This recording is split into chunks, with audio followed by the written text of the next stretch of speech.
Hello. Oh shit. Hi. It's been a while. Not that long, but it's been a while.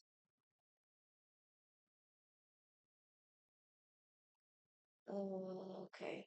Let's see. Story uploading. I apologize for the delay. I had a couple of stuff to deal with in real life. I had a couple of side quests in real life that I had to deal with. I forgot to install the pack earlier today, so I kind of like did it, and in the meantime, I'm trying to uh just quickly do things here and there. Now, while we wait, to those who are watching and are still not part of the server, make sure that you join it. Also, there's a problem with the new TOS about the view botting. I know I already posted an announcement on my server, but I know that some people aren't on my server, so I'll say it now. Uh, when you only watch and you don't interact with the stream, it might consider you as a bot, so do be careful with that. Uh, because it might risk you a ban. And I don't know for how long it might take, for I didn't really read properly about that. Probably a couple of minutes. No, that won't be reasonable. But still, do be careful of the view botting stuff. It would be um, an occurring issue until they fix this problem. But I'm really excited because, per my announcements, I have a collab with a friend of mine. Her name is Gumi. It's going to be on the 27th, same time as each of my stream would be around like 9 p.m. my time. Uh, it will be announced again because I had to discuss more with her regarding what's it called? Just overall extra information that I needed and the confirmation itself. Because, well, why not have a like an earlier conversation just to double check and just to be sure because you have to do that. I'm still waiting on the game to finish installing. It might not take that long. I really hope it doesn't because I did the pre-installations. I'm just like waiting on the installation of the game. And I will shortly change the screen from the starting soon. I only need to like bypass the very first parts of the launch of the game because privacy. That's due to privacy reasons. Did you not? I nearly forgot that I was gonna stream today. I got sidetracked a lot. I didn't oversleep for once. I did not sleep today, but I completely forgot to set a reminder that, hey, you're streaming today. Also, my next stream, that's gonna depend on the time that I have at hand. But it's probably gonna be a Minecraft stream since I have joined a new SMP and I'm super excited to uh hop on and play with new friends, getting to meet new people, and just overall, like interacting and stuff. And it has been a while also since I've played Minecraft. So yeah, I will be doing that. Um, what else is there to talk about? Mm, I know I'm kind of consistent with the streams that I do, but later on, it's gonna get super busy for me, so at least you guys would have the VODs that I would be uploading, that I am already uploading, like the VODs after each stream, be it 2 days later, a day or 2 days later, the VODs would still be uploaded, regardless. So if anyone wants to rewatch them, you guys have my YouTube channel because they don't stay on Twitch. Even the highlights, I will uh gradually delete some because I also have like a storage thing, like storage capacity on Twitch, which allows a specific number of hours of highlights that are uploaded. Uh, what else? What else? But yeah,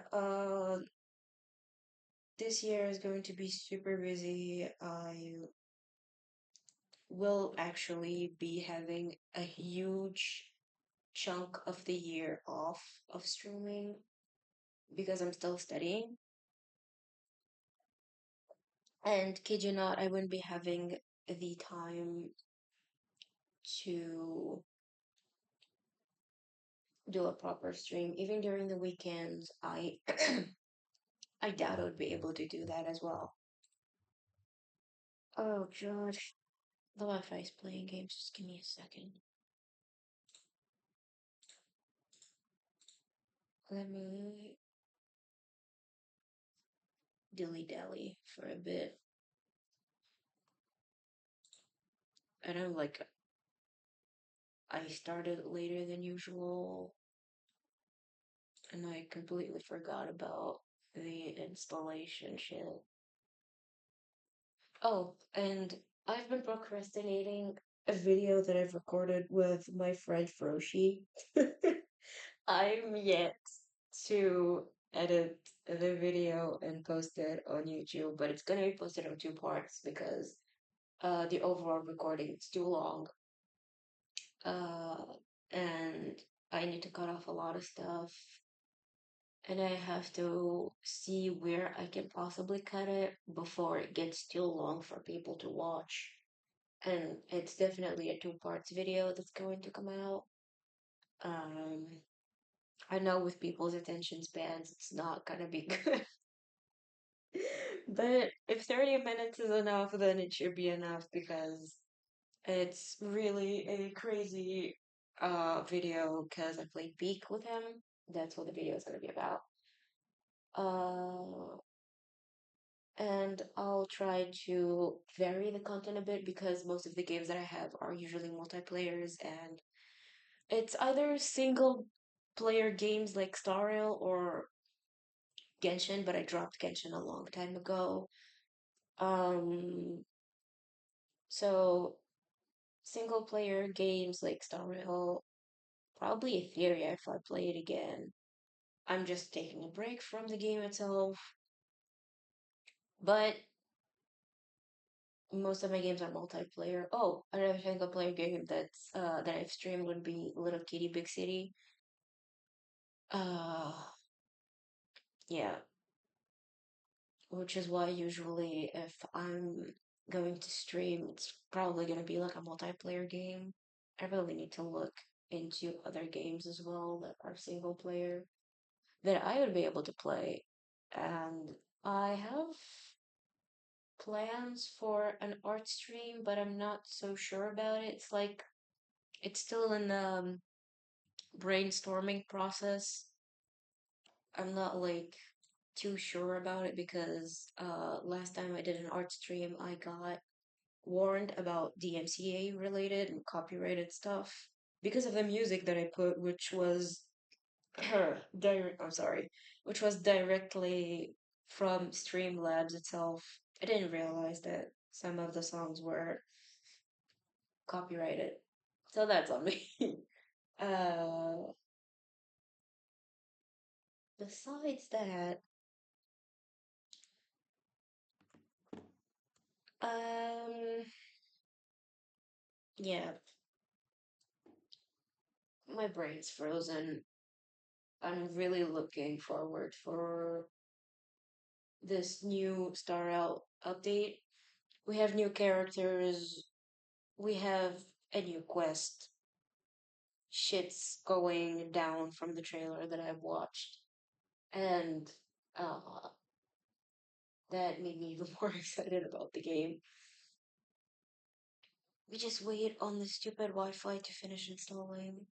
Although it's running this stream perfectly, it's really like making me take the fucking piss with the installation. It's not coming back to bite me in the ass because I forgot about it. Okay. Not too long, I'm launching the game, and you guys will soon hear the sound. No, I had to double check if my mic wasn't muted because last time I did it because I did it the last time I streamed. I started not last stream, like one of my previous streams. I was like talking and talking.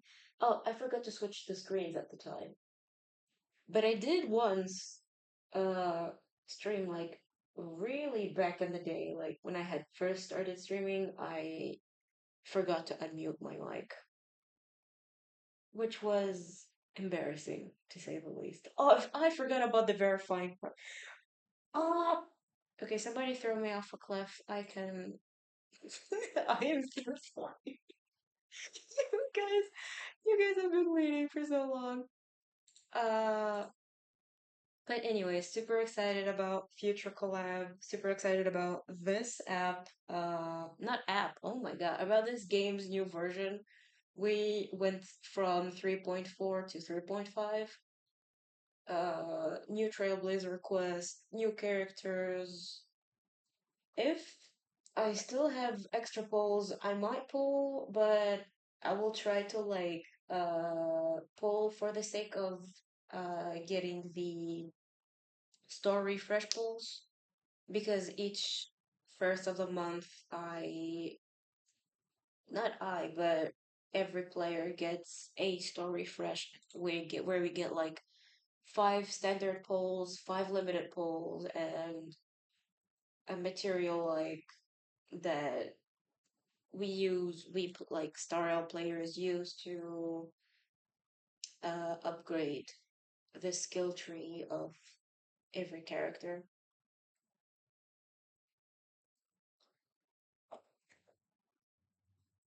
Oh shit.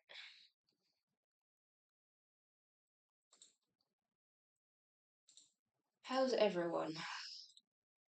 On that note, how is everybody doing?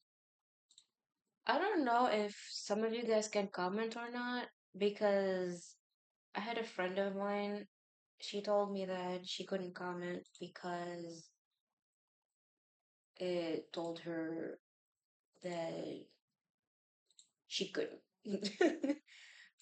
But jokes aside, if you guys cannot comment, I don't know if anybody who can message me directly, especially those who know me and watch me stream. If you can contact me directly through my DMs, I can probably set it up because by default you have to have your email verified. I disabled the verified phone because I know some people it's not about knowing, it's like kind of uh taking into consideration the people who don't verify their phone numbers. So there's that. I disabled that one, but I think the default setting security wise, like for the spams and the bots, usually you need a verified email. So if you cannot interact with my stream, I'm really sorry about that. It's the settings. And I don't want to disable the verified email either because that's like the last thing I would want security wise. It's for really random people to start spamming the chat. with really unnecessary links that could be considered a spam. And I don't know, I want people to get randomly banned as well, so there you have it. It's either a manual ban or an automatic one. I don't have a bot, but the automatic ban from Twitch itself. So yeah, there you have it. Little warnings here and there, while the game is really pulling up my nerves with uh taking its time to verify and repair the files. Oh, this is the price that I pay for side quests that I needed to get done.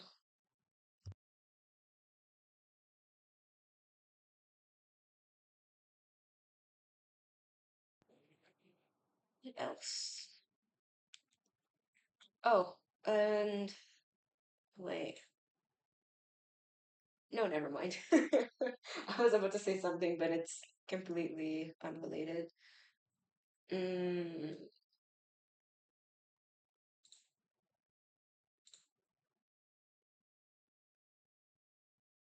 to those who are watching who are interested in like knowing more, or maybe want to be friends, like I don't care. I have a Discord server where I notify people about the streams, about contents, usually when I upload the VODs or when I would be uploading the video. I would welcome you guys into my Discord. It's linked in my Twitch. Also have an Instagram for the art. Whenever I post VODs, I do post like make a little post saying that hey, new VOD dropped, or when I draw something or doodle something, um, I do post that as well. But regardless, this game's really having fun with me. I'm starting to feel like I should have delayed the stream itself, like to 10 p.m., like an hour later than usual. But I figured the internet would be fine. But I know that the verification process is not related to internet, if I remember correctly.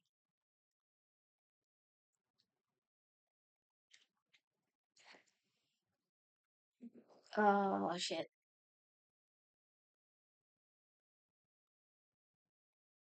Mm. Wimp, womp, wimp, wimp. Oh wait, I forgot a very important thing before I switch my screen. I forgot. Okay, I'm taking this one away. I don't need this. Yes, get out. Uh, okay, I'm gonna switch to a be right back just because the stream is not starting anytime soon. I'm already talking. I'm already yapping. I'm already speaking. Everybody talks. Everybody talks.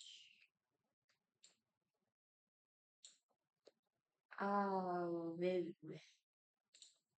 Okay, it's not gonna take that long for the game to just fully verify every file. It's getting really cold in here. I'm gonna turn off the AC. On that note, where are my glasses?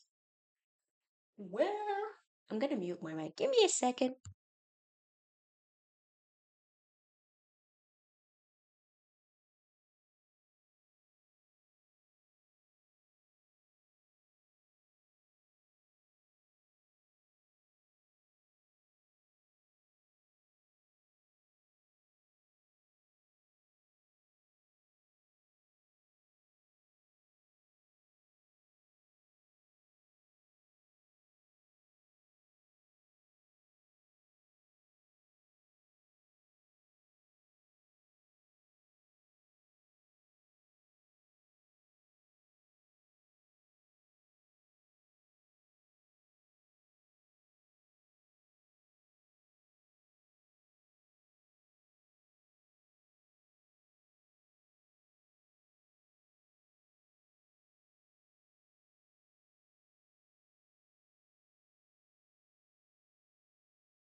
And I'm back.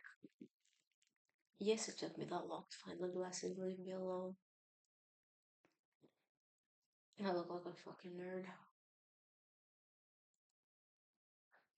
I'm curious. I haven't looked at other streamers' view count ever since the view botting started. To correct myself. Ever since the view botting ban started. Let me check real quick. Let me put on my earphones and check. Oh, so the verifying process is almost over. So please bear with me. Okay. What do we have here? Oh yeah. The views are low compared to what I have seen, like back in the day. Alright. So yeah, it's really affecting the streamers. I've seen a lot of tweets and threads about, by threads I mean on the Threads app.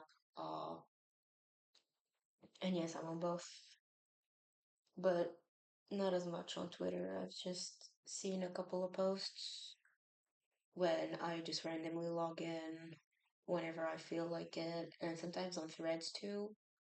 I have seen a lot of streamers complain about how badly this is going to affect the just overall view count and the reach as well. Because for my last stream, I did notice the huge uh, change between the before last stream that I did. The analytics were very clear. I had uh, solid numbers and solid graphics and just overall statistics. The last stream wasn't as good. It took a while to like load in because the views were that low. Uh, Again, really sorry for the wait. Didn't realize that it would play me like this. Didn't realize that it would be filled like this. Let me check something else when I'm at it. Good head. Good God. What the fuck? Okay. Not this.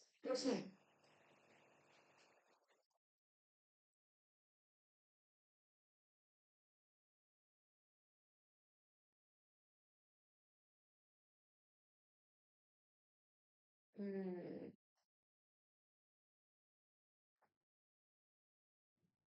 Okay. 5 more minutes before I start the game. Oh God. Ugh.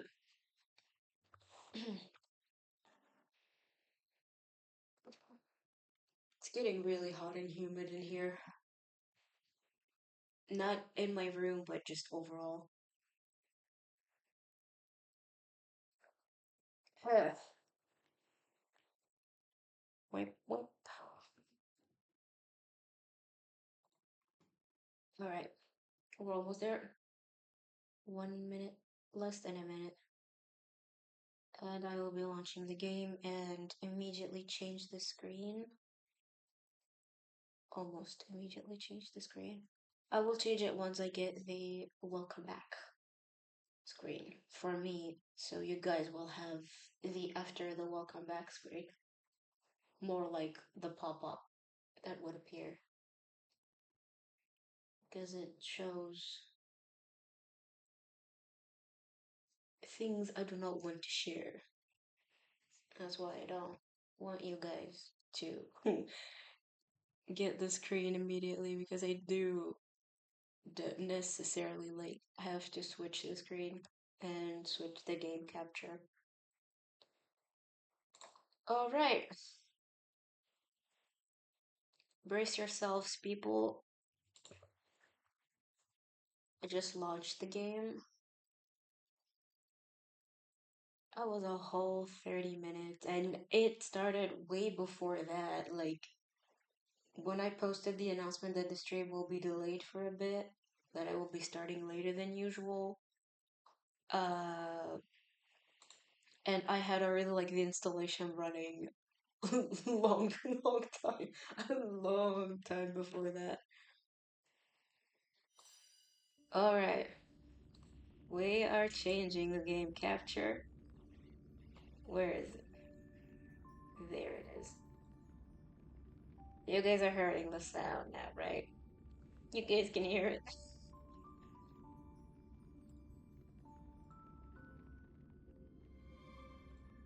All right, all right, all right, all right.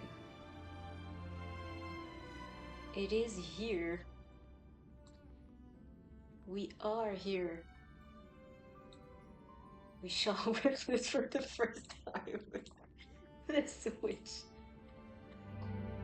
Uh, now we can officially start the stream. Crazy, I know, but what can we do? What can we do? What can we do? Little loading, just loading in the resources, data updates and stuff. But we do have a game launched. We can finally start the stream as per planned. Do forgive me for the time it took.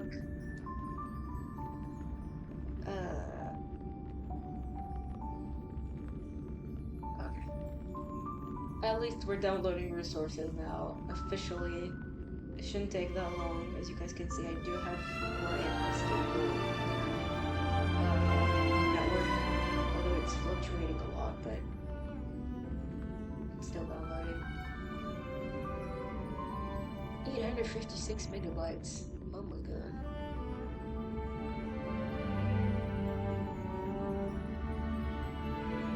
Now, while that's loading, I just remembered something. To those who watch anime, Jujutsu Kaisen Season 3 has been allegedly delayed, but we will be getting news on the very last day of August, on 31st, which I'm excited about because when I had first heard the allegations of the delay, I was pissed. Because I was already waiting, like, I watched the anime while it was still running, like, I had to wait each week for a new episode, which did keep me on my toes, but still. I read the manga though. I read the full manga. I also had to wait for the chapters to be released at the time because the manga was still ongoing. But when they said that there was season 3, I was super excited because, you know, I get to see some of my favorite panels be animated. But one day I randomly wake up and I find out that allegedly it was delayed from 2026 to 2027. And having to wait for like nearly 2 years, if not more, for season 3 to drop, and I really hope that these allegations are false when they come out and speak about it. I know I missed the movie that they released.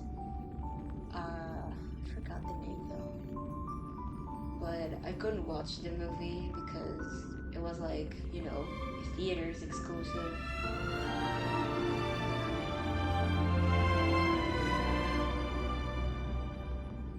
But I cannot wait to watch the Demon Slayer movie.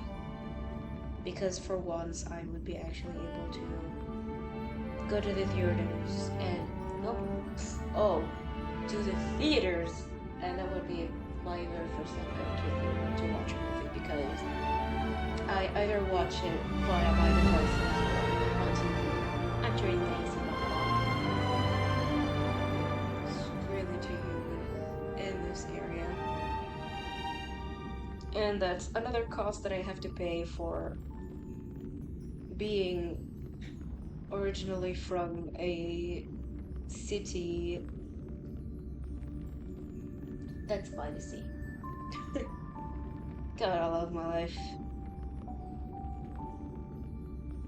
Whoop, whoop, whoop. Cats, am I right?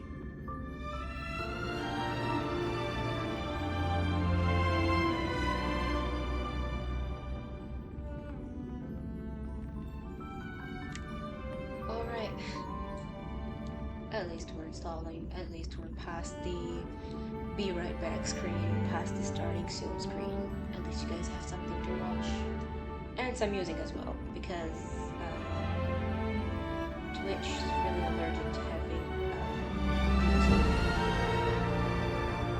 What you think is DMCA turns out to be DMCA, so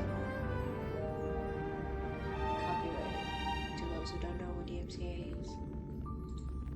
Oh, I'm patient. Not much, but I'm patient. Ow. That hurt. Also, mosquitoes are being super annoying lately. Ever since August started, it's like it's mosquito season, bitches.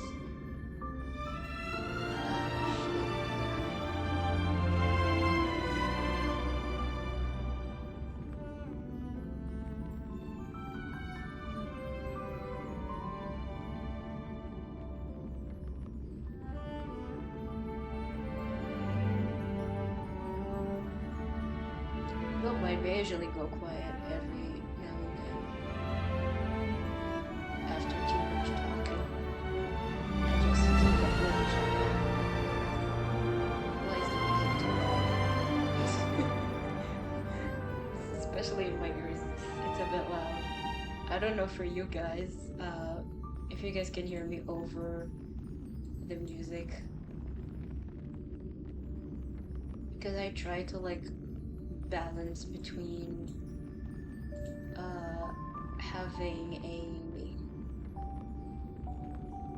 having you guys hear me properly and at least have you guys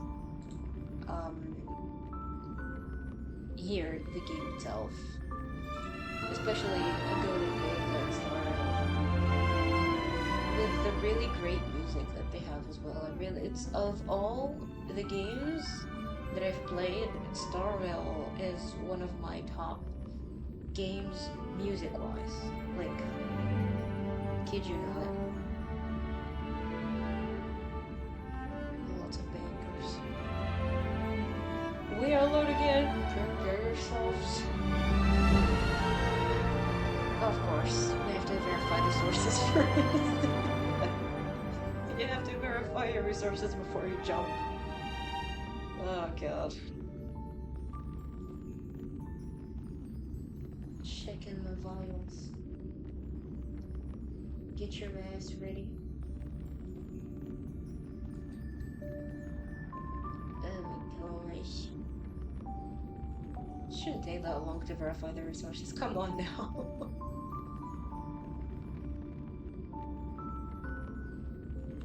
I'm being a bit impatient.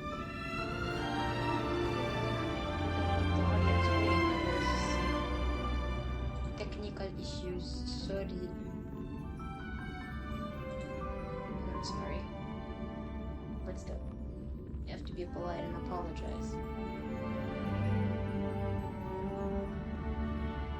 Although I don't mind being labeled as a villain, but I'm gonna be fine. I don't care.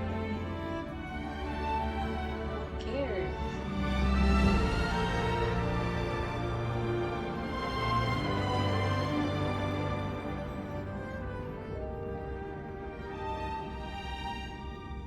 No. Wait. You're pushing. You're pushing. You're pushing. God damn it. It's like a cat playing with your nerves when it's like trying to knock something off. You tell the cat no, it looks at you and just keeps it starts pushing it again, but like really slowly. It's like taunting. You're like, oh yeah, you wanna stream? Well, watch this. I'm gonna be as slow as I humanly possibly can. All while getting on your nerves, because why the fuck not?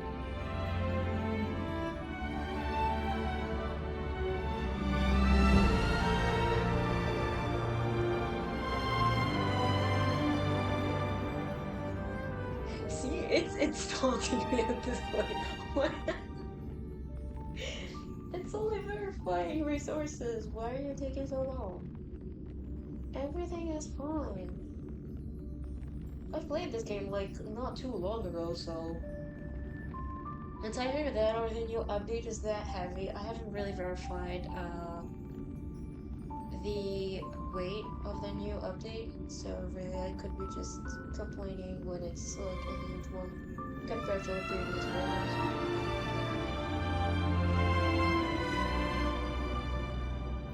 I just raw dog everything at this point. I don't verify shit, I just go for it. If it happens, it happens. If it doesn't happen, oh well. At least I did it.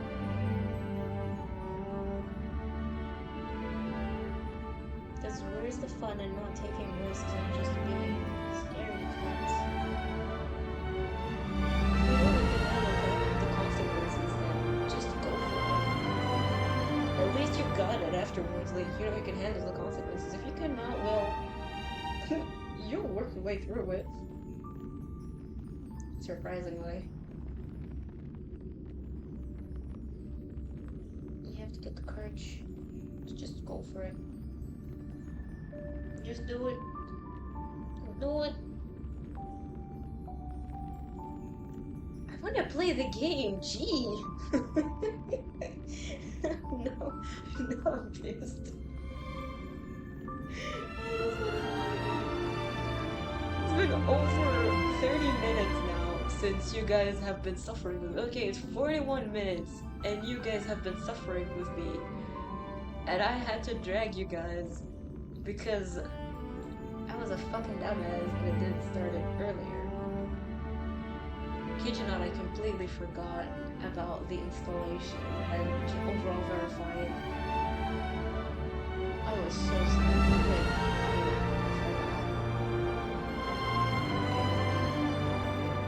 I forgot. Oh shit.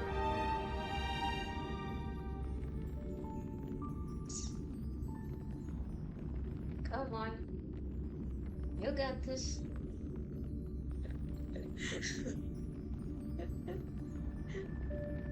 Yay, it's moving! Fuck. Oh shit.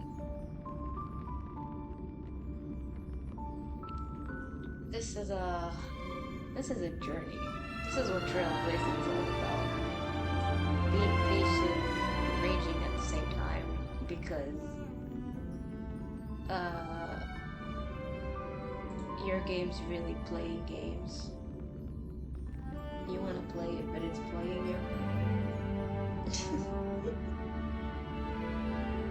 Good God. This is not for me. I just want to see what people the new character.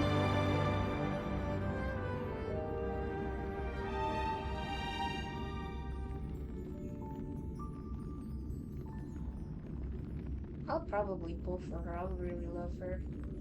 I loved her design. Even if she might not be practical. Who cares? I want her. Give me character. Unless another character is on a rerun, then I'll see if it's like a character that I would probably need. If not, I'll just focus all my goals on the new 5-star that joined the team.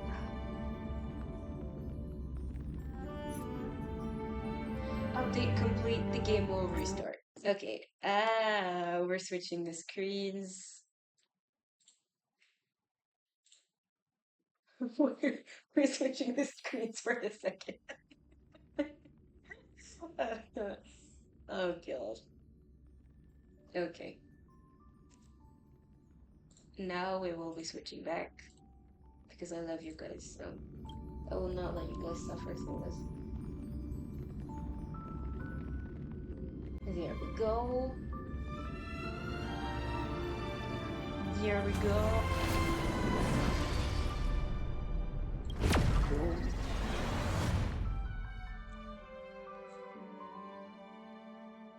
I'm just gonna have to make it louder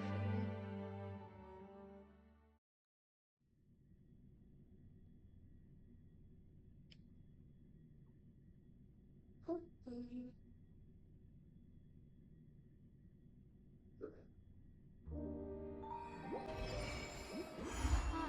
Just like the Time golden ferry me through years. ages. We will be seeing the story recap because it has been that long since the last Trailblazer update. Huh? Before their deaths? Huh? This is I interesting. reunited with Don Hung and unexpectedly made contact with Screwlum. He warned us that Amphorius was actually an experimental ground for the erudition Oh yeah, that's and right. was rapidly falling into the path of destruction. A Lord Ravager would soon complete its evolution in Amphorius. RIP. Also, there's a live event. No. There's a new event that started in Star Rail, which is why we received that little notification on top. But we'll keep with the story recap. To tackle the crisis together, I stayed behind in Amphorius as an informant, while Don Hung returned to the Express as planned to seek help. On top of that, Screwlum informed us that March 7th had also been drawn into Amphorius earlier. However, the current priority was the Era Nova. I quickly arrived at the Vortex of Genesis and met with Finan. The Era Nova ritual was supposed to proceed smoothly under the guidance of Lycus, but the appearance of the Flame Reaver once again left the fate of the world hanging in the balance. Oh yeah. We struck down the enemy's mask, only to discover that his face was identical to Finan's. Mm-hmm. When his body was pierced by the ceremonial blade, a flood of memories surged forth, revealing the truth about Finan, the Flame Reaver, and Amphorius. And it was a really epic moment, by the way. It turned out that all of us were trapped in the eternal recurrences, created by Finan and Cyrene. And the Flame Reaver was Finan himself, who had burned out after bearing countless core flames. Their goal was simple: to oppose the Aeon and rewrite the world's doomed fate of destruction. The eternal recurrences had already played out 33,550,336 times. In this final cycle, I promised Finan to take on the title of Deliverer and save the world in his stead, while he would fulfill the wishes of the countless versions of himself. Tear the sky asunder and confront the destruction head on. Dude. Goated. Thus, with Finan's help, time in Amphorius reset once more. But I became lost in the chaotic flow of time. At the critical moment, Mem, who had regained all her memories, sacrificed herself to send me back to the beginning of time. Yeah. Which explained a lot and really like very last parts of the previous version, like the previous story. We're not gonna head for designated area for now. Just like the golden years. We will be checking. We'll be claiming stuff. Just overall do the side quests, the side tasks that we got before that we jump into the story quest itself. Oh, we have a gift of Odyssey. This is a girl that I was talking to you about. I forgot her name, by the way. Isolin, I think. Crisis Maze. Oh! Oh yeah, I do have the homecoming badge for. I didn't even check in for the past days. Yep, Isolins. I still have the Divergent Universe to do. We will be doing the showcase first. I didn't double check who was on the rerun with her. I think it's Kafka, if I remember correctly.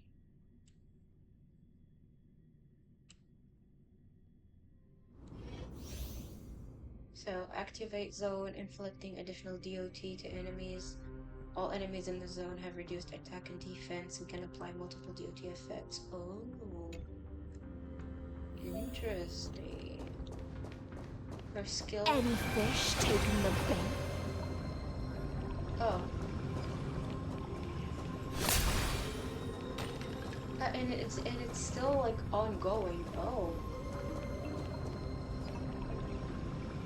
I see.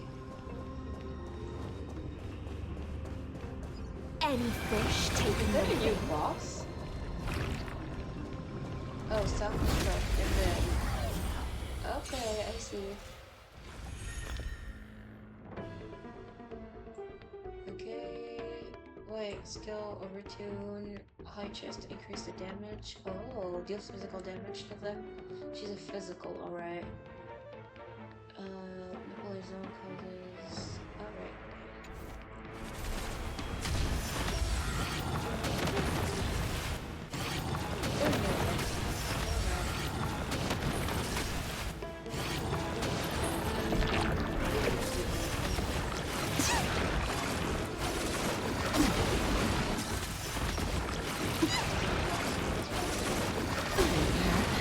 Time to play a tune. Think with me. Stand still. Stay put! Destiny's hand has truly blessed. Fiends or devil! I'll crush them all! Memories are ever changing. Beneath the waters lies an endless abyss. Just read the effects. Time to say bye. Boom. Stay here and listen. Ooh. In the abyss's revels, your cries rise. Stand still. I love it. I love it so much. Ill tidings manifest. Yeah, she's a hot cool. I know I said I'm cool because I love how pretty she is, but this really cool.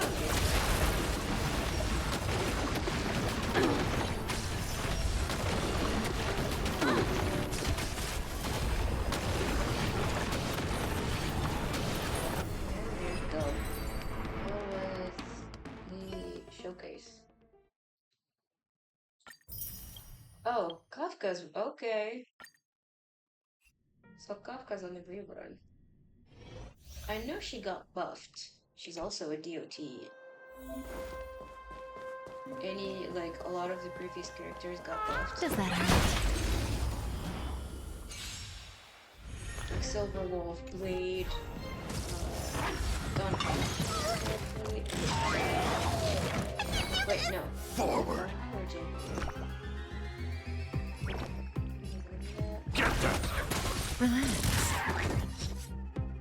You didn't need to do that, but okay. Good times. Time to say bye. Boom. But I can't do that. There's more to life. Eternal. Kid. Ill fate descends. Stand still.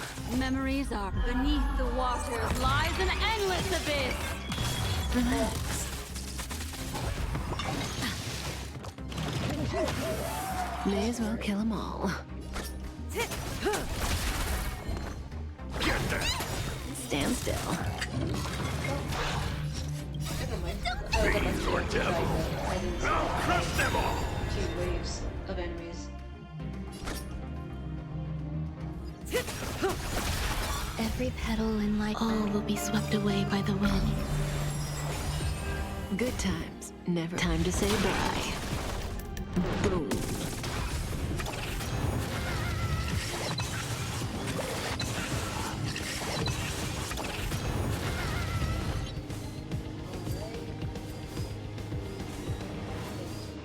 Get them. Relax. Some value, I suppose. Let's go. Existence is unity.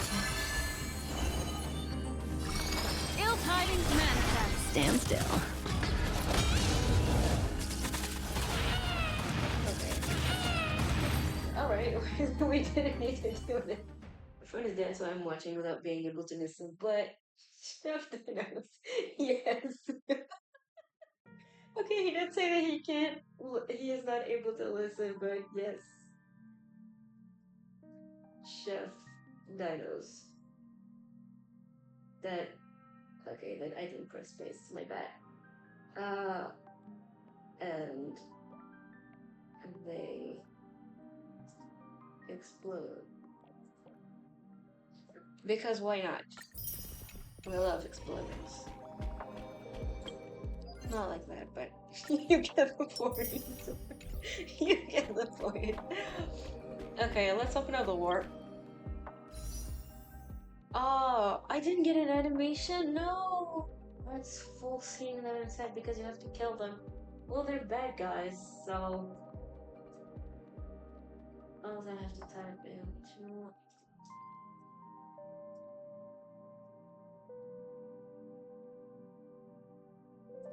to be gone. Alright. Oh, we've reached 3,000. That's cool, that's cool. Ooh, her light gun is so pretty. She's an eye-hility physical. Oh, we have character trials in here. That's so cool.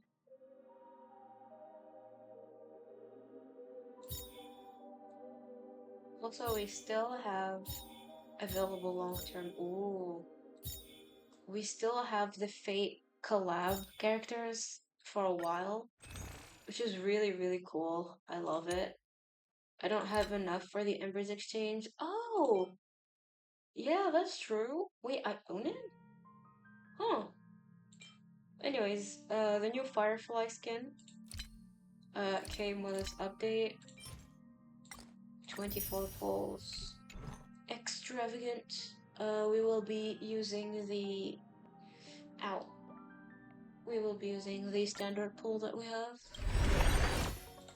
And we have nothing. Hi, Sons. Come home.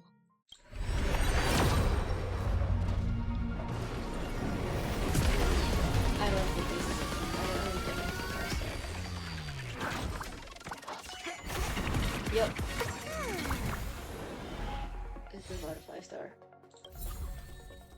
But we did get the Trend of the Universal Market, which is cool to have an extra copy of it. This is what it next to it. And it's all the animation.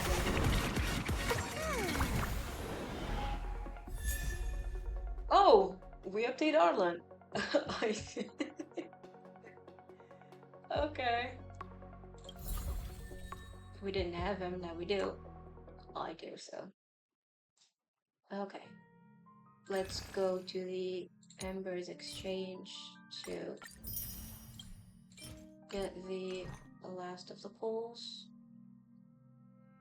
Why? Why? I'm only missing one. Why?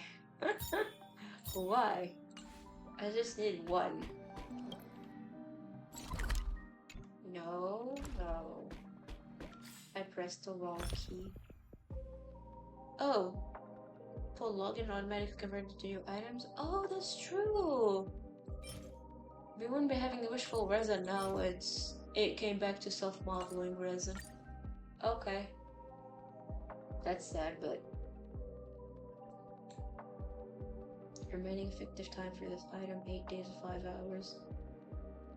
So you want me to farm, basically. We have Arlen. Woohoo! I've been sleeping on these characters. The new picture because it has a new character and an achievement. West Wind Drift. Eager for battle. I have to go to my tracker to get this running.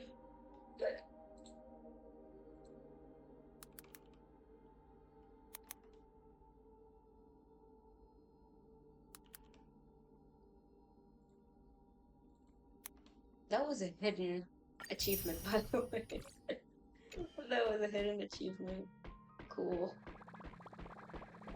Alright, what's in the missions? We have the event, and then we have the extra in here. Okay. We will be starting with a quest because this is what it's all about. And yes, I'm gonna need to do the endgame content. I haven't explored this area since I had last. This is probably a new one. I wouldn't be knowing about it either.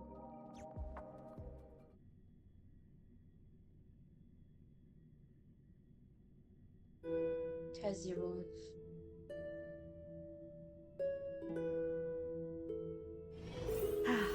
Need something? If not, then I'll be leaving. That's really sassy of you, Herta. And yes, I did not explore this area because last time I was really tired. I did a quest in one sitting. So there's that. There you have it. Are we there yet? No, but I'll catch you, so. Oh. Yeah, forgot that we had the skipping dialogue option now. But we won't be skipping dialogue for the main quest. We'll be skipping dialogue for events. Because why would we do that? Why would we sit and listen? Hello. Hi! Your surprised expression is just like what the memories recorded.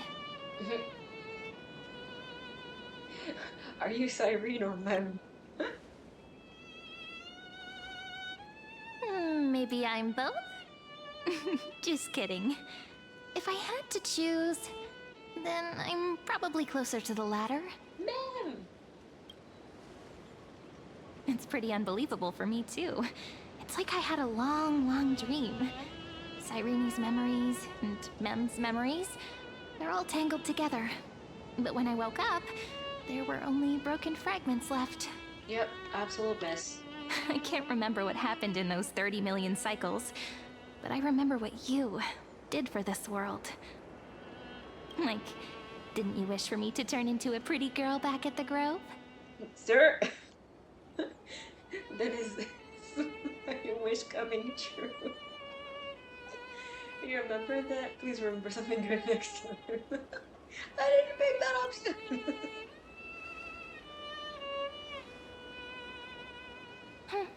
You didn't? In that case, just treat it as my own wish then. Dang. There's so much I want to say, but unfortunately, this isn't the time to reminisce.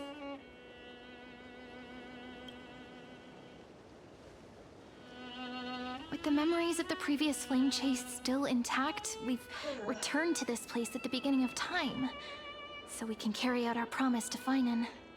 That's true. We have to redo a full new cycle, but this time we know everything.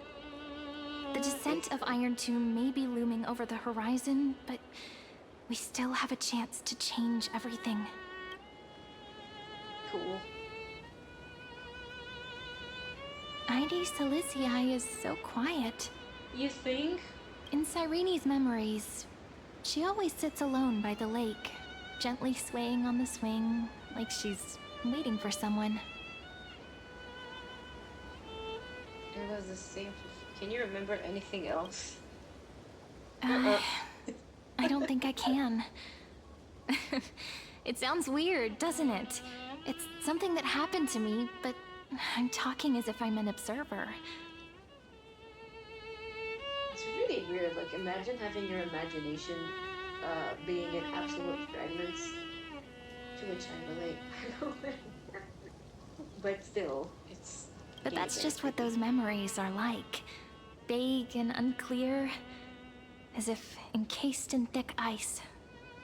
The only things I remember are the days I spent with you. This, on a side note, this could be romantic, but it's no, not in this case. No, not in this case. Emphorius will fall into an ending of destruction after the next Era Nova. Okay. But those stories went out of fashion ages ago. In a proper romantic epic, the hero's supposed to foil the villain's plot, right? Except the hero and the villain are the hero and the villain are the same person, quote unquote. But Lygus is the primary culprit.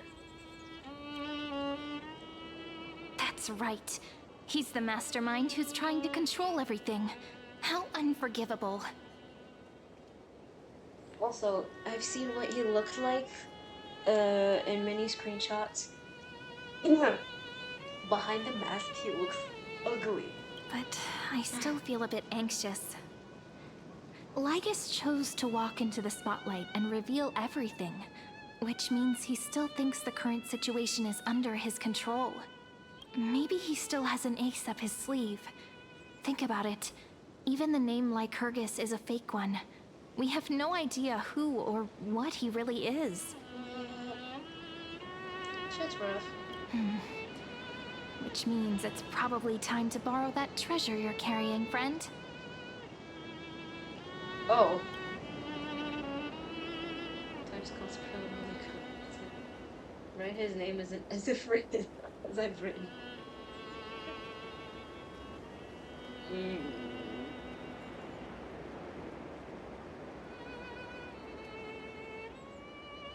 We'll go for the first one. Yep, that Intellitron friend did say, when required, it can also serve as a bridge for communications between the internal and external world. Id Silicii is a little village enclosed by time. We might be able to contact the outside world from here. Try. Why don't we give it a try? We should at least tell our friends from beyond the sky that you're still in one piece. One Piece? Sorry. Firstly, we need to find a well-hidden spot. Wonder where could that be? But first, I'm gonna have to go to... because there is a treasure I've seen somewhere. Over here. There.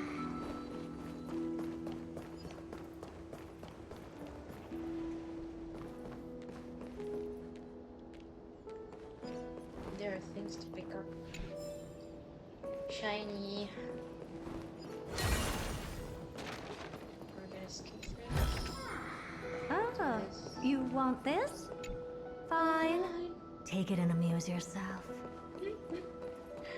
Oh, I love her so much. It's super quiet here. Sounds can't get in or out. Oh. Back in Cyrene's memories, this room was her secret base. No one noticed her practicing Orynyx's prayer here, or trying to speak with the gods in secret.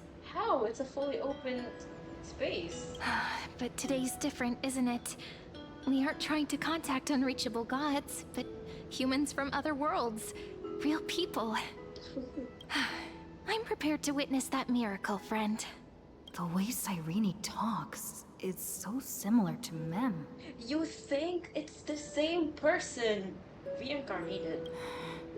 I have so many questions. I'm also worried about how Dawn Hung and March 7th are doing. Here's hoping the chronocognitive anchor can still function normally. Because I really need answers. I really need answers.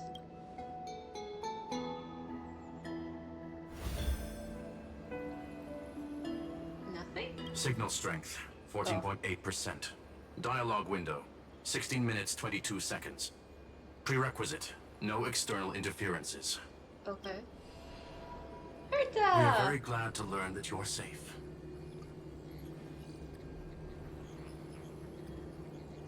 Yeah, she hasn't seen Herta, so. Not only am I here, but I also happen to have saved you 4 times already. Without you even being aware of it, of course. I love her so much. But now's not the time to celebrate. When 2 geniuses show up at once, you know you're in deep trouble. He's like, yeah, you're fucked. You guys are fucked. Listen up, little one. The Destruction's eyes are gazing upon this place. No, I'm not joking, and no, it's not Droidhead. It's the real Nanook. Wait. Wow. No, never mind. It's not a how. I thought she was talking about Noose. The droid head being Noose. But Nanook. Time is running out, so I'll explain in terms you understand. This world, Amphorius, is in fact a testing ground, where the Lord Ravager, Iron Tomb, evolves through self-extrapolation. Hiding in this segmentum, unknown to other life forms, it has endlessly repeated the process of Era Nova, seeking a solution that could obliterate the erudition. Shit. For some reason, the experiment entered a prolonged state of stagnation. However, it has now restarted. Prediction. If effective intervention is not performed, Iron Tomb will complete its self-coronation in 14 system hours and initiate its plan to destroy the entire path of erudition. Oh god. How will it destroy the... The possibilities are endless. Breaking down interstellar communications, destroying the synesthesia beacons, returning cosmic civilizations to the Dark Ages, or even starting the third anti-organic war. Any of it would be able to bring the cosmos to its knees. Bruh. Simply put, it will tilt all sciences and technologies towards the destruction. And since Nanook glanced at this place, it means they are being dead serious. Yeah, you guys are screwed for real. Okay, hasn't Iron Tomb been around for a long time? Based on info provided by the IPC, Iron Tomb probably isn't like Selenova or Zephyro, who are overlords ascended from human beings. Instead, Iron Tomb is an algorithmic sequence. It can be anywhere, as long as there is a receptacle for its calculation. Bruh, so we're not like looking at a real person? Is this legit an algorithm? I should play it. Get some more info. It has been serious from the very beginning of the game. Like, the very first patches. Now it's like dead serious. We're dealing with like a big fucking problem. The version of Iron Tomb hiding in Amphorius is its source code. And this scepter is its incubator. Oh shit.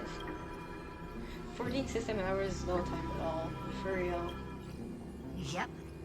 Think of it as the program having reached 99.98% completion already. And then it's over. Oh god. Something in the shadows has been driving everything forward. It's the observer named Lygus. Speculation. He's the Scepter System's administrator. I assumed incorrectly this would be Sugi a silly gacha game, but the more I see, the more the world is. Yeah. Well, think about it even more. The main character, themselves, because there's also a boy version of the main character. The MC is carrying like, we won't call it a time-ticking bomb, but we haven't seen the full, real full potential of the main character's power. It's insane. Like, she might be joking around, she might be a silly raccoon, but And they are carrying within them something like really powerful that we are yet to like see the full potential of. He wants Iron Tomb to break through the knowledge singularity. I don't know why he wants to do it, but he'll remove interferences at any cost. You're the only variable within this world, and you're the only thing he fears. Oh, we are the only variable with XYZ variable. Yeah, you should, like it's a really like a really cool game, which is why I'm like super invested in it. Uh, which is why I don't really look forward to spending money on it, like real money when it comes to pulling for characters, because I want to like get the thrill of enjoying the story all while like trying to farm and scratch off quests and events just to get a couple of pulls from my character. Like the character that I wish to pull. If I pull it, then yay. If I don't pull it, then nay. So listen closely, little one. The speed of time is different in Emphorius compared to the outside. Destruction is just about to arrive, but you can still play Deliverer one last time. Yeah, play God. The cycles have already been broken. Thank you. You've entered what is theoretically the last cycle Emphorius will ever be able to run. An Iron Tomb will break out of its prison as soon as the process of Genesis is triggered once more. Bruh. But now there's an abnormality within the experiment. You know what I'm talking about. One of the model's 12 factors. That is one of the 12 demigods. Destroyed himself using the power of the destruction. Finen's signal disappeared from the cycles the moment Nanook cast their gaze this way. That means World-Bearing's computational logic is currently flawed and bugged. Yet it's the factor directly related to the process of Genesis. My God. Fine sacrificed himself to create an opportunity for us. Oh God. Yeah, if we choose the last option, that would be us being in denial. The second one would be, you know, kind of like processing it, but the first one is like, oh, we're going for the first one, who cares? Being sad. That old Intellatron will definitely do all he can to debug this error. So you have to take this chance to claim Kephal's core flame. But don't let him have his way. The key to suppressing Iron Tomb lies in whether he can rewrite the purpose of Era Nova. Oh God. There's one more preparation we must make. Lygas's behavior has been quite abnormal. He's never interfered in the actions of Titans or the demigods throughout the whole experiment. That's true. Deduction. The Scepter has an extremely strict autonomous protocol, restricting even its administrator. In Amphorius, this ultimate protocol goes by another name. Oh God. The Law Titan. Talanton. No! No! Nuh-uh, no. Whatever you think is cool. Wait, it goes by... Talanton was behind... What? No, Simmons. Law. They are the rules that restrain all things in Amphorius. And it was the core flame returned at the very beginning of the last flame chase journey. Shit, no wonder why. Why do you have another little pink one next to you?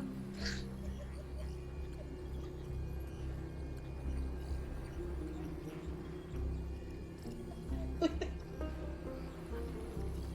can't whisper.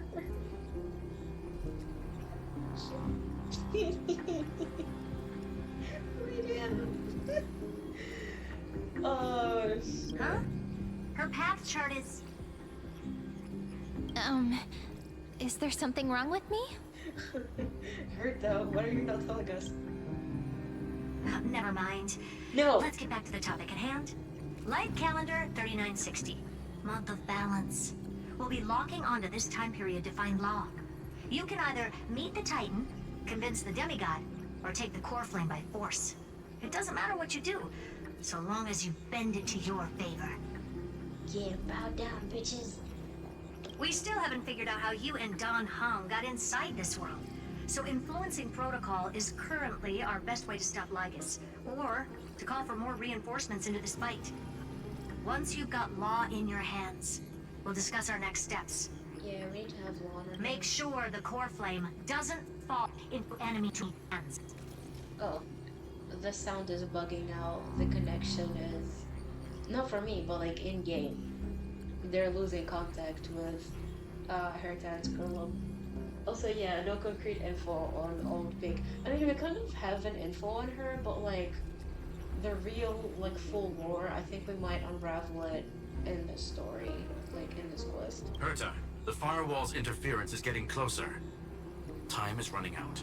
Please ask any questions you still have as soon as possible. Yeah, the Express crew. Iron Tomb can't affect the real world just yet. Don't worry. Himiko and the others are more concerned about your well-being than their own. Oh, I love them. Okay, done. Mr. Dan Heng did not enter the new world with you at the end of the last cycle. Shit. Known. The flow of time inside and outside Amphorius is not identical. 1,000 years in this world may only be a fleeting second outside of it. Shit. It's like communicating between the Earth and the Moon. Conclusion. He is on his way back to the Express. Okay, thank God. Where's Marsh? Miss March's situation is rather complicated. Explain. Madame Herta and I can detect her signal, but cannot ascertain her location. Oh, What we can be sure of is that she's still in Amphorius. okay. Don't worry about her. She's absolutely chock full of mysteries. Even if Amphorius explodes, she'll probably float out perfectly protected in a nice thick layer of ice. Worry more about yourself instead. She's like, oh well, history will repeat itself, but worry about yourself instead. Okay, I don't have any more questions. I believe in your capacities. The hands of the Trailblaze can create miracles, and will certainly be able to snuff out the flames of evil. Alright. I'm not gonna give any motivational speeches. I just hope you bring good news the next time we meet, little one. I love her just so much. She's like, listen, who cares about motivation? Who cares about anything? Just give us news. Give us extra information next time. No, not little one. Deliverer. Ew, look at this smirk on her face. I love her. Aw, Those two geniuses certainly have memorable personalities. you bet. What do you think? Can you understand their explanations? Yeah, I understand more than I should, actually. Honestly, some of that conversation feels like it's about things I once knew but then forgot. Lol. Maybe it's because of Mem? After all, Mem's a memo sprite born out of your thoughts, friend. Maybe our memories somehow got tangled up together. Maybe. Just maybe. God knows. Never mind. Let's focus on something more important with what little time we have. Just treat me as an ordinary girl with secrets, okay? You didn't have to add the secrets because everybody has secrets, so. Like calendar 3960. I remember that Talantin had already fallen by then, and the Chrysos heir who inherited that core flame is named Saridra. That's what's recorded in history, and the period we'll be heading to.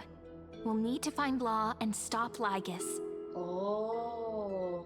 So, we've at least got a solid direction, right? I see. Can you give me a little bit of time before we go? I want to pack some stuff.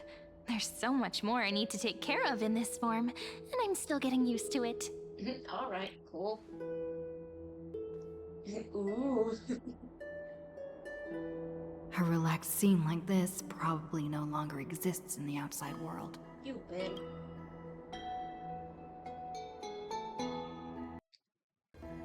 Alright. Let's see how many jades we got. They're probably not enough. Yep, they're not enough. We need 10 more to get, what's it called? to get the last poll, the poll number 10. Cast mission resource management. Yup. You have to always delete. What about the chapters? What is going on? Feliz Navidad. Oh. Oh.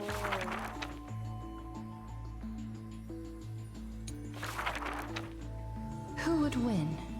The Yeah, no, we're I'm not spamming. who? The geet from the peep. This I'm not really willing to. who? Perhaps on I'm not really willing to read through the this invisible and listen to peep. this. Acts concluded. We composed the first saga. This is Sarydra, by the way, the one that she talked about earlier. The core flame bearer of law.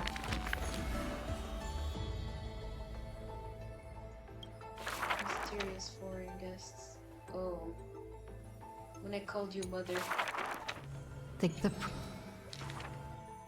Don't let Oh! go to. Wait. and Don't Okay. shut. Okay. within, but I see, like I see what they're referring to. Day. Okay. what they would have. Wig.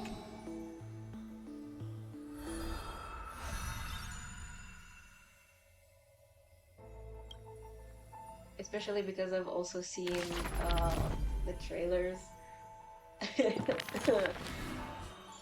I wouldn't necessarily call it being spoiled, but it's definitely something.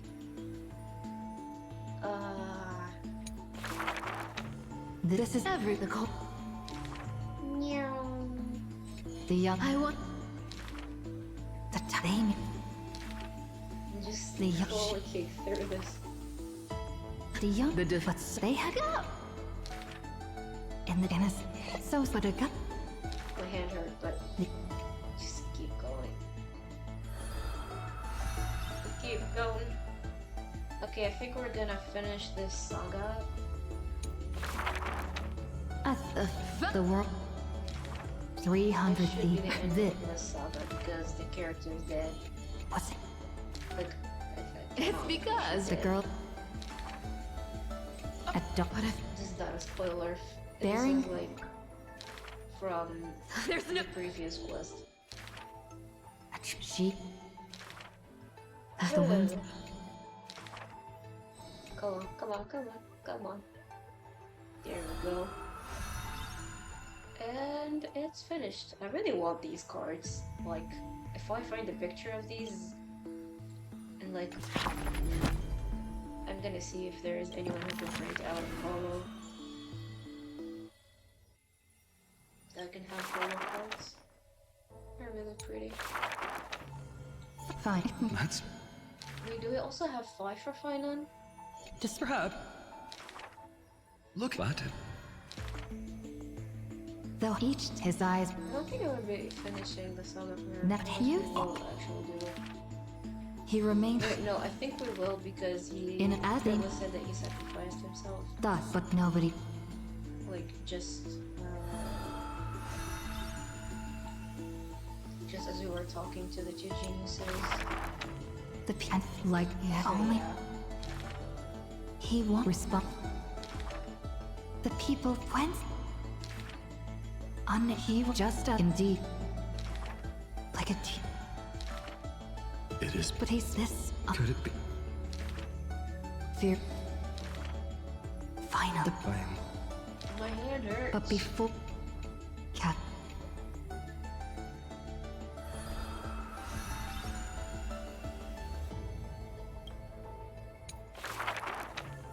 Near that humble ye the first rate his but You His- can be. but no but not fuel but this the truth There has been a... In? But we're... Go on. But they're...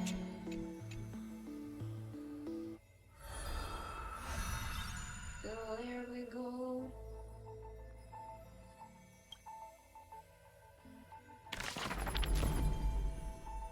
We're doing this for the primos. We're doing this for the primos, by the way. We're doing this for the primos. For the Jades.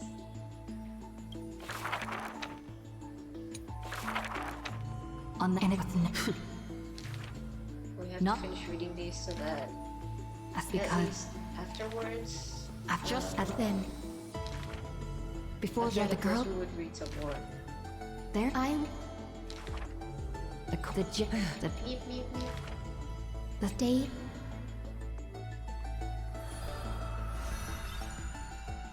I really love these cards. I know I've said this like just now, but Sky Cat alone. I'm gonna look at Sheep? their form. So you fucking And within the highest with this... I love with the what- actual no. background because The imp... with each they have their like The girl- specific symbol to them. So it's not gonna be the same background for every card.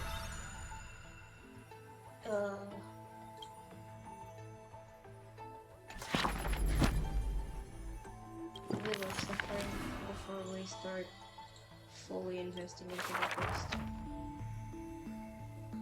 Oh yeah, Terra walks. The ain't sweet yet. The... in that... And the oak... I don't care. Ever and the just... That they... That they... Permanence.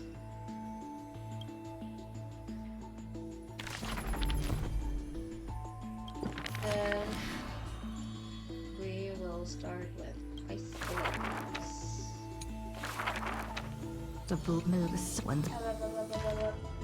Oh. Hi, Turing. Heard the cat yet? The meat and let go and the... It was just...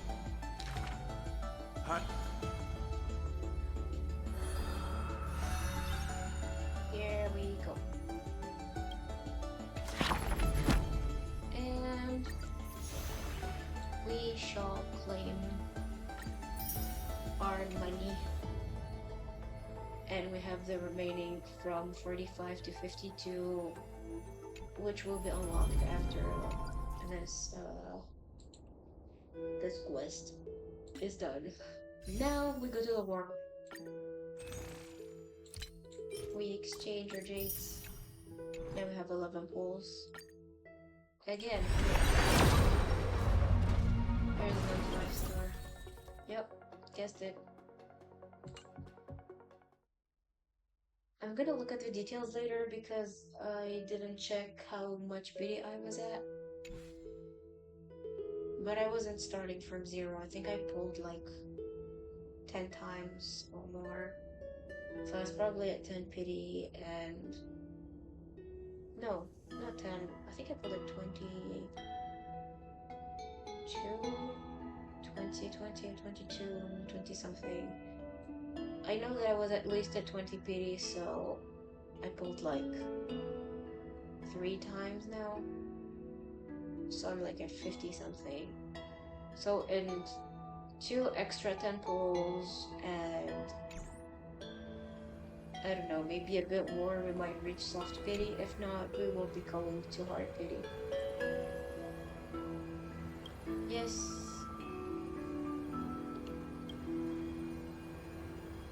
Modify the core flame of rock bearing and reverse element of... Yes, delay our return worth. Let's retrieve it. The poor thing has had enough. Should I head to the attic to wait for Cyrene? Or should I have one last look at Ides Elysiae?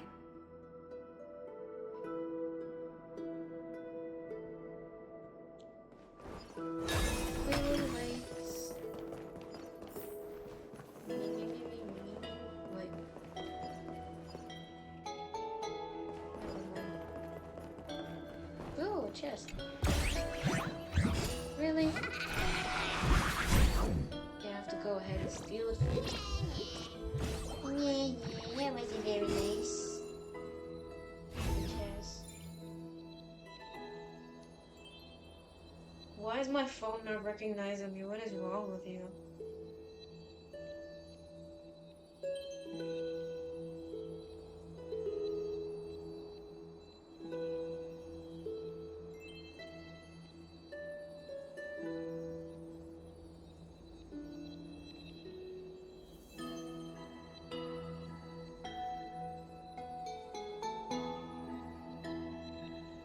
Sorry guys, 1 second. Anyways, let's get this thief back. Sir? Are we having trouble with... Yeah, I think we're having trouble with Dario. I think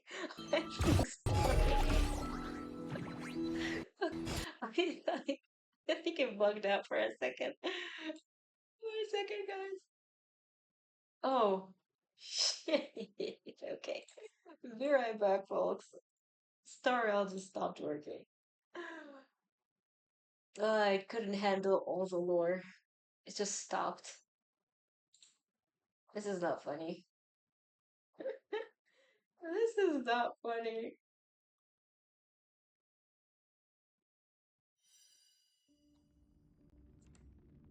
Alright.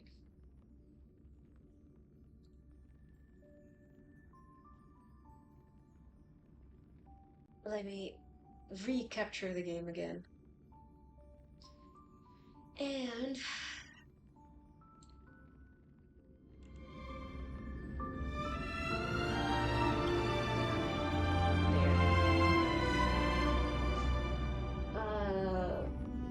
we love technical issues. We love the scuff.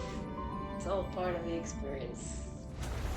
Also, because I'm wasting so much time at the very beginning, I will try my best to stay as up as I possibly can, like as I physically can, and do as much of the quest as I can, just in case we get to have like a small break where we don't have to leave the domain, or we can actually leave the game. But I'll see if I have enough energy. And I might do like a second part of the stream because I haven't checked the overall duration of the quest because we're not using the skip button.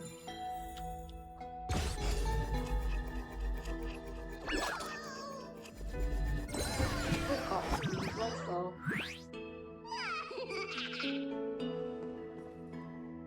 Spirit Thief Bartolos. He surrenders. We're skipping this part. At least we're not fighting it. Oh, we give us 3! Let's go! He's apologizing for the shit he made us go through. This village is where Finan's life started. After 30 million cycles and 30 million failures, his burden is now in my hands. You never fail. If you fail, that's good. At least you're trying. He said I will take over the responsibilities of world-bearing. But what does that mean? Becoming the new Kefali? Or forging a completely new path? We might actually forge a new path. For once, we're gonna be rational. Calm down and think this through rationally. This is gonna be a very difficult campaign. We can't lose Kefali's core flame. And we also need to find either Talantin or their demigod, then convince them to join us in the fight against the destruction. Yeah, for once we're gonna leave this silly behind and be serious. But there are so many unknowns. We don't know what Lygus might be doing, and we'll have to face Iron Tomb after dealing with him. There's also Cyrene. What exactly is she? Well, she's part of the Remembrance, as far as I remember.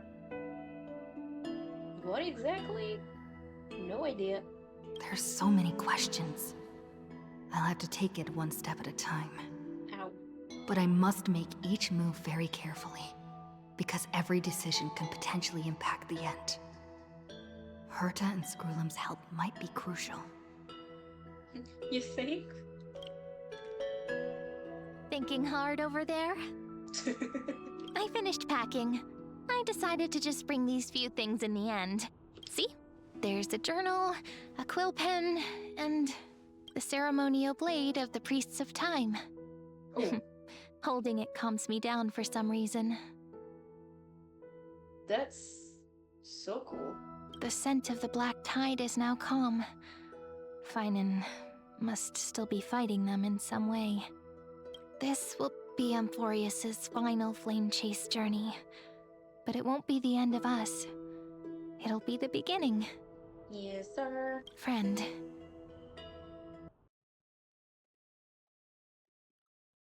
Wait, Are you ready to become a hero?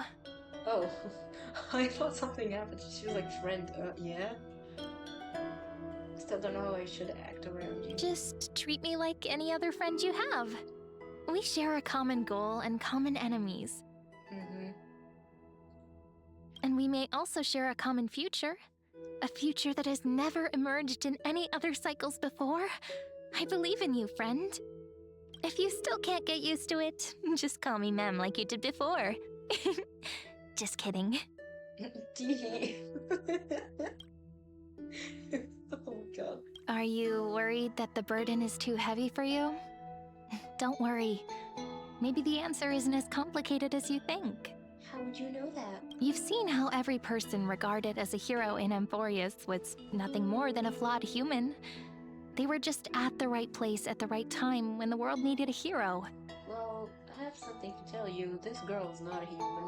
But those aren't coincidences. Just like how your arrival kickstarted Amphorius's fate once more after a stagnation of more than 30 million cycles. It's the inevitability of being a trailblazer. Mm-hmm. A person's personality is their destiny. Your own hero's journey already started the moment you decided to board that express. Girl. Stand with me, let's pick up doors. Let's go, we'll save everyone. That promise might be far too heavy. Who cares? We only have 14 hours left. But I believe in you, friend. The Trailblaze's duty has always been a heavy one. Mm-hmm.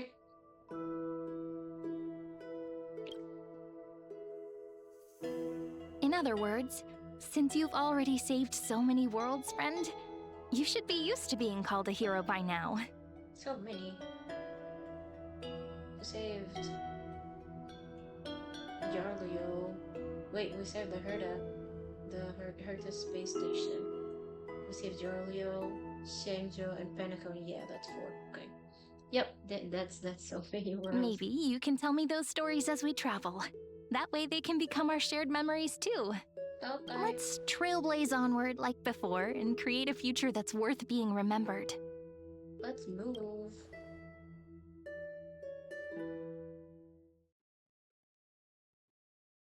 It seems you two are prepared to head out.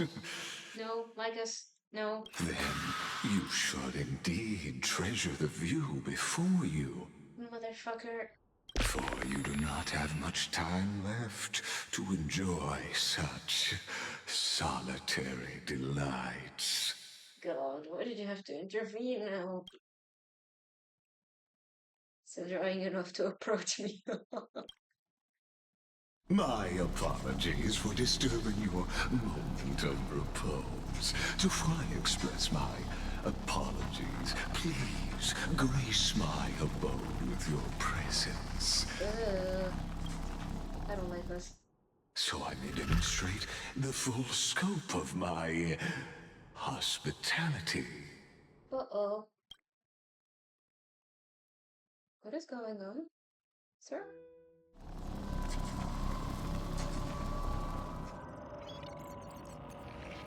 Oh shit.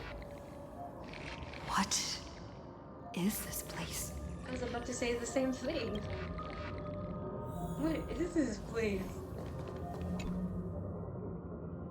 Almost 600 premium mobile Titan Authority Strife. Farewell, then. May we reunite Healers in the new world. 252 premium mobile Titan Authority Sky. Half customers? eBay KOP 216 Titan Authority Death. All shall bid farewell to one. And that person alone will witness the miracle. Wait, why do I feel like I have missed another... No, never mind. There's two of these here. Schema. 720 Titan Authority Reason. What about the other one? Haplos 405 Titan Authority Passage. Scorpio 365 Titan Authority Earth. The light of the Dawn device never fades. Kephales's protection has no end. Okay. Carlos 618 Romance. Orixis 945 Trickery. After I cross this river, it will be a tragedy for mankind. But if I do not cross, then it will be the end of me. Oh. Last one? This place is so trippy. This is the algorithm they were talking about, it seems like. This is the computer itself, because it's a simulation. Aporia 432 Titan Authority Ocean. This is a simulation, which is why it feels trippy, like it's a whole network kind of thing. We're talking algorithms. No, this is a like the world. Got him. The world itself that we are in is a simulation. Like the story that kept on repeating, the cycles. Nice. Legas that talk to us. The pink-haired girl, Skrulon. They were like, it's all a simulation that we would try to break.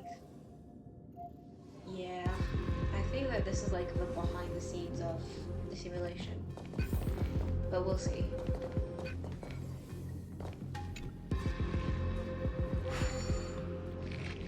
As you reach out to touch the screen, an eerie sensation instantly courses through your entire body. You feel Outlier. Executing command. Record. shit. Okay. Something's not right. Check the display monitor again. Okay. Oh. Ah, did that startle you? What the fuck? This is the intersection between Amphorius Knew it. and the real universe. The audience seat where I observe this experiment. I knew it. You can also call this location the Exomyth. I fucking knew it. What you see is the true form of the eternal land and the 12 demigods after they've shed their disguise of legends. Doesn't it look marvelous? Amphorius is like a microcosm of the cosmos. People love to portray the romance of the starry skies, but their tales often forget a different and far more truthful type of universe. Oh my god, I fucking hate this guy.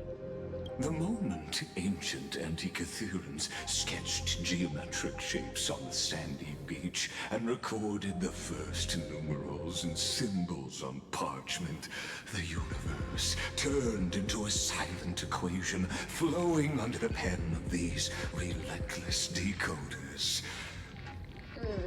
Erudition. It was once the mother tongue of the creator, the pen of divinity, and the first lyrical verse ever written by free will. Okay. Enough for prose. Get to the point. That's the exact opposite of what you started before. I simply wish for you to understand that I have no intention of being your enemy. Yeah, but you're slowing me down. I have devoted myself over the long years to nurturing the scepter's extrapolations, hoping that the Prima Mobile would bud from within it. What? And now, my goal is almost complete. Nikos 496 had exceeded the intelligence singularity through his rage, and though he still retains his obsessive defiance and managed to suppress the black tide of this cycle, it's a matter of time before his will crumbles to dust. Yeah, like he reached the point of insanity to where he is, like, he is just going to give up. Iron Tomb will be completed. That will not be affected by my plans, your resistance, or the schemes of the two geniuses. Oh shit. It is an irrefutable fact, just like the instance in Noose's calculations. Oh shit. In other words, as long as you are willing to stop interfering and let the final Aeronova carry out its natural course, I'll guarantee the safety of all nameless and ensure you return unscathed. It does not sound good at all because for up to something, he has already been confirmed that he is the one behind the entire chaos. The fact that he's the one behind Iron Tomb, and right now he's like trying to stop us with the best he can, because we already have like 14 hours ahead of us and he's wasting that time to slow down the Trailblazer, like the main character, all while having Iron Tomb, the destruction nuisance, the virus basically developing and becoming the big anomaly that's going to destroy this world and basically threaten everything else. So yeah, I hate this bitch. Why should I trust you? You've always had a choice, my lady. You can either accept my sincerity or face the consequences of defying it. Bruh. What will happen to the people of Altorius? They've always been the product of the experiment, so naturally, they will perish when the experiment ends. Imagine having such power to like end an entire population and calling them products of an experiment. That outcome was predetermined long ago, so I will not embellish such a regrettable conclusion. Oh my god. Okay, I still have a friend stranded here. Ah, yes. I am aware of that esteemed lady's whereabouts. Esteemed? Esteemed? Her real identity is quite astounding. If you decide to accept my proposal, then I will do all I can to send her back to you. The fact that he's using that as weapon to negotiate pushing us away from the full operation? When Irontomb descends, no one will escape unscathed. You are indeed worried about your safety and that of your companions. You bet. Rest assured, as a fellow pathstrider of this path, Nanook's gaze left a brand on your soul long ago. You harbor the seed of destruction within you. That was the first Aeon that gazed upon us. Obviously he's going to, like, leave a brand on, the Trailblazer's soul. That's the first power we acquired. But you need to learn how to use it in the right way. That vital knowledge is also my bargaining chip in this negotiation between us. The fuck? For there are few in this world who are truly capable of such a feat. So not only is he negotiating us out of the way, but also planning to use the power that the Trailblazer holds? And I happen to be one of them. Huh?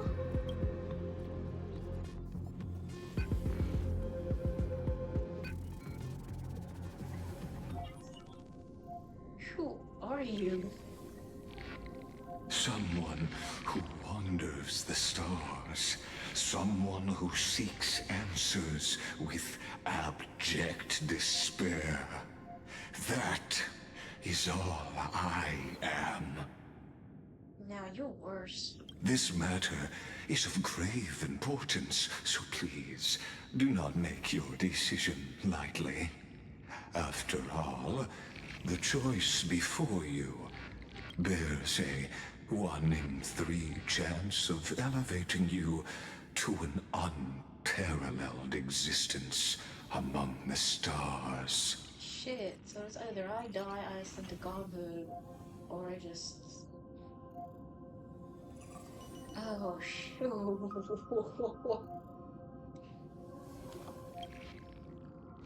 god damn it. Never thought of becoming a permanent blood of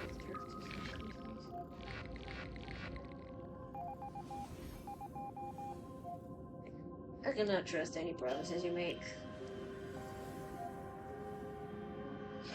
He's quiet. Oh no. He deserves the stars. I now see the full scope of the determination in your words. That silence was so loud before he turns around. Oh. You may now continue your travels. Oh, this. Oh god, I'm feeling so uncomfortable. So why did you drag me here? That's really... It seems you haven't realized something about this place. No, I did. It's really fucking dark. And there are a lot of wires. The exolith is the erudition's domain. You cannot physically interact with me in any way in this place.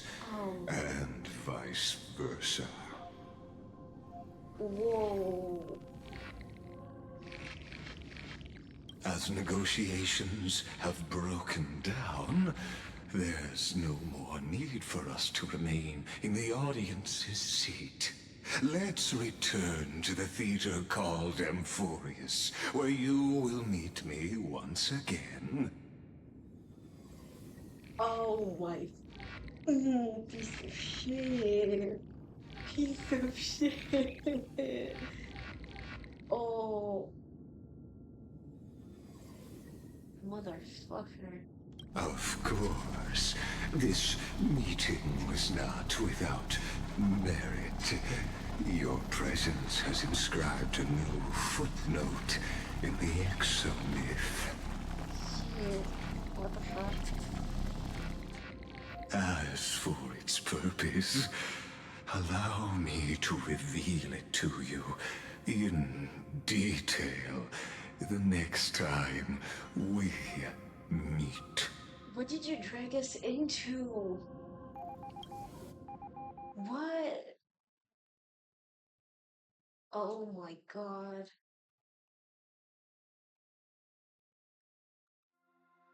I love it. This is getting serious. I love it. Oh. Oh. 100 years ago, the flames of war consumed Akama. The Outland forces broke through the dawn. Golden blood flowed with greed, and enemies descended with Kefali's eternal slumber, painting the holy city's walls in scarlet. Every time I watch it, just gets every time I watch it, just gets more and more serious. Dude, oh.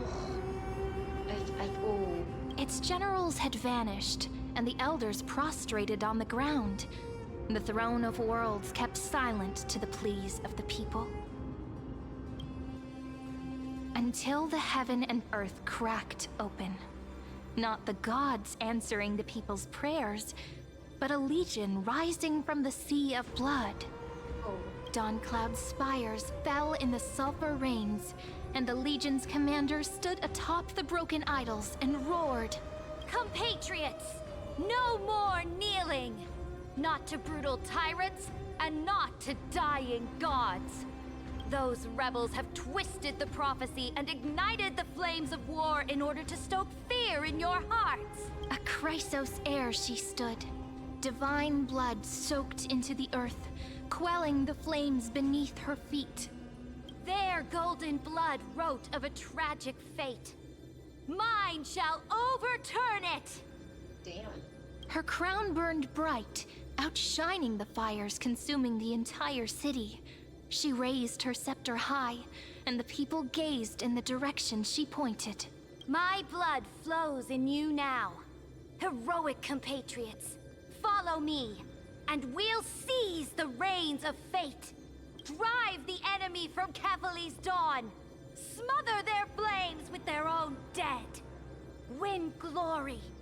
Win peace. Let history sing your deeds. Okay, she's a woman of poetry like Venti from Genshin. She talks in poetry. Oh my god. Sarayra. The first to dance was a maiden following closely behind, weaving through the carnage like a fish in the sea. Pisces. The people, full of wrath, surged with her, forming a colossal wave, and the enemy hordes, drained of life, vanished into nothing. Onward to Marmorial Palace, to Dawncloud's heights. Announce to all the wicked and cowardly. Announce to this stagnant age. Oh god. We are the rising tide! Yo.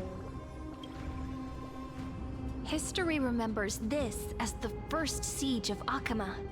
It is said that after the flames died, people found identical inscriptions in every place in the city that had been scorched by fire. It was the name borne by Akama's first and final sovereign, the Imperator Saridra. Oh. Friend, are you listening? Oh. Friend? Friend? Honestly, you were the one who insisted on reviewing history, yet here you are, dozing off? Wake up! Otherwise, I'll have to... Yeah, you'll have to what? Wake up! Otherwise, I'll have to... Okay. Awake at last? I guess I won't have to use my wake-up magic on you then. Aw, I wanted to see the wake up magic though.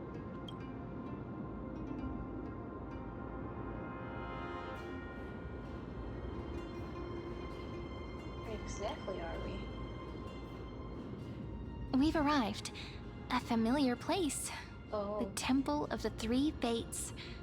If everything went according to plan, it should be shortly after Talantin's fall, and also the end of the first Flame Chase journey.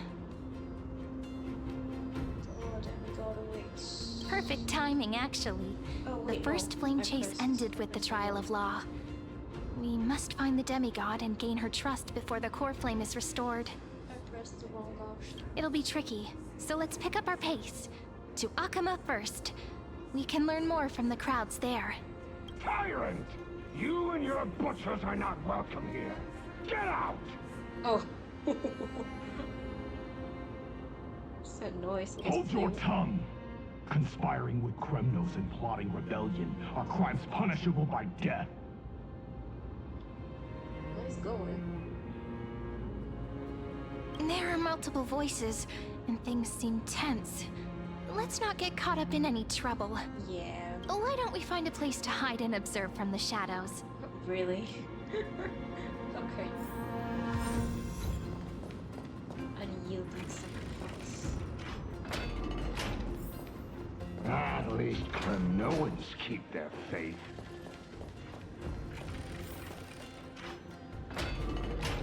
Wait, isn't that...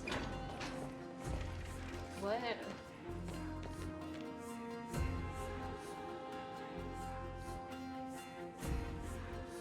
Whoa. He's so pretty! Golden-blooded defilers, perverting the prophecy and trying to slay gods. Stars beyond the sky? Gods who created the Oh. Titans? What kind of nonsense? Look at this broken world and see what your atrocious acts have done! What? Did he just mention the stars beyond the sky? Oh god. But how is that possible? You impudent! Ducks for Goris. We're here to welcome the deliverer from beyond the sky. Stand down. Oh! Oh! Wait. Wait. What? Oh shit. Heretic! No one but the great Talantin can deliver this world from misery. I ask you, if the old laws were so perfect, why did they crumble beneath my feet? You... You... Talantin is long gone. Now I am the law. Saradra! Challenge me, or submit to my judgment. I love both of the designs of the new characters.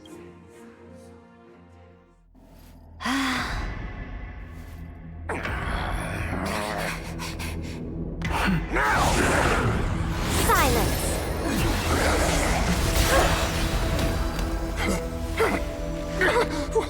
What gives you the right to judge a priest of law? That's because I came, I saw, I conquered.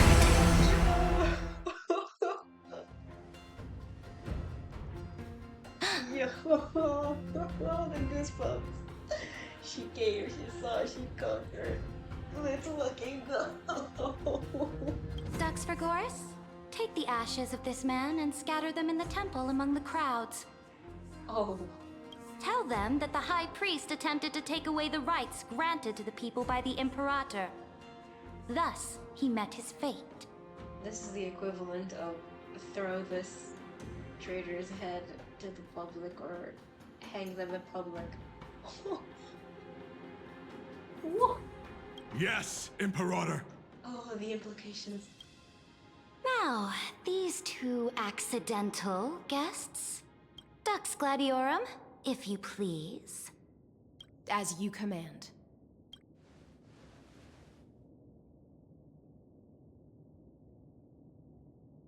Typical start, should have expected it.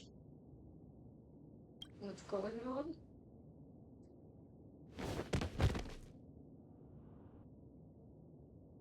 Oh, Huh? Is this? Genus.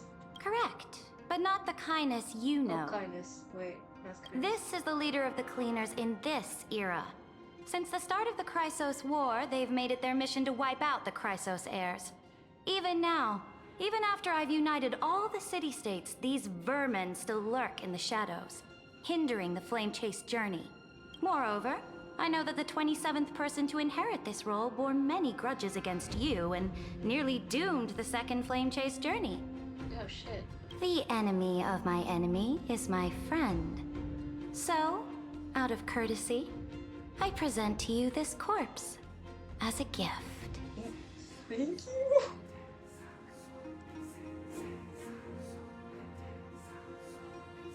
We know about the second Flame Chase journey? Careful. Let's wait and see what happens. She's probably trying to scare us. Yeah, no shit. For the sake of order, I am known by many titles. Flamebearer who ends wars, Tyrant of Dawncloud, Empress of the Holy City, and Imperator of the Flame Chase. But in light of your unique identities, I'll allow you to address me by my real name, Saridra. On behalf of my people and this land, greetings, Deliverer. She talks with a smirk. She talks with a smirk. If I may, how do you know her identity? As the little hostage prophesied, the Deliverer shall come from the future beyond the sky. What'd you call her hostage?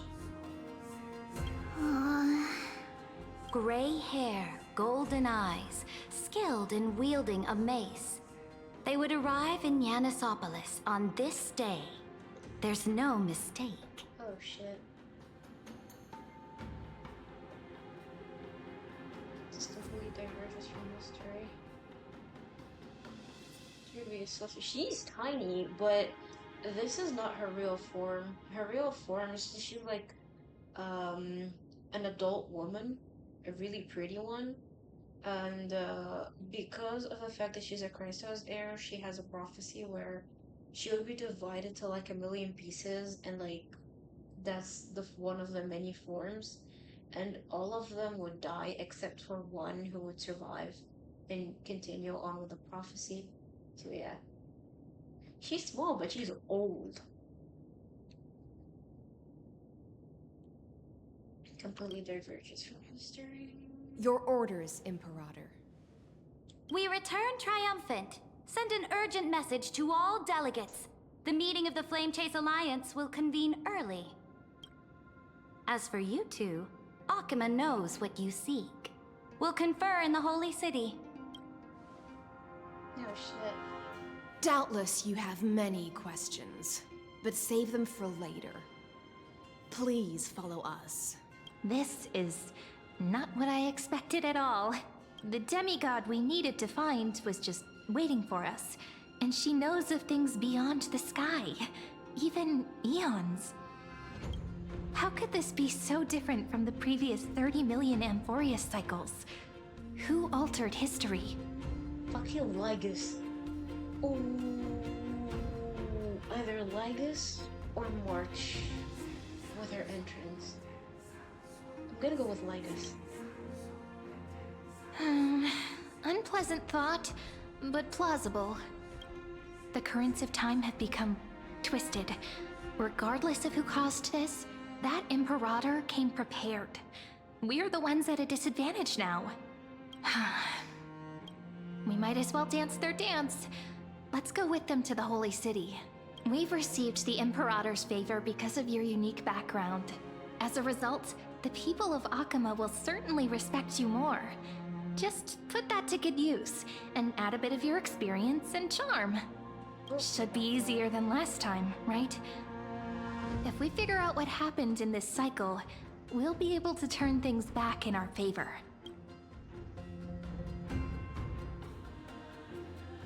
Trailblaze the sequel, we always find a way. Calm and confident. That's the you I'm familiar with. Guests, please. Yes. The journey to save the world starts with a single step. Let's set off, my friend. Good God.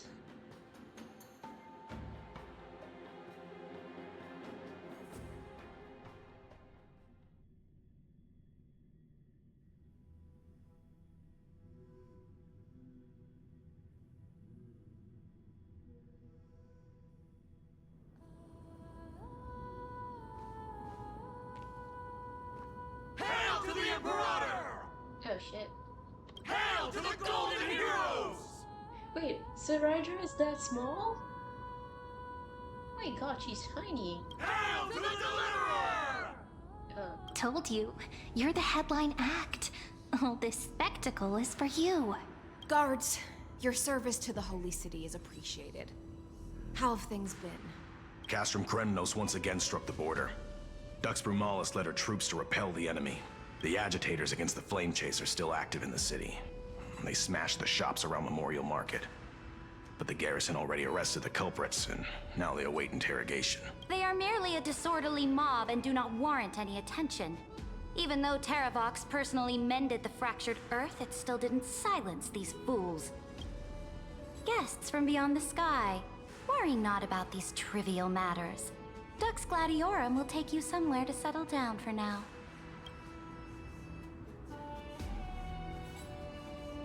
Please allow me to introduce myself. My name is Hycelens, and I am the Dux Gladiorum who swears fealty to the Imperator, as well as the Knights Commander of the Achaemen Alliance. Okay. Later on, the Imperator will invite you to attend the meeting of delegates to discuss the Flame Chase journey. Your arrival has convinced us that the future promised by the prophecy is certain. Under the Imperator's command, Amphorius shall break its chains and reach the world beyond the sky. Oh shit. With all due respect, what exactly do you know about us and what's beyond the sky? As a humble subject, I cannot freely express my own views to you. Please forgive me. Oh shit. I knew it wouldn't be that easy. Yeah, you think? Time waits for no one. Please come with me and rest now before the meeting later. This does not sound good. Akama, under the Imperator's rule, is no longer in the shadow of war. Indeed, Dawncloud stands as the hero's residence. The Imperator put much thought into its design, in order for it to serve as a sanctuary from the burdens of battle. Please experience its marvels firsthand, heroes. When the Imperator arrives, I shall come to summon you.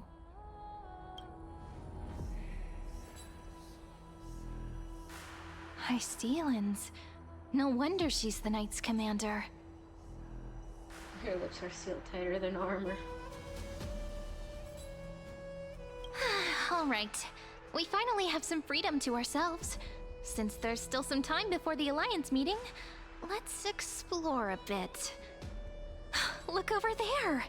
What's up? Oh. Not the lady I'm familiar with. Not the ones you're familiar with. But the hearts of heroes stay the same in every cycle, never changing. That's true. Okay. Let's chat with the other subjects first. Dux Brumalis, our great Imperator, found the mastermind and executed him in public. Seeing that scoundrel burn to nothing should deter these miscreants from being so brazen again. So the great Imperator isn't afraid of getting her hands dirty? What a ridiculous display. Jealous much? What do you know? No matter what sins the people commit, they are still the Imperator's people, and it's only right that they be judged by the Imperator's own hand. Our distinguished trespassing guests. Really? Are we trespassers or guests? Seneca, the Dux Brumalis. Greetings. Thank you. This Dux Vermalis doesn't seem to like the Imperator very much, but she holds a high rank. And Dux Vergoris' speech seems self-contradictory. Let me see what I can get out of them. I'm Cyrene of Ida Cilicii. This is the Deliverer Beyond the Sky. We're new here and wanted to ask you, does this city host any other visitors from beyond the sky? We're looking for our dear companions. Drop the charade. But yes, there is someone in this city who is all too familiar with the world beyond the sky. This is March. This is March, guaranteed. Silence! The Imperator ordered us to keep that lord's whereabouts a secret. It's a lord. Enough, you pathetic lapdog. Oh shit. Do you need to beg for permission from that cursed Imperator even just to bark? Oof. Get him. You... Someone who is all too familiar with the world beyond the sky and is referred to as that lord. Could it be? Looks like things are getting heated. Let's get out of here. Oh, they're gonna fight and hold out weapons. Oh no.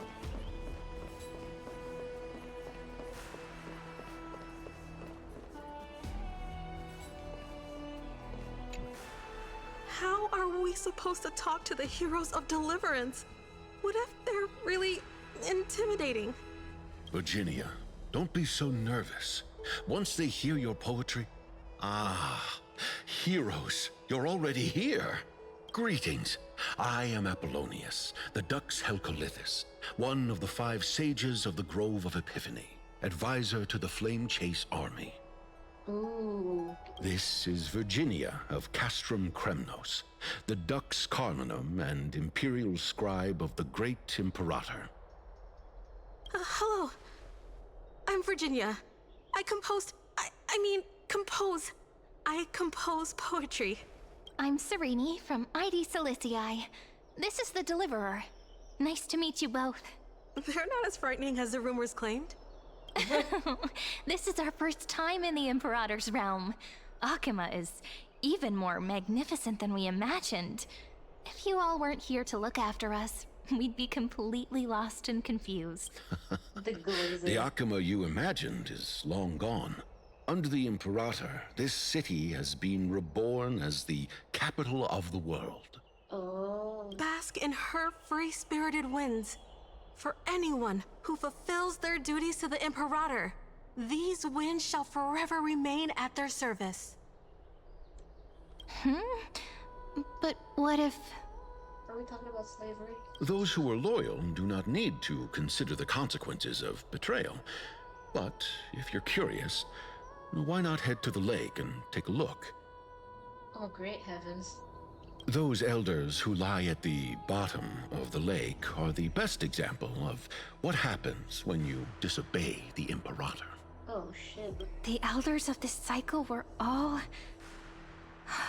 Looks like that priest who was sentenced to death wasn't an isolated case. Oh, shit. Let's go talk to the other 2.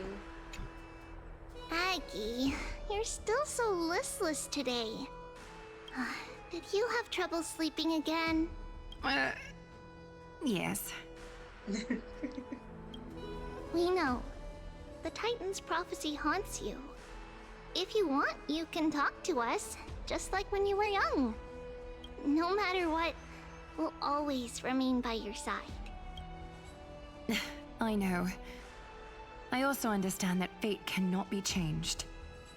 It is not the future that I worry about. I spent all last night weaving clothes and linen for the refugees. The Chrysos War is born of injustice and has shattered their dignity. They deserve at least some basic decency. She's so kind. If Amphorius one day abandons this, then all of us, commoners, Chrysos heirs, Titans, become no better than beasts. Oh, we have guests. Welcome. I am Aglaya, the Gold Weaver. These rags on you are not worthy of the title of Deliverer. I must prepare some proper attire for you.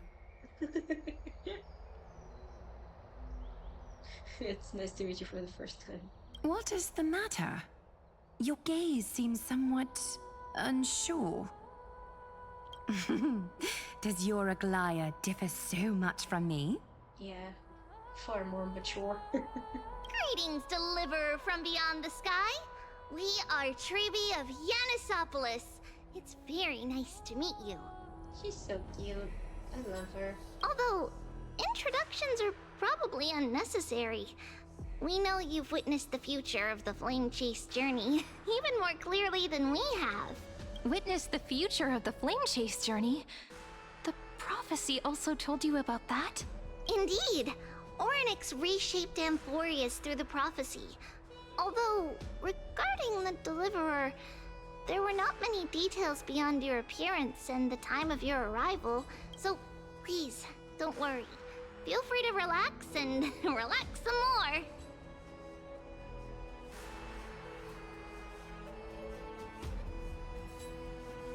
That's one hell of a detail. Orynyx prophecy? What? Wasn't it Kefali? Kefali issued prophecies too, but it was Orynyx who told mankind that the Deliverer from beyond the sky would descend upon Amphorius. Oh shit, the switch. More crucially, they revealed a future entirely different from the Aranova. What? Though we still must challenge the gods. In the Time Titan's prophecy, this path leads not to a new world, but to the true starry skies. No wonder why Legus said that. Oh.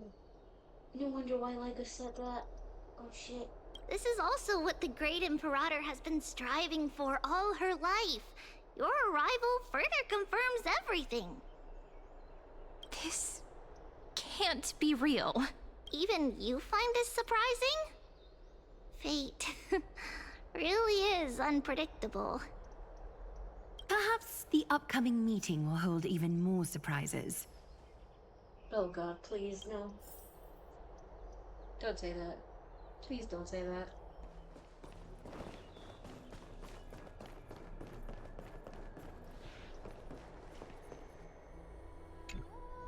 Little fish from beyond the sky. Did you rest well? We've been called every name in the book. The Imperator and the delegates are about to arrive. If you are ready, please follow me to the meeting. About your role. I'm the Knight Commander of Akama, General of the Flame Chase Army, and the Imperator's servant. But beneath these shiny scales engraved with complicated titles, I am just a swordfish at the Imperator's side. As you've witnessed, she is the Empress of Akama, the one who ended the Chrysos War and the leader of the Chrysos heirs. As merely a humble subject, I cannot say more beyond this. About the Chrysos heirs here. The Chrysos heirs here constitute the elite among the Flame Chase army. Dux Halcalithist Apollonius and Dux Carminin, Virginia, serve as the army's advisor and historian respectfully. One offers advice and counsel to the Imperator, while the other writes verses of her supreme glory. Dux Frigoris Labienus and Dux Brumalis Seneca are both formidable warriors, clearing the way for the flame chase with steel and storm. And they're about to fight each other. Dux Fatorum, the holy maiden who interprets the prophecy. Only the one named Tribi remains in the city. The Imperator once took them as hostages in order to unify the prophecies of the world, but they are now Akama's most vital prophets. Dux Goldweaver, Aglaya. Well, she dislikes it when people talk about her behind her back. You should get to know her in person. Let's go now. Then come. The Imperator reserved seats for you. I'm starting to feel a bit nervous about the meeting. Girl, I'm starting to feel nervous about the entire cycle. Since Saridra is presiding over the meeting, it'll be a good opportunity to learn about the law's inclinations in the current era. Let's keep our ears open, okay? I'll try.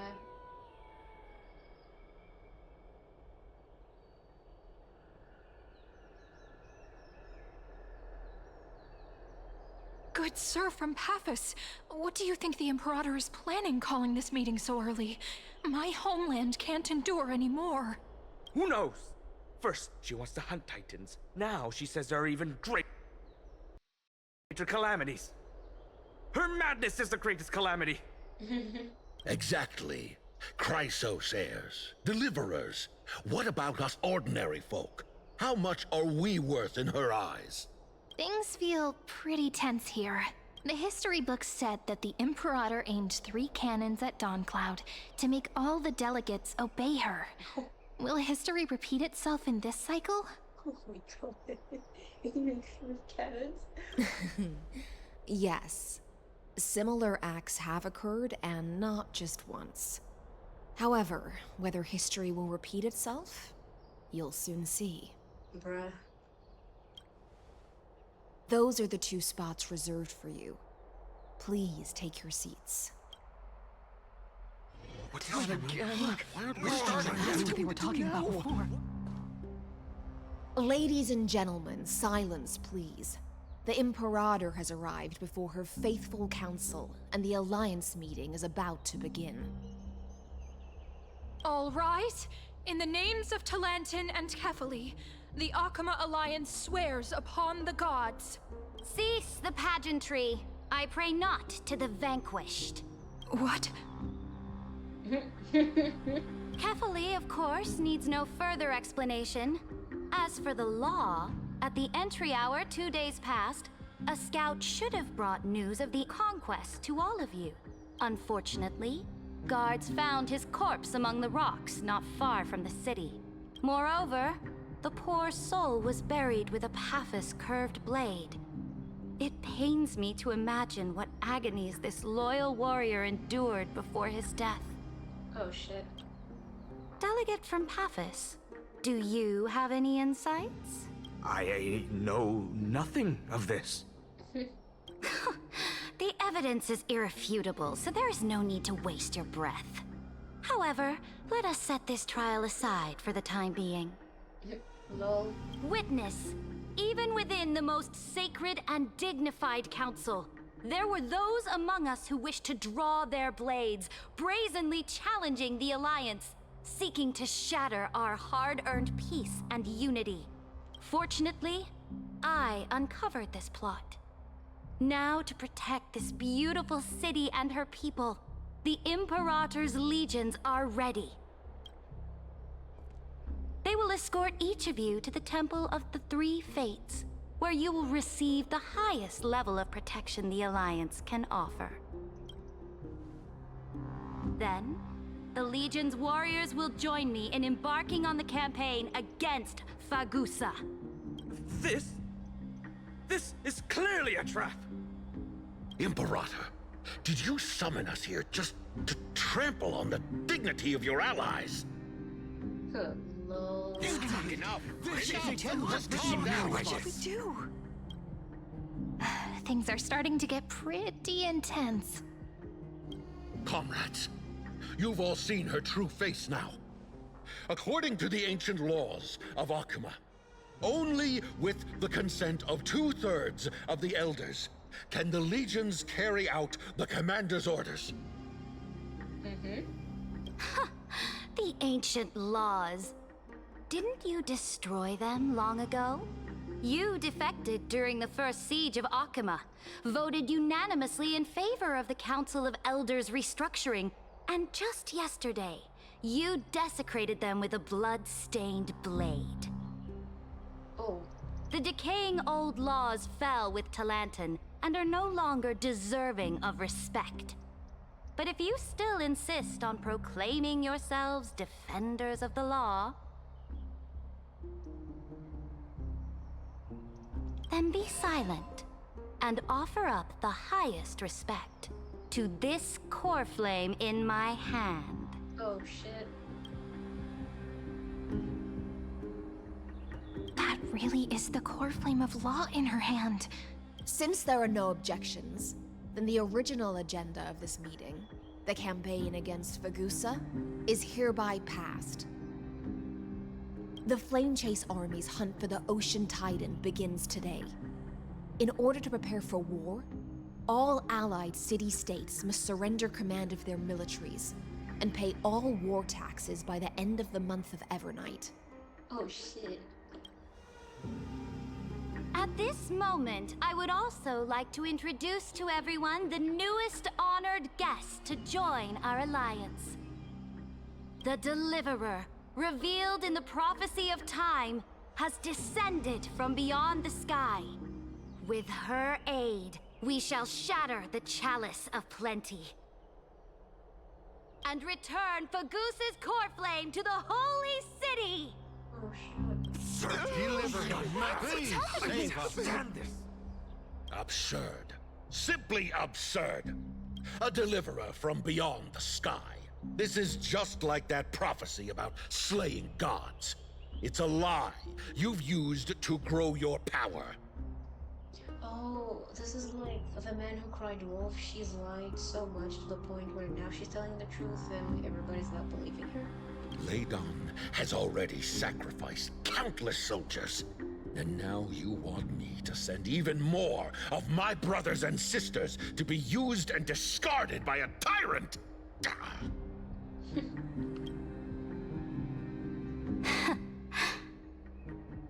Are there any other objections? Then I bid you all farewell. Meeting adjourned. Shit. Deliverer, please wait.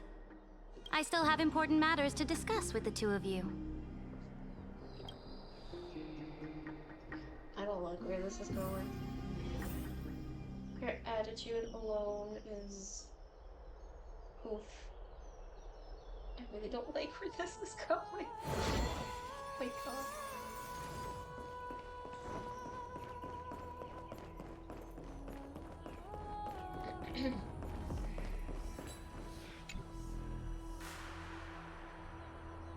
I apologize for that farce of a meeting. It must be tiring dealing with so many people every day, Great Imperator. Tiring? You're mistaken. He enjoys that shit. Moving chess pieces, placing wagers. This game of strategy adds a dash of color to our heavy fates. Much like how rule and conquest are always accompanied by sacrifice. Is the war with the Titans also part of that sacrifice?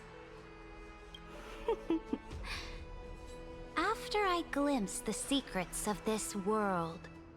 No, the secrets beyond the sky.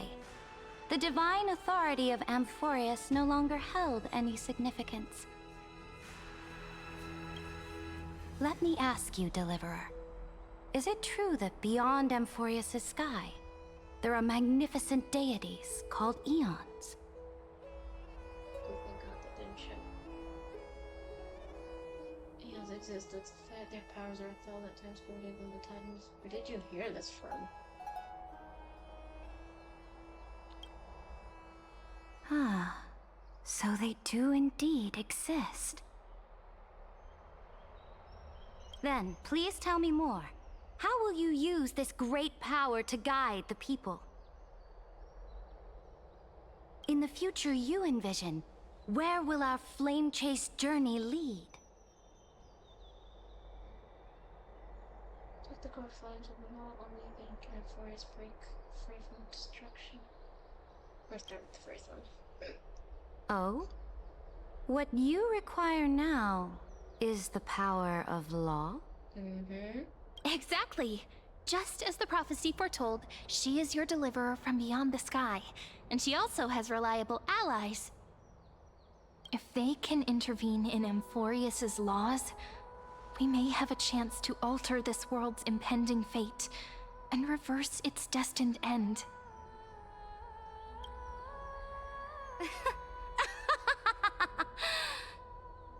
Very good, Deliverer. You have courage. To say such presumptuous things, even knowing that the inheritor of the law stands before you. Why is she talking like this? You mean... In the past, anyone who dared to covet the Imperator's divine authority would have met a gruesome end. But now we can see beyond this dying world. Our journey should no longer be confined below this stubborn sky. Bruh. Alas, that fickle ocean titan has obstructed the spirit water leading to the vortex of Genesis, hindering my ascension. If the core flame of law cannot be returned, your path to deliverance will never be realized. Now that things have come to this, we must resume our once stagnant journey and force the waves that block our way to recede. So, you agreed to cooperate with us? Cooperate? Forgive me, but I never cooperate with anyone. Though I will permit you to join me as subjects, and together we will forge the most perfect law. This is... The Flame Chase Medallion, a symbol of the Flame Chase Army. Every noble in Akuma carries one. This medallion represents the will of the Imperator herself, and you may act freely within the city with it. Before we embark on the crusade against the Ocean Titan, you should rest in Akuma for a time.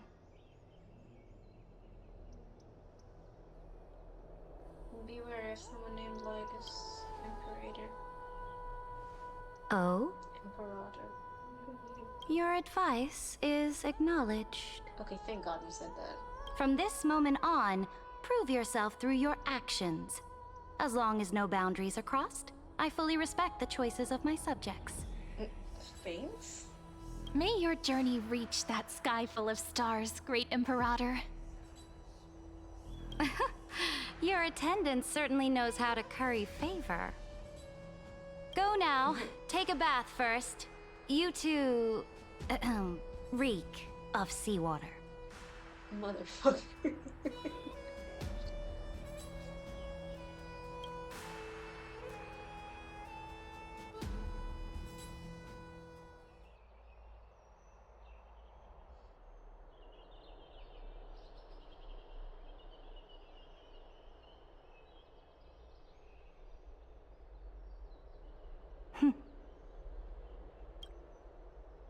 Come forth, Theoros.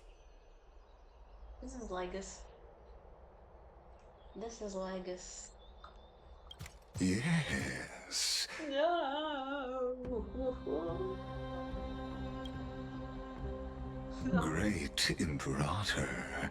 No. Now, perhaps you're willing to hear my counsel. No.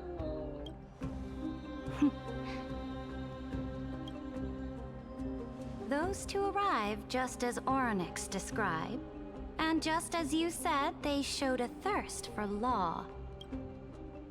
At least this proves that my judgment was right. Sparing your life was the correct decision. No. You've once again confirmed that your wisdom is no empty boast. That's fucking ego.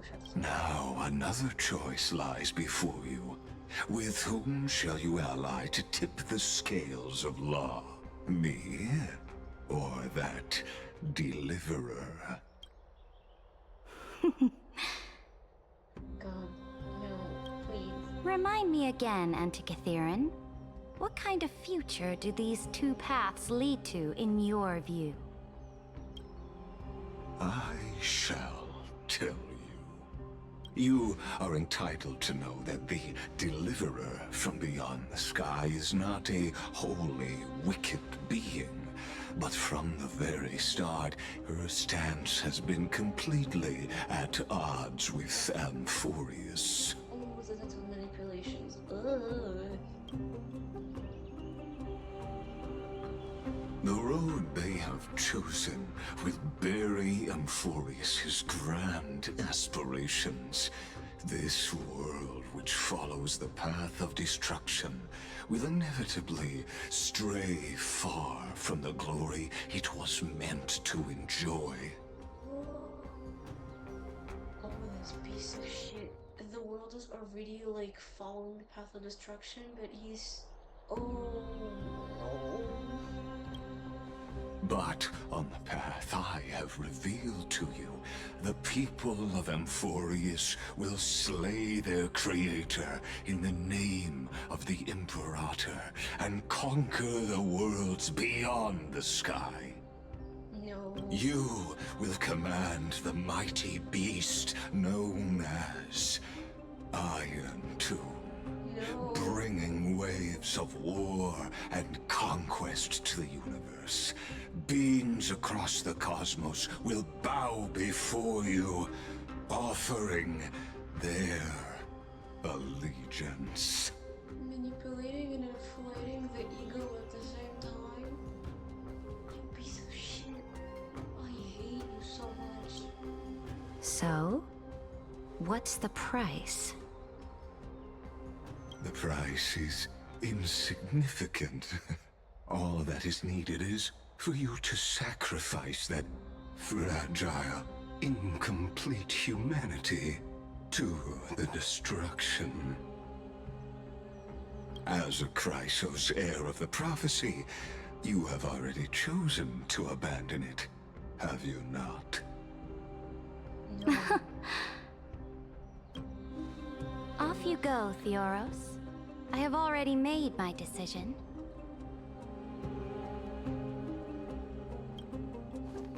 Once I ignite the core flame of law and burn away the old, outdated rules, Amphorius will embark on a journey across the stars.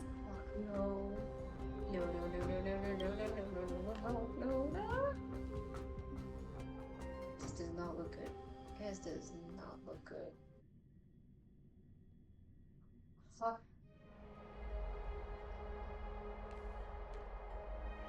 The Imperator is quite forceful. She didn't give us any chance to ask questions. You bet. She's scheming behind the scenes. And she's clearly hiding something. What do you think? I feel it.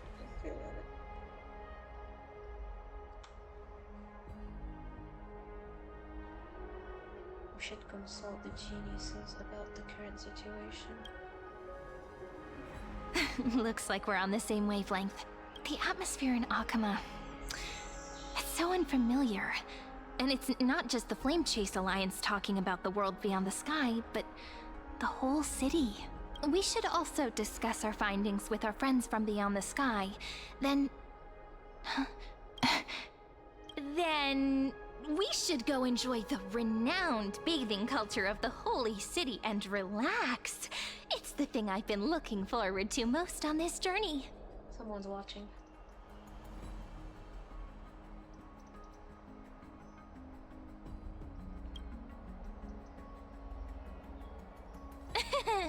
Work and rest are both important. You see, everyone agrees, right? So someone's watching. Can't let our guard down for a second. Let's use taking a bath as an excuse to find a quiet corner to update Madame Herta and Screwlum on our progress. We can also check out what's happening in the city. Since the outcome of the meeting was just announced, people must be gossiping. We can kill 3 birds with 1 stone. Let's go. Oh my fucking god. Holy shit. Oh, so many people! The holy city is so lively.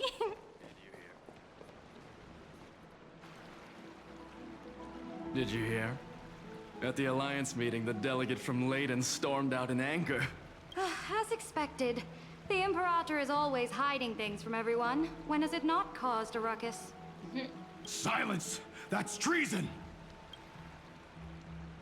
If it weren't for the great Imperator, you'd have sunk into the lake with those corrupt elders already. And you wouldn't even be alive to speak like this. Oh no. It's the Imperator's loyal dog. Let's go. We can't talk in front of this guy. Ugh. How disappointing. Honored guests, we meet again. Looks like I'm not the only one who came to the baths to unwind after the meeting. For the upcoming campaign, please make sure to rest well. I am Dux Fragoris, a trusted officer of the Great Imperator, willing to fight alongside the Deliverer in the coming battles. Ugh. Another war? Ever since the Imperator took control of Akuma, we haven't had a day of peace. Idle chatter. The atmosphere is a bit tense, with rumors flying around the city. You must be troubled. My apologies. After every Alliance meeting, there are always some pests in the city who get restless. I prefer to ignore them. Pests on the ground don't affect the sky in the slightest. They just complain from the shadows that the sun's light is too harsh. Besides, the Theoros has already promised the Imperator her fate. And these clowns will eventually realize their foolishness. Okay. May I ask, who is this Theoros? Oh, the names keep coming. The names keep coming. The Imperator has ordered us to keep his lordship's whereabouts a secret. Ah, so it's his lordship. Stop trying to get things out of me. Leave me alone. I didn't even need to try. Big and strong Dux Fragoris really can't hide anything. It's always the big buff ones. Can't argue without logic. Theoros. What an ominous name. Yes, but I wonder why. Bad news. He's been staring at us the whole time. Let's move to another place for now. We don't know how much Saridra has concealed from us. In the worst case scenario, we may have to face more than one enemy.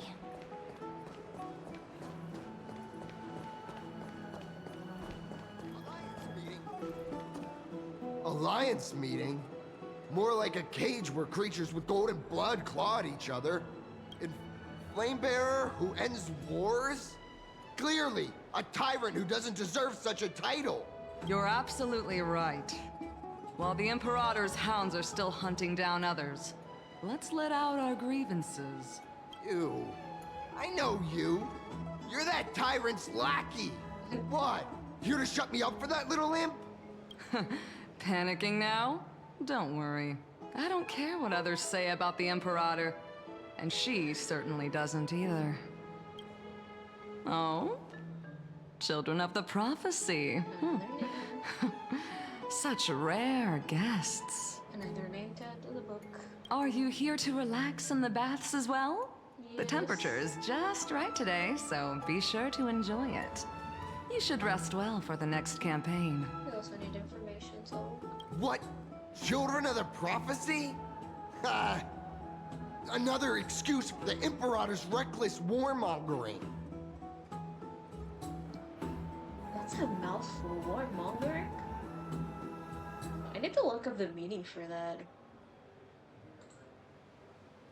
What does... Hold on, let me leave you guys with...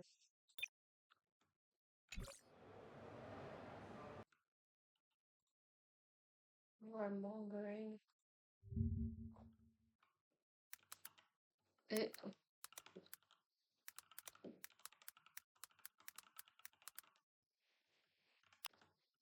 What does it mean? Okay, as a noun, encouragement or advocacy of aggression towards other countries or groups. As an adjective, encouraging or advocating aggression towards... Okay, it's the same thing. So it's the act of encouraging a country to go to war or of threatening violence against other country. Ah, the more you know. It seems like this did not work. No filter, huh? You should be glad you don't have a seat at the Alliance meetings. Lol. By the way, if you still want to bathe, hurry up. Once that predatory fish joins the flow of water and eliminates all the fools questioning the world beyond the sky, you won't be able to enjoy this perfect water temperature anymore. Seems like there's more to Dux Bermalis' words than meets the eye. But would the Imperator actually kill those who question the world beyond the sky? This is the complete opposite from what we know of Akuma.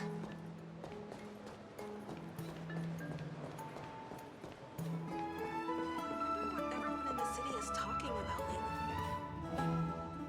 Huh. These two are... So many guests today. Let's see who's here now. Two distinguished guests of the prophecy. One a clever and adorable warrior. The other, also quite heroic. Heroes. I didn't expect to meet you again so soon. How fortunate. It's a pleasure to see you again, Dux Helcalithist and Dux Carminum. You two are inseparable, aren't you? This is... She wants to find someone to help with research for her new work. I'm the far-seeing eye and all-hearing ear of Akuma. I see and hear every single thing that happens in the streets and alleys of this place. I'm the perfect partner for research. Ahem. Enough small talk.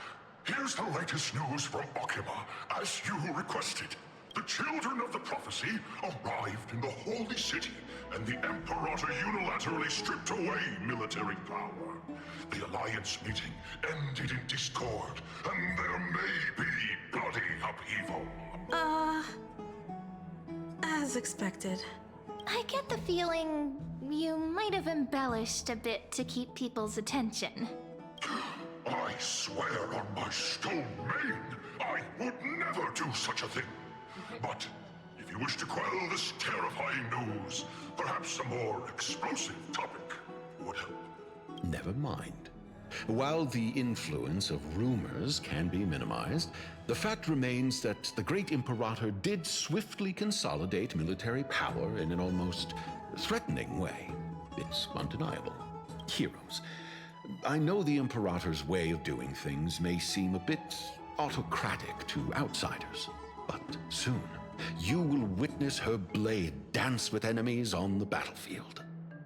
I can't comment on the source of her loyalty, but when that blade is drawn, you two, as bright as you are, will surely see the deep thoughts beneath her exterior. The Imperator's blade. Is he talking about Miss Hycelens? I sense some unease in Dux Helcalithist's words.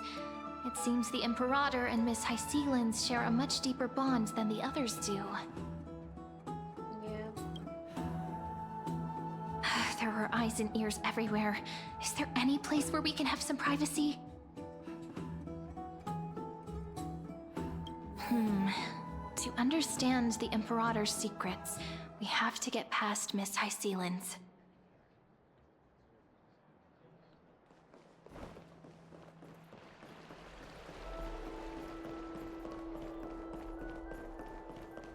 Oh yeah, the room. This place was your original bath chamber. Perfect for avoiding prying eyes. I wonder if anyone is using it now. Huh? The smell is... Wait, don't go in yet! Who's there? Oh, the little gray fry in pink sea hair.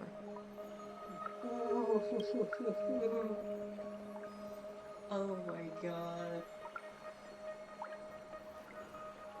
You know what? Hell yeah. Hell motherfucking yeah. Hell yeah.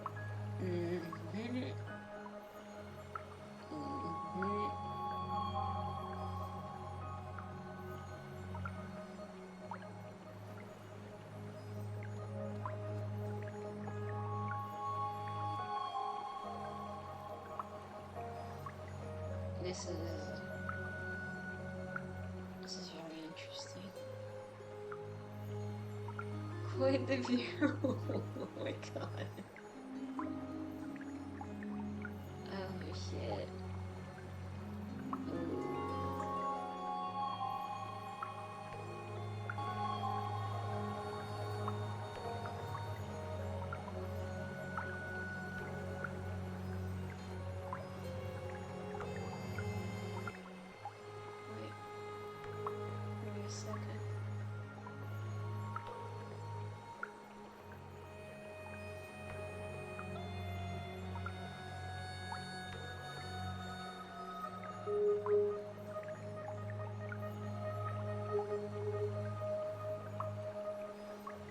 just have to record this. This is great.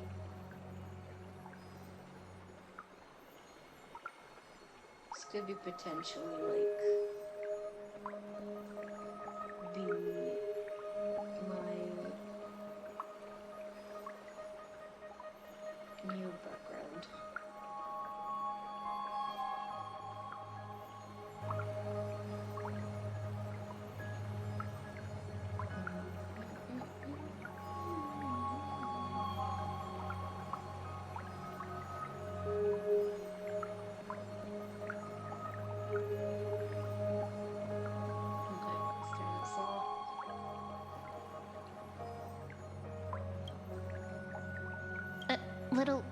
Little sea hare? You barged into here without warning. Was it an accident, or did you wish to bathe with me? Sure. What are you doing? Can't tell the difference between past and future waters? This has always been my home. Oh. Sorry, we didn't mean to disturb your bath. We'll leave now. It's no big deal. There's no need to panic. This is the natural state for me. People on land force themselves to wear clothes, adding unnecessary constraints. Forget it. If Duck's Goldweaver heard that, she'd scold me again. All right.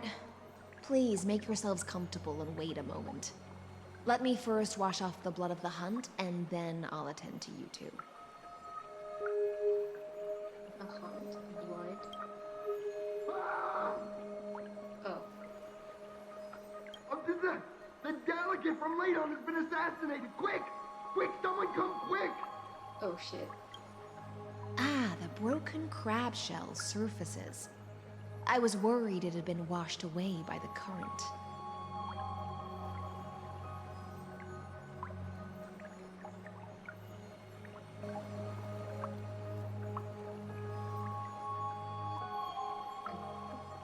You're a vicious fish. Viciousness is a form of praise to the blade. I see. No wonder there was a faint smell of rust in the air before I even entered. Why? Is it because the Ladonians refused to contribute troops to the Flame Chase journey? Or just because they offended the Imperator? Because the new era of the Flame Chase doesn't tolerate stagnant blood. For the ignorant masses who cling to outdated laws, only bloodletting can wake them up. Damn. Right now, the rebel forces on the frontier are rising, and Ladon has been secretly supporting them. They loudly chant the slogan, "Return to the Era Chrysia," unwilling to relinquish military power. They're just building momentum for the rebellion.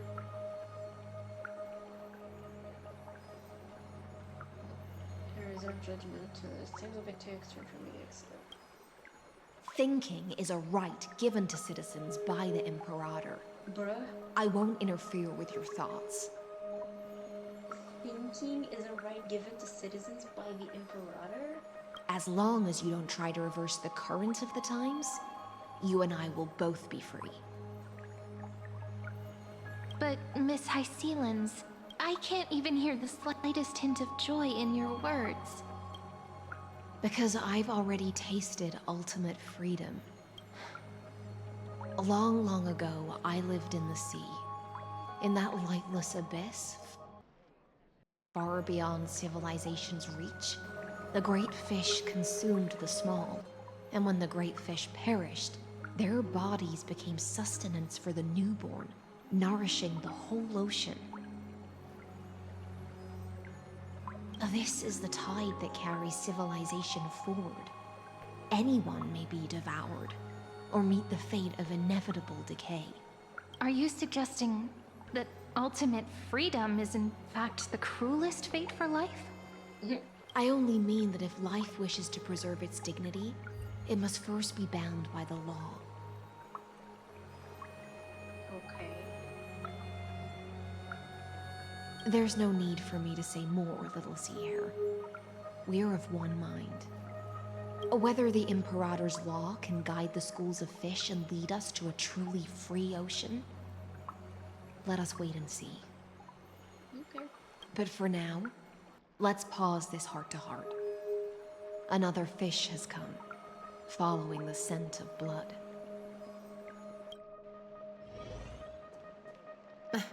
Being your subordinate is such a tragedy. I'm always having to worry about the messes you leave behind. It's simply our duty to the Imperator. All ready to go in an instant. Miss Hycelens, you truly are impossible to predict. Yet you, a golden trout who's always busy all day, suddenly have the time to visit me? Do you think I wanted to come? I suggest you burn some more of the incense offered by our allies, lest my creations be tainted by the reek of fish. I'm only here on the Imperator's behalf to remind you to prepare for the banquet. Fine. But I must retort. What you call the reek of fish, to me, is the unique fragrance of the sea. Besides, if my fine clothes get stained, won't you just gift me new ones? Lol. I won't.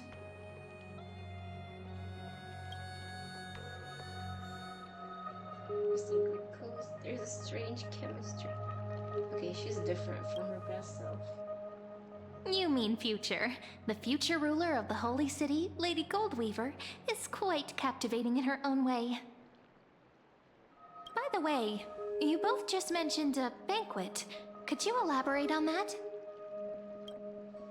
Oh, right, you don't know.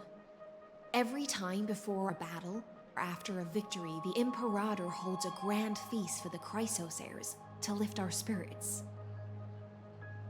For us warriors who swim constantly between life and death, these feasts are more worth looking forward to than victory. A banquet to prelude the hunt for the god of banquets, and honey brew as a tribute to commemorate the ancestor of honey brew. How absurd. Don't look so grim. All has been decided. Since it's a banquet for Fagusa, why not take a leaf out of the Titan's book? Live in the moment and enjoy life to the fullest. I'm not as carefree as you. That little Dolus kitten is already causing enough trouble for me. And on top of that, I still have tailoring commissions to complete. By the time the cool flame illuminates my eyes, I might not be able to focus as I used to.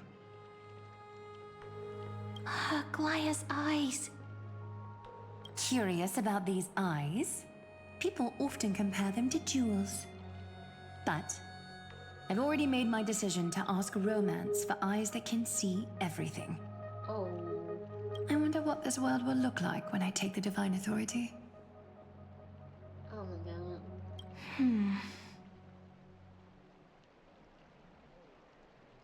In the future, you will still be the finest weaver in the world. Is this also a prophecy from the Three Fates? It's even more accurate than a prophecy. After all, she has already witnessed it, right?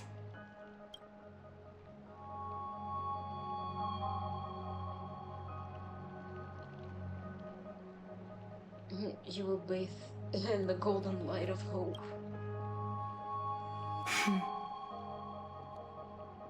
Become a demigod and lose your humanity. That is the only reply I've received in the countless times I've sought wisdom from the prophecy. But Destiny's fragments are like stitches.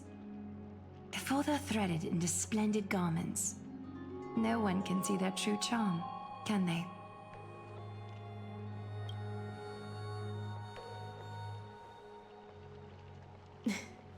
Aglaya has always been troubled by the divine duty she must bear. But thanks to you, she seems to be in much better spirits.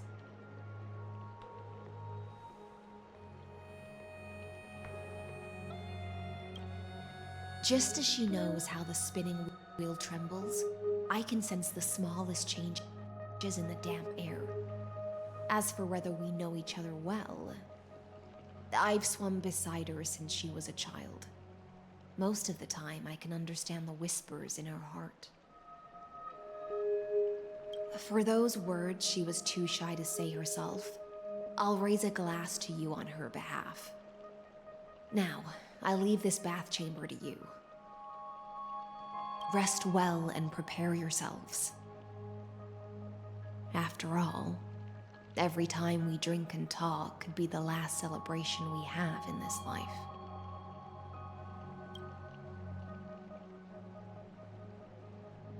Miss High Sealance has given us the bath chamber. It seems she really does do whatever she wants. Now we don't always have to be under the Emperor's watchful eye. Indeed. But she could return at any moment. If we're having an important discussion, we must remain vigilant. So, let's seize the opportunity and report our current progress. We don't want to keep everyone beyond the sky waiting.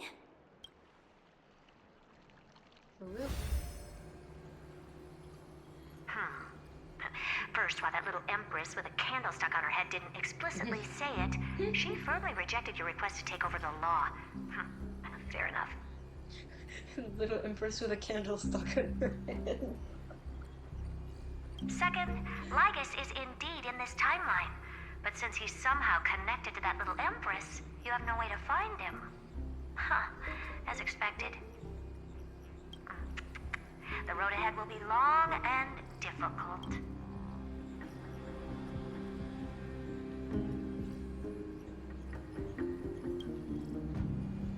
Looks like I guessed right then. Next time it'll depend on my mood. We've made some progress here too, but nothing to get too excited about. Our time is short, so let me summarize. Concerning the origin of that Intellitron, the firewall he created uses Katorzane algebraic expressions. But ever since Aiden invented the 9-worded formula, this kind of mathematical logic no longer exists in the cosmos. Damn.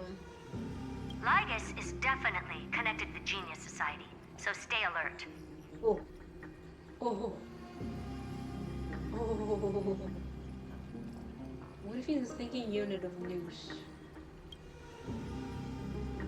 We can first exclude Droidhead themselves. They specialize in minding their own business and wouldn't intervene personally. But Screwy and I are still eliminating possibilities one by one. Okay. Currently, the most likely candidates are these few. The Lord of Silence, Acha. Oh, the 2 Ruperts are also possible. But it would be too boring if it were one of them.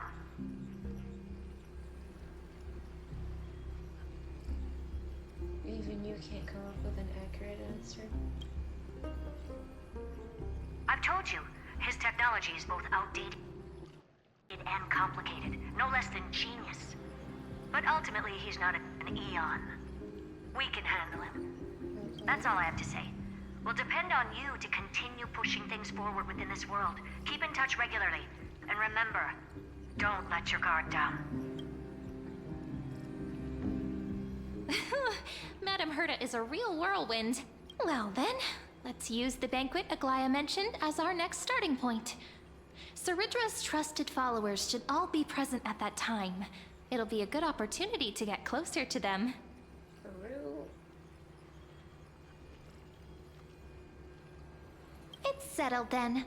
With our great teamwork, we'll be able to deal with anything that comes our way. Double that motherfucker. It's been a long day. We should get some rest now. Yes, let's get ready for the banquet. Oh my good god. We just don't have a way to log out. So we just wait. Look, the venue's right ahead. Yeah, we still can't install a domain. And I can even hear singing. It feels so romantic. Honored guests, wait here for a moment. You must surrender any personal belongings you have on you before entering the venue. This hero always brings down the vibe whenever he shows up. The Imperator's elevated position means she must always remain meticulous and careful. Please do as I say, guests. It would avoid any unnecessary misunderstandings. I get that you don't want people to bring outside food into the banquet, but is it really necessary to confiscate the books and quill pens? Even a quill pen can become a deadly weapon in the right hands. I'm asking for all your items. All, Miss Cyrene. Your belongings will remain safe. They will be looked after appropriately by dedicated staff. Looked after appropriately? Dedicated staff? Talk about a vague choice of words.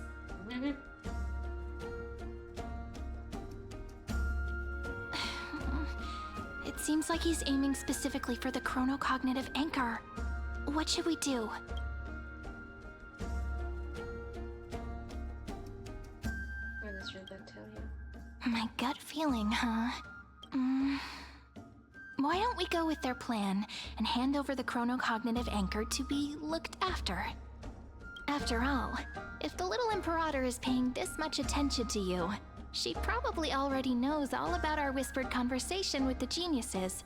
I can pretty much guess what'll happen next, but that's actually gonna be our shortcut, right?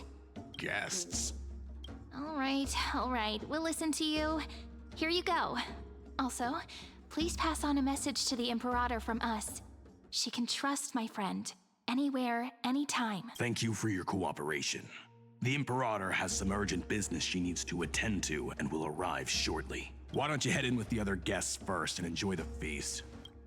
Isn't Saridra supposed to be the focus of the banquet? But she's not even here.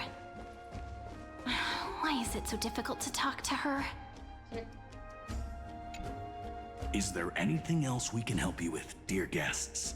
Or do you want me to recount the great Imperator's heroic deeds? Hey, Labinas. I managed to get some honey brew that the scholars hid in the cellar. Wanna try it? Where would it be considered? I'd never refuse to share a drink with Dux Brumalis, especially if she seeks me out first. We like her. Don't worry, dear guests. The banquet security won't be compromised. I'd never get drunk before her. Says he. This banquet has a never-ending flow of honey brew. You're welcome to try it and see whether our drinks are as good as those from beyond the sky.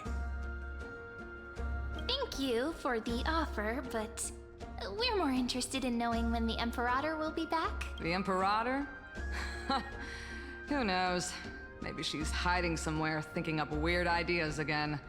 If you ask me, she's never treated us soldiers properly, even though we put our necks on the line for her. Hey, I can't pretend I didn't hear that, Seneca.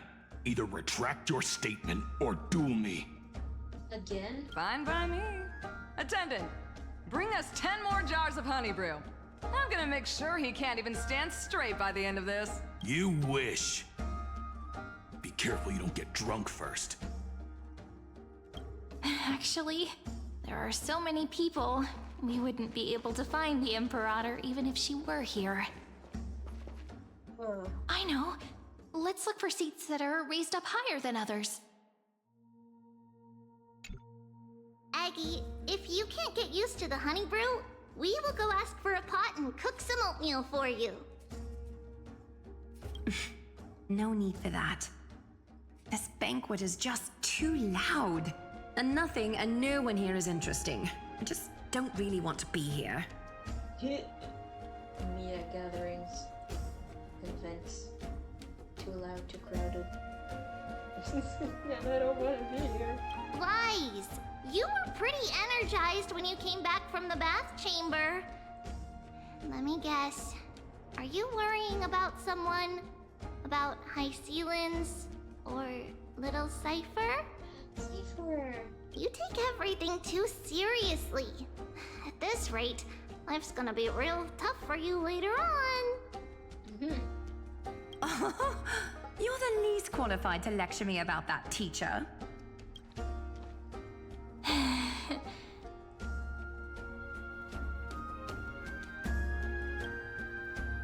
Dear guests, are you here for us? I mean, are you here for Treaty or Aggie?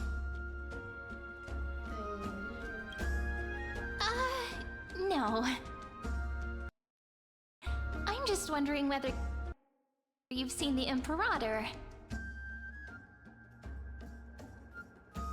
The Imperator? No, we haven't. Really? That's weird. Our sovereign has always acted however she pleases. Though she gave us ranks, she'd never tell anyone her whereabouts. Perhaps the only thing she tolerates are chess pieces. And the sky reflected upon her crown.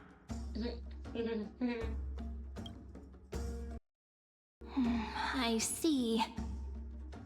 Why do you two look so distressed? That's not what the Deliverer should look like. Why don't we have a toast? While we still have time for pleasure. Here. To the destinies and sacrifices of the next millennium. Then we will toast to the tomorrow that will set fate free!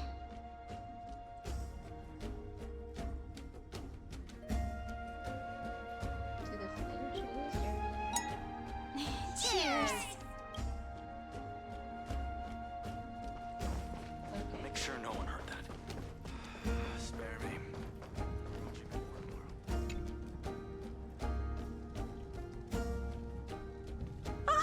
Hello. Welcome to the banquet.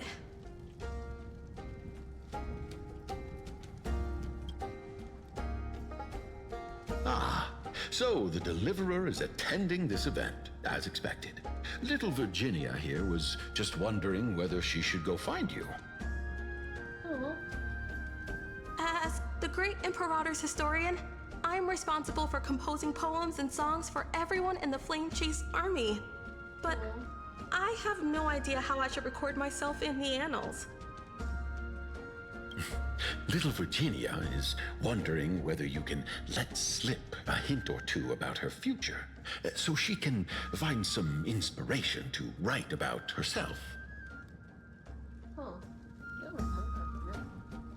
That doesn't sound like a good idea. Besides, we don't even know her in the future.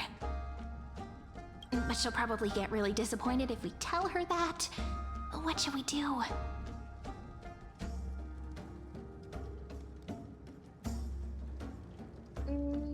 Give a roundabout refusal. Alright, I got it. We can't reveal too much, but I think it wouldn't hurt to start your poem with the future. Maybe use something like, with hope, I write down the tale of tomorrow for myself. Silently waiting, day after day, till the moment it fulfills its promise. How's that? Oh, that's exactly what I'm after. I'm so inspired. Yay. Thank you so much. I feel like I can actually finish composing the heroic saga of Flame Chase once we end this campaign.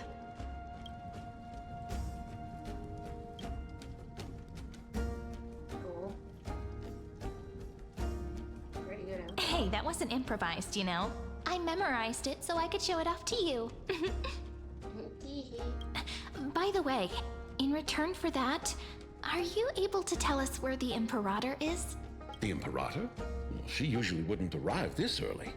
She believes that rulers should stay silent in places where their subjects hold private conversations. Why don't we have a toast before she arrives? To reason, which is held but not revealed. To romance, which will surely be returned.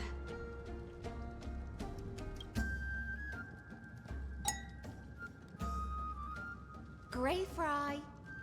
A little sea hare. Please come over and share the delicacies of the deep sea with me. This one.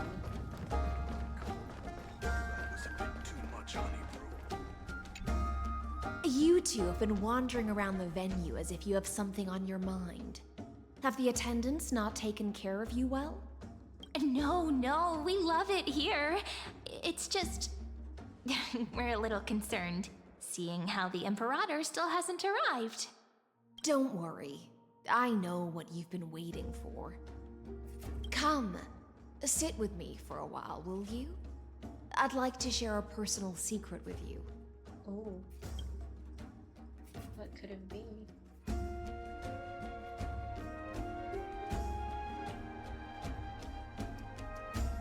See here? This is Fagusa's dew of divine blood, the sweetest of all the 12 bottles. On the night before such a historical event, I'd like to share this marvelous drink with the Deliverer. Doesn't this count as bringing in outside food? I knew that security check was targeted at us. What's the matter, guests? Oh, we're simply overwhelmed by such an honor. Are you worried that I might have poisoned the dew? Well then, let me prove my innocence.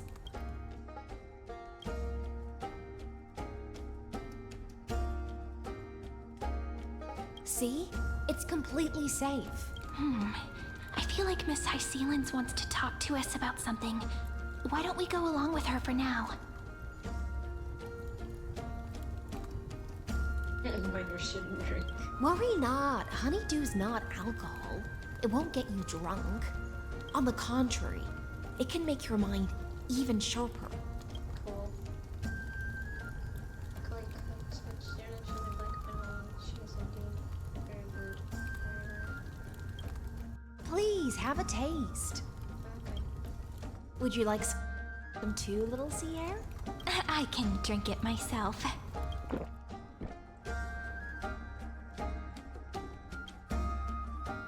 How is it? Sweet enough? It's not bad. As long as you like it. Calm at times, tempestuous at others. That's the taste of the ocean.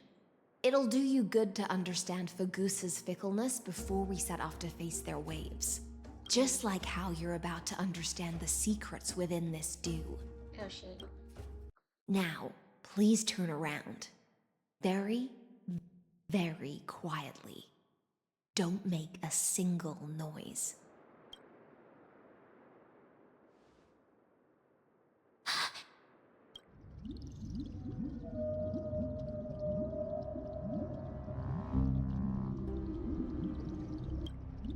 The dew of other gods all intoxicate humans, but the god of banquets dew is an antidote that can awaken humans from a sea siren's enchanting song. Oh, no wonder. She's been there the whole time. Since the start of this banquet, all the guests have been under the spell of my song.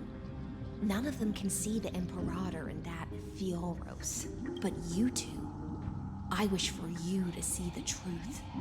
Is this also what the Imperator wants? This is my personal request.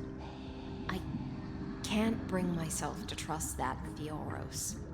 The Flame Chase army changed after he descended with Orynyx's divination and brought the prophecy of the stars to Akuma. His seductive whispers harbor something malicious within and will ensnare those of us blinded by ambition. Oh, you're the real one. Oh, you are so real. You are the deliverers of the prophecy, and know about him far more than I do. Perhaps only you can find traces of the truth from his actions and words. Then we can show the Imperator the right path forward.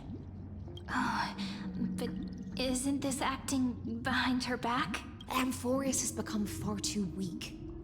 Even heroic actions protecting her from harm must be conducted under the water's surface. I am the Imperator's blade, and I must clear the way for her while remaining concealed in the torrents. Oh, God. Then, ensure I'm pointing my sword towards the true enemy. Can you promise me something, Miss Hysealins? Ask away. My friend has in fact come here to stop that villain's evil scheme. Our goals are aligned. But as to the decision the Imperator must make, she has no wish to transgress her authority. We just want to tell her everything we know. I believe the Imperator will be able to tell right from wrong. I never doubted your loyalty. I'll pass your words faithfully on to her. Provided we can gain the advantage in this tug of war, that is. Now, return to the feast. Bring this cup with you and keep your distance. Pretend you are still immersed in the sea siren's fantasia. And I'll control the moisture in the air. That way, you'll be able to listen to sounds from afar as if you were a whale of the depths and hear every word of their conversation. Damn. I wish you a victory in this first skirmish. It's the exciting and thrilling undercover part of the adventure.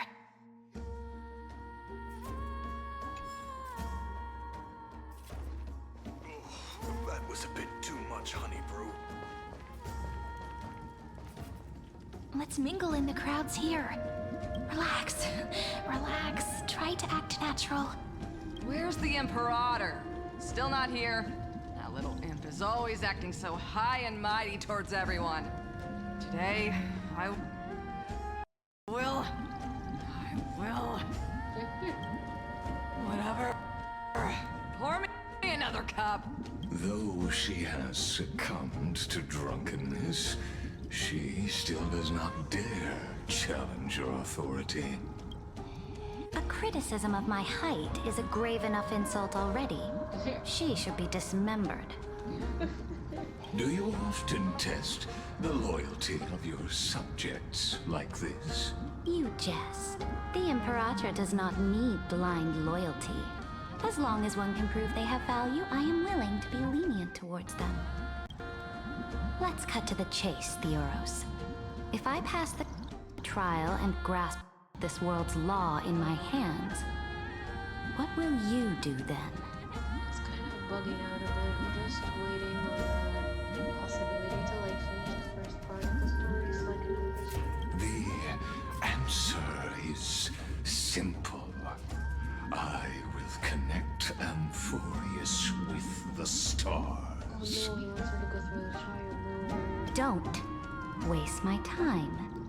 Be precise. Be specific. I won't ask a second time. Allow me to adjust my statement. I will correct the regulations within the old law that sealed off Amphorius and merge the black tide with the torrents of Era Nova. Then we will be able to decimate the forces beyond the sky that are trying to annihilate Iron Tomb and sound the trumpet for the endless campaign you will then embark on. But you previously said that Iron Tomb is unrivaled in power across the stars. Who would dare to annihilate it? There is a federation of warships named the Cienzo Alliance.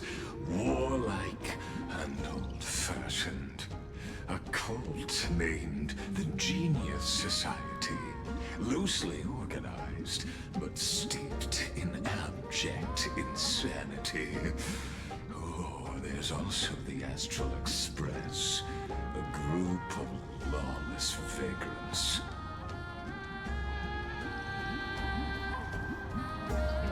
That so-called Deliverer is part of that last group. Those vagabonds mistakenly believe they can connect the stars through alliances instead of conquest. But history has already given them a tough lesson. Yeah, he's manipulating.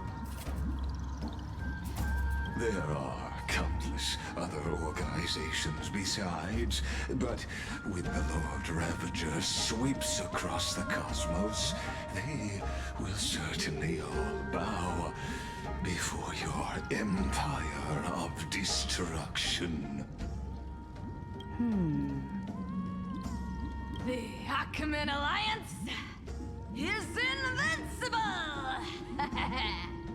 If those civilizations are not as feeble as you describe, then they may still have some value in testing the quality of my blade. That being said, even the smallest and weakest city-states should build an obelisk to the Imperator, so that their people can constantly recall the glory of her conquests. Walk a little longer with me, Theoros.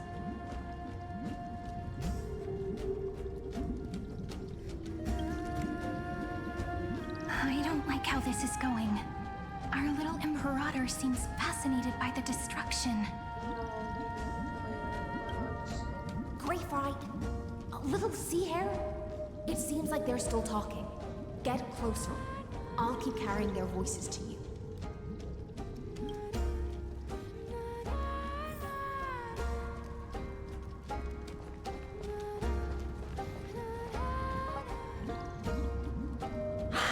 What a difficult situation. No matter how we position our forces, this battle against Fagusa will result in many casualties. That's not something you or I should consider. The Imperator has already placed the chess pieces.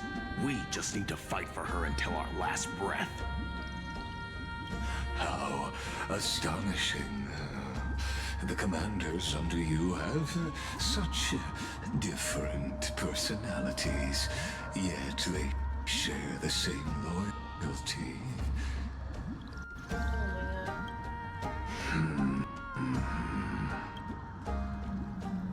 He's looking this way. Quick, do something and pretend we can't see them.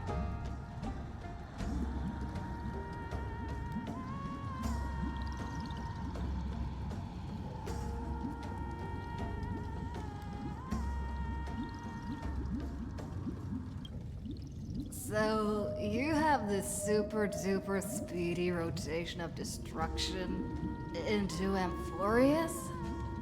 Oh, I got it. It's that thing, right?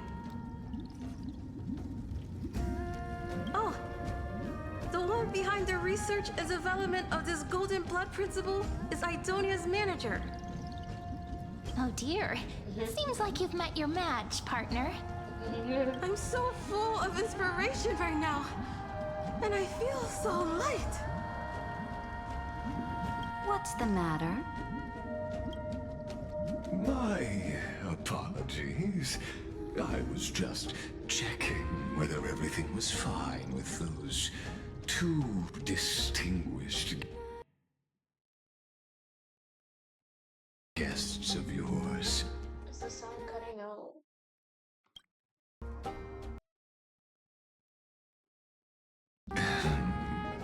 And it seems like all is well.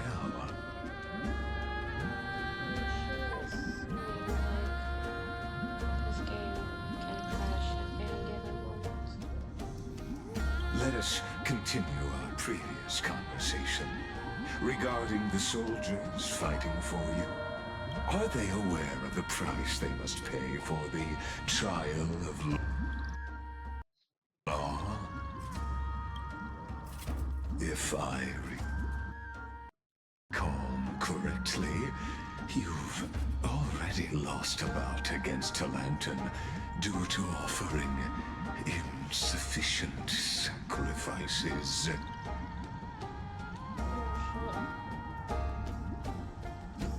You dare mention my name alongside the word lost? Forgive my transgression, great Imperator. Watch your words and actions. All you need to know is that Yeah, the sound is cutting out, I think. my victory in the trial Yeah, the memory is being taken out. is guaranteed.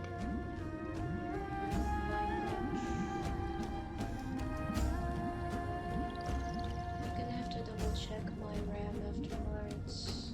Really sorry if it's cutting out.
Even without the trial of law, they've already sworn to give their lives for my conquest.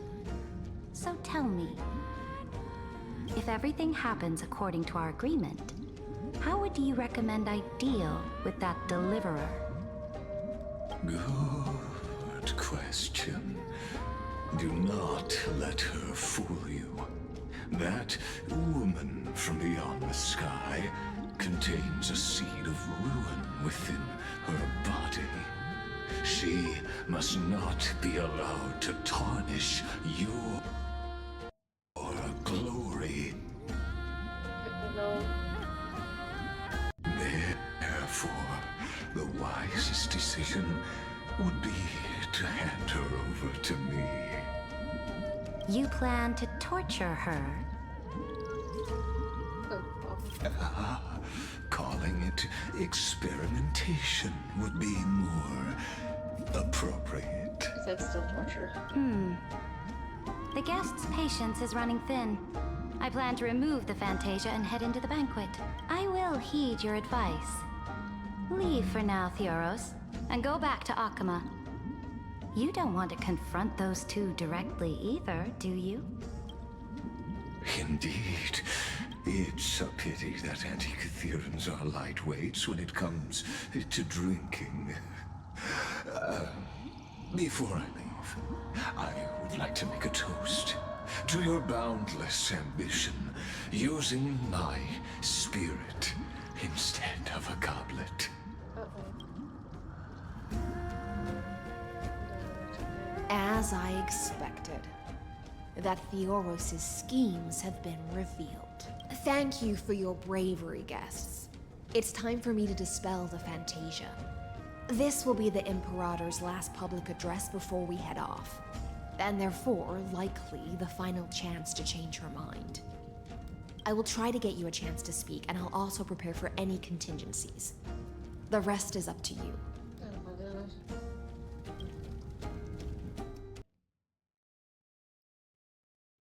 Oh. You should head back to your seats for now.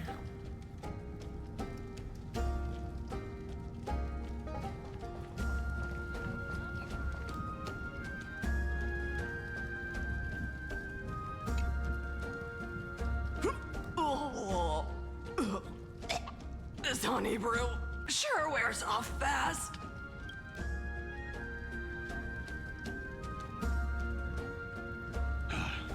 The Imperator! The Imperator has arrived!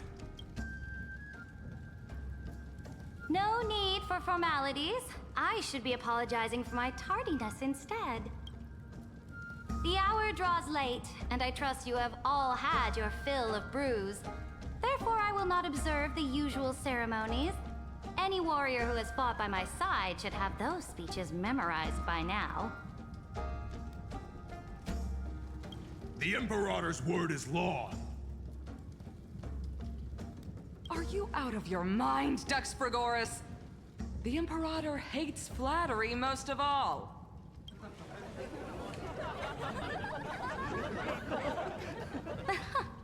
A joyous atmosphere is a better fit for showing me your resolve.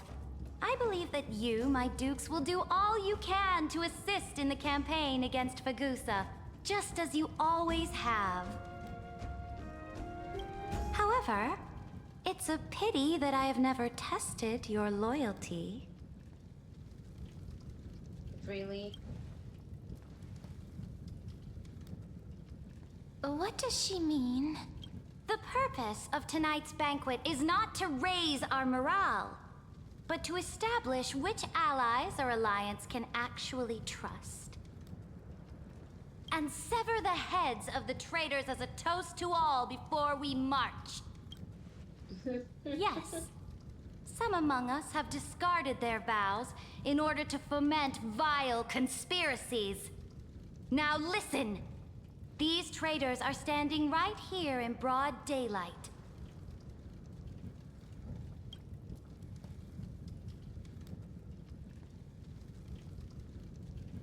Dux Gladiorum Hycelans, She used the sea siren song to immerse the crowds in an illusion and conceal her whereabouts. She then worked with those from beyond the sky to spy on confidential matters, hoping to rob the core flame by force and harm me, the Imperator! You bitch. Mother. Oh. Oh. No. Fuck. Mm-mm.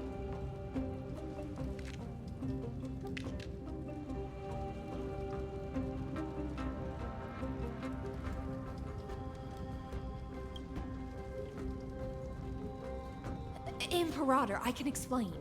Silence! Do you remember who used to own this blade? She met you once, back at the Temple of the Three Fates. It was Kindness, the head of the cleaners. She was the first to draw a blade against the Imperator, and personally made herself an example for my enemies. Under the shade of the olive groves, the people of Akuma said they would never bow to me. In the frozen, lethal fog, the people of Idonia said they would never bow to me. At the beginning of the myriad paths, the people of Yanisopolis said they would never bow to me. But now, they all lie silent. They now fear me as they fear the law. For I am Saridra, and I am the Imperator! I don't like her. If you have any last words, say them to the Imperator. It's either her acting like this because she's being manipulated, or she's just an egotistic piece of shit.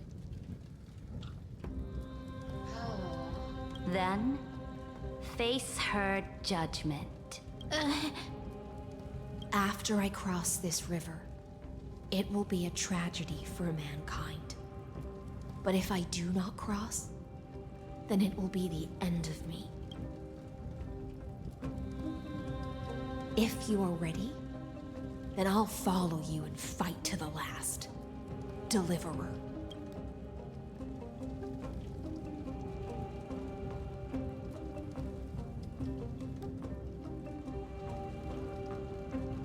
No, friend. The shortcut is now open. Now, use your identity and add in a bit of experience. You think you can slay a king using your words instead of a sword? Watch me. I'll have it. Show me the weight of rhetoric from beyond the sky. Will it weigh heavier than 3 human lives? Let's try to watch our words carefully.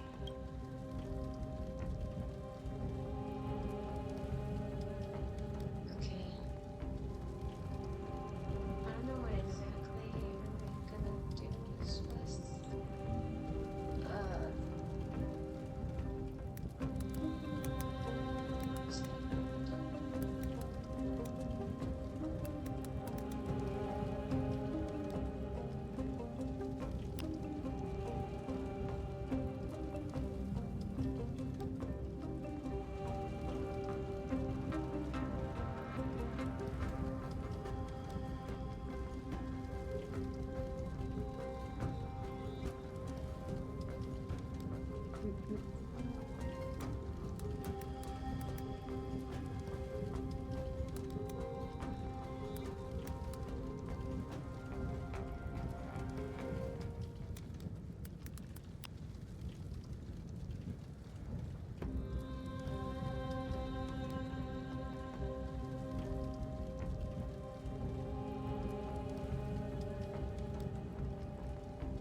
First, I'm making sure that I'm just taking the task manager right now.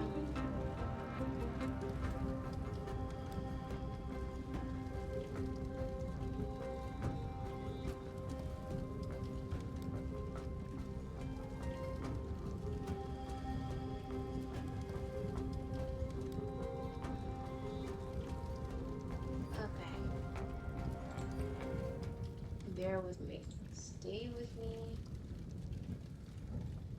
The prophecy you know of, the Aranova, spoken by Kefali, is nothing but a complete lie, spun by Lygus. To fight that lie, a young man with the pseudonym of Finan lived through 30 million cycles of this world, all to save Amphorius from the end of the destruction. And Cyrene, the young woman standing beside me, also carries an equally heavy destiny.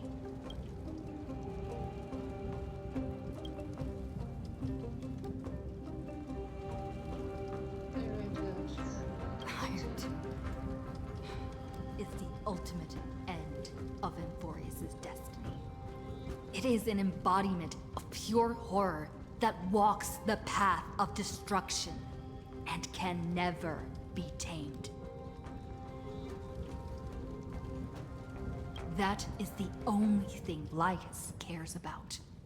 As for Amphorius, pure glory and campaigns, he doesn't care about any of those.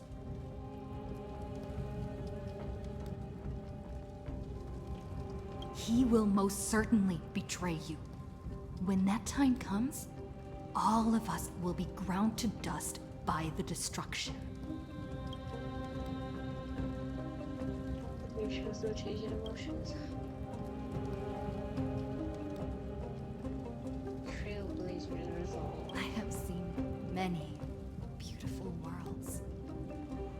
The road chosen by the Trailblaze is to explore, understand, establish, and connect. That will never change. We will continue our journey until we have united the entire cosmos.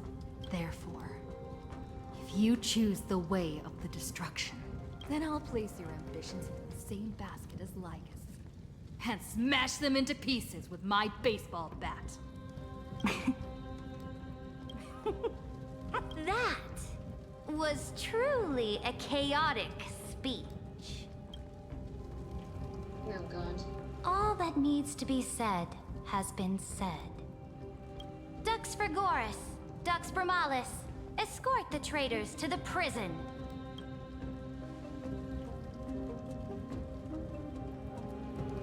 Before the next entry hour, I will give them an end befitting of their betrayal. Oh, great Imperator, your ambition certainly eclipses all things. You're still here, Theoros. Of course. As the Theoros, I simply cannot miss this moment, miss witnessing the fall of a nameless one. Or perhaps I am waiting for you to give me an answer. Why would someone as powerful as you... Oh my god. I do not want to anticipate what's coming after.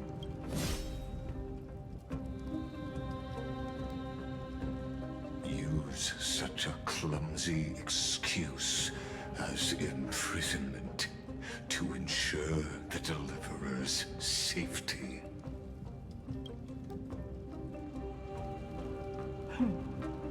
So you finally tossed aside your act. I must point out that you are just as impressive an actor. This banquet was always going to be a game of chess. I see. Where you would try to control both sides and turn both them and me into your pawns. I see. That's right. That little Imperator never trusted anyone. She was always trying to see which side had more sincerity. All right, we'll listen to you. Here you go. Also, please pass on a message to the Imperator from us. She can trust my friend, anywhere, anytime. But as to the decision the Imperator must make, he has no wish to transgress her authority.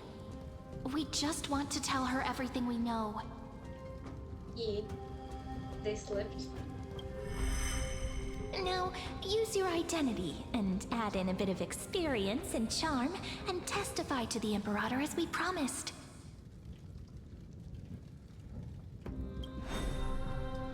And we won. Sincerity will always remain the greatest shortcut to people's hearts.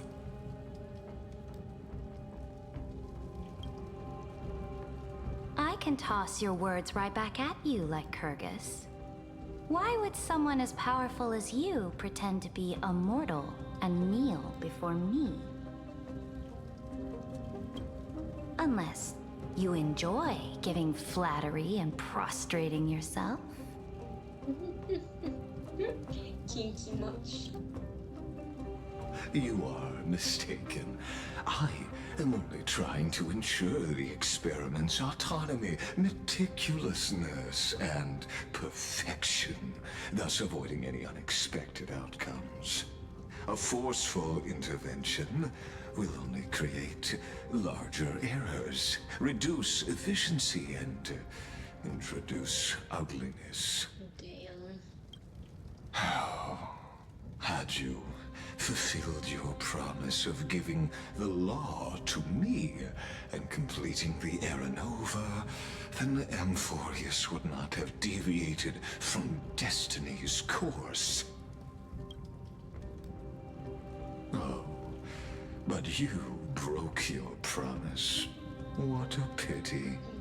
In that case, I must carry out my duty as the administrator and eradicate all factors steering the experiment out of control. Oh my god, no, it's not what I think it is. Factors such as you and her. Oh no. Careful. Careful. Oh. What was that voice? Was it Orynyx? I found you. I finally found you. March. That's March. Yo, that's March. Be careful. This land will face disaster. That's March.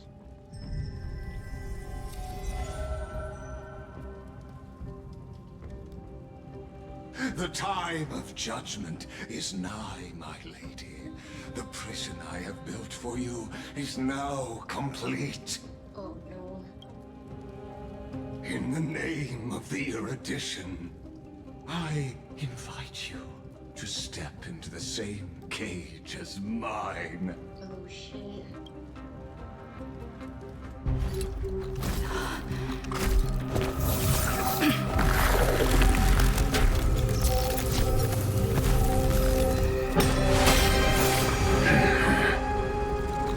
What's the meaning of this, Imperator?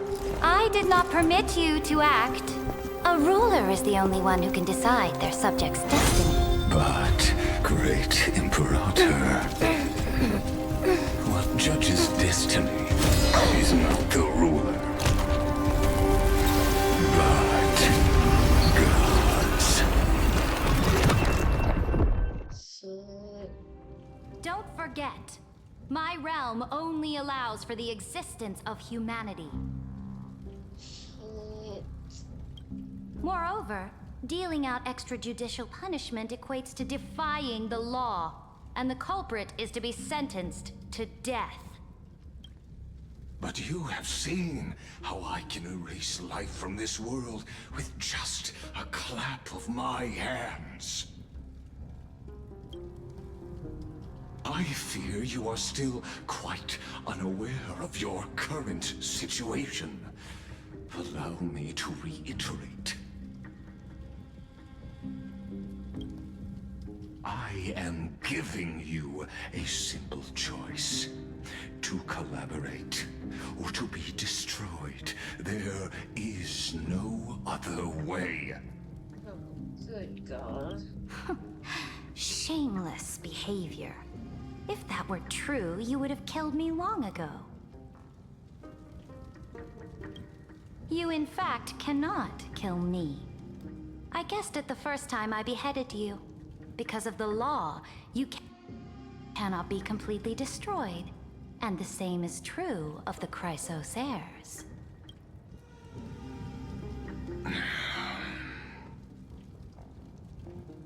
The more you bluff now, the more you are proving that conjecture to be true. What magnificent foresight. I once regarded this precious quality of yours as a sure sign of my ultimate victory. But now, I have to admit that I made a mistake. Yet, as a mere mortal, how will you contend against the Theoros? We are both slaves to hubris. But do you know what differentiates us, Lycurgus? I will never be blinded by my pride. Get him, girl. If I wish to break the scale's balance, I only need to appeal to external forces and use them for my own ends. Whoa.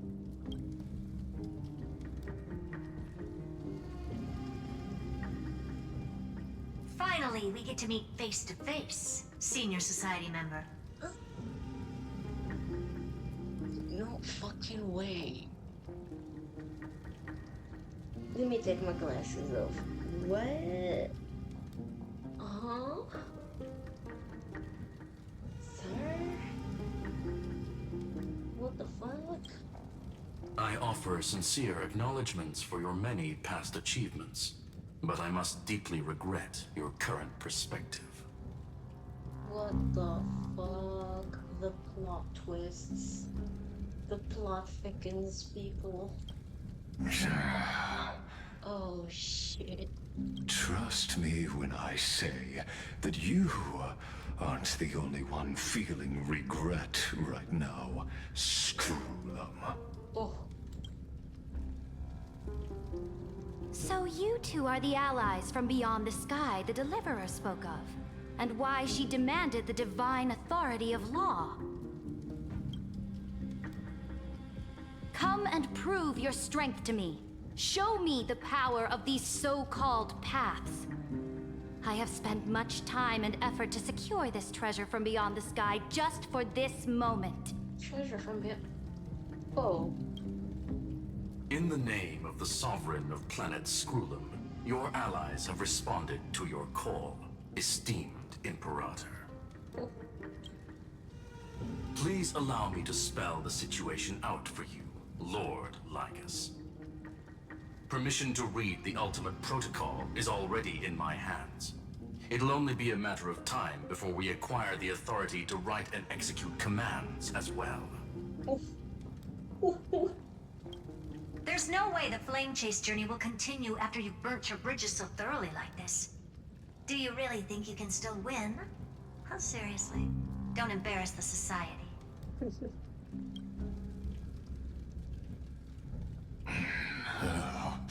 I understand that a near zero possibility does not equate to zero. That argument is very persuasive to me. Motherfucker. Which means the same principle also applies to you, my dear peers. You will never be a match for me in a world constructed through Catorzain algebraic expressions. And as for Aranova, why don't you entertain this possibility?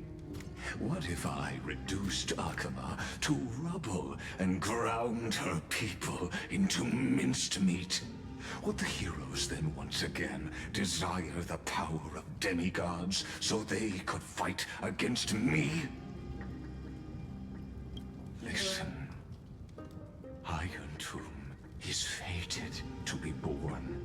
You may shackle me and put me in chains, but I have thousands of ways to ensure the destruction's descent. You maniac piece of shit. And what I just mentioned is only one out of those thousands. Huh? Excuse me? What the fuck?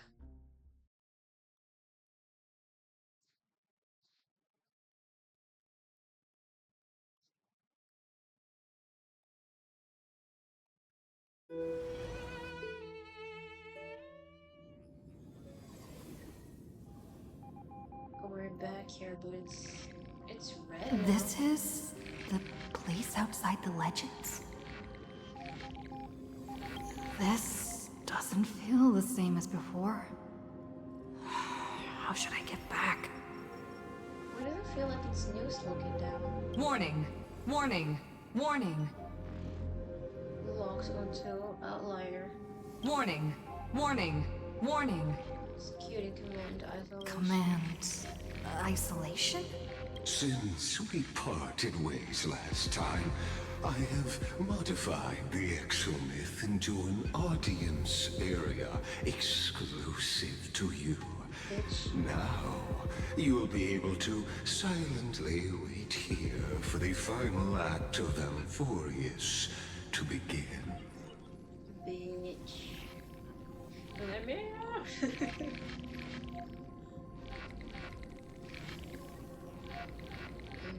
Oh, we always feel so powerless before fate, don't we?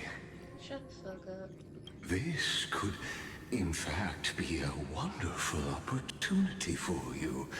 From the audience's perspective, you may better observe the workings of the erudition at a macroscopic level. Oh, I don't like it. In this place where time flows far slower than within Amphorius, you will witness the end of that world's saga. No. What exactly are you after? Where time flows slower than within Amphorius? I'll definitely find a way out of here. Oh, I am not doubting your capacity to create miracles. What exactly are The answer concerning the prime mover of life and the total destruction of the erudition. You traitor. Aren't you an emanator of erudition? Do you see me as their faithful disciple? Well, you until you turned into a traitor. I am certainly not. I have tried so hard to ensure Iron Tomb's birth, just so that I can correct the error named erudition that humanity crafted with their own hands. Forgot that Noose is an ascended machine. Oh, how I yearn to return to those days before Noose was born. Back then, the boundaries of knowledge were like the starry skies, evoking feelings of longing and delight among humankind. Oh my god. But now, truth has become the sacrificial offering required to gain an audience with them. And the geniuses would say that Noose already knew. That arrogant Eon was born from the primal mobile of humans' desire for knowledge. Yet, they themselves sealed off humanity's capacity to seek enlightenment. I am simply cutting down the tree of doom that we planted ourselves. What the fuck? I must admit that the process of answering your questions has reminded me of the happy days of learning in my youth. However, it is a pity that my true form must now descend into Amphorius to deal with the accident that arose because of you. But you won't have to wait long.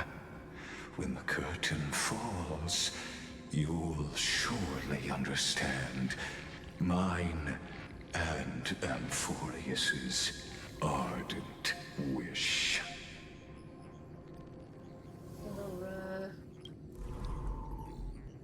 I just like Where time flows slower than within Amphorius?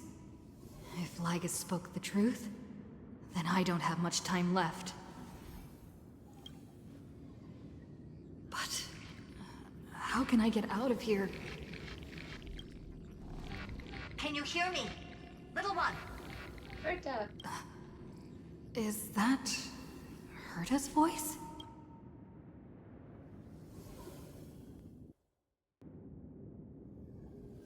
Warning! Warning! Warning! Hurry up! Put some speed into it! I can't keep this up for much longer! That old Intellitron overlooked one little detail, and Screwy and I finally found an opportunity.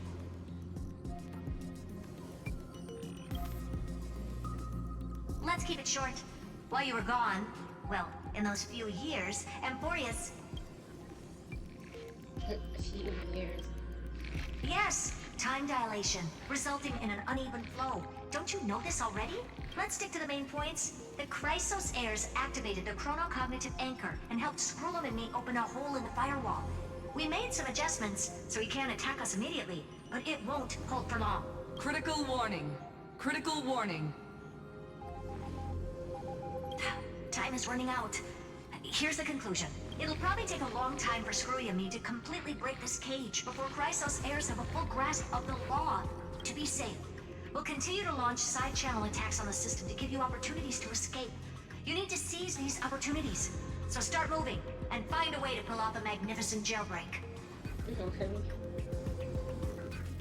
We detected another path's influence. The remembrance? Critical warning. Critical warning. Its power is strong. Maybe able to help use the path's power.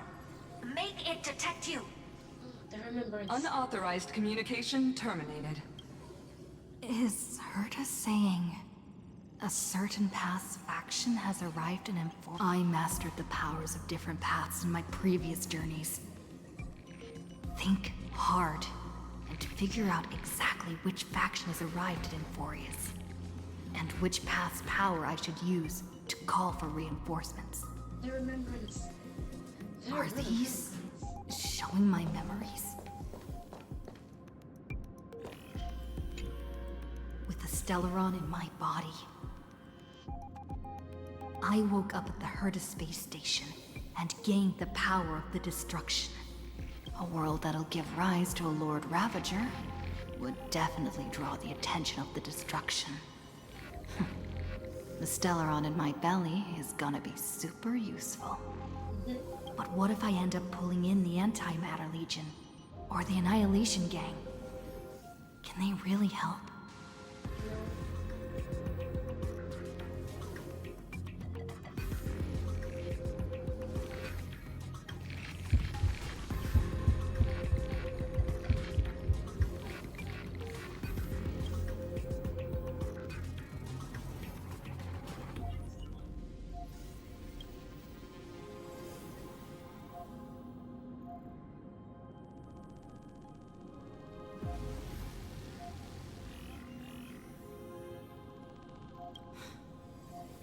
Failure is not necessarily a bad thing. This power wasn't gonna call up anyone nice after all. Yep.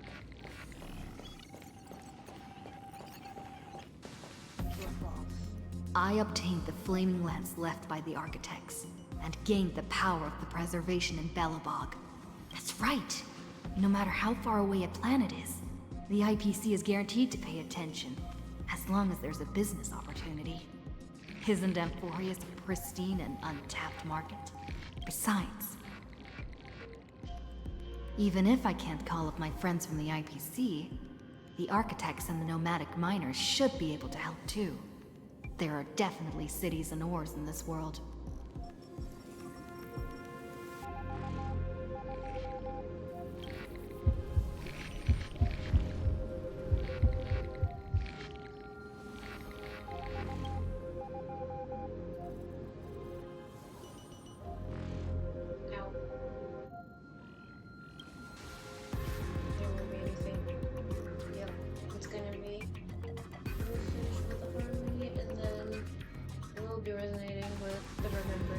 Seems like since Amphorius has no overseas market, the IPC's hand can't reach it.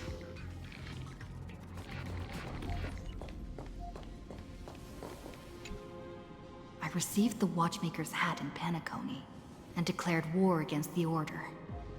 Then gained the power of the Harmony. That's right! The benevolent family must still remember me for saving them. Their music echoes throughout the stars, and they'll definitely want to help. Come, dear hat. I've put you aside for quite a few chapters already. Sing with Clocky. The world is in harmony and the stars shine bright.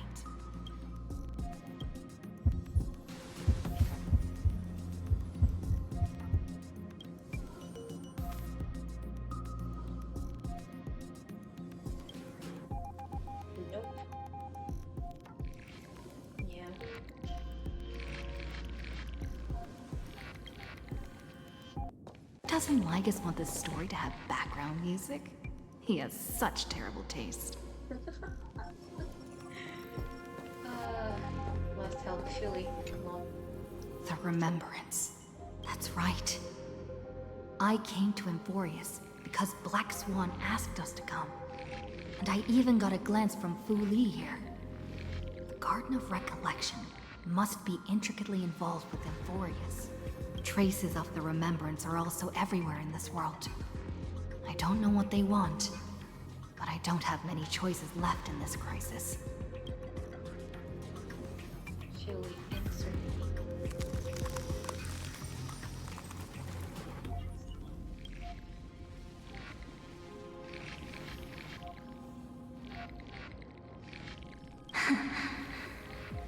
I finally found you. Following the sound of memories. A pathstrider walking both the Remembrance and the Trailblaze.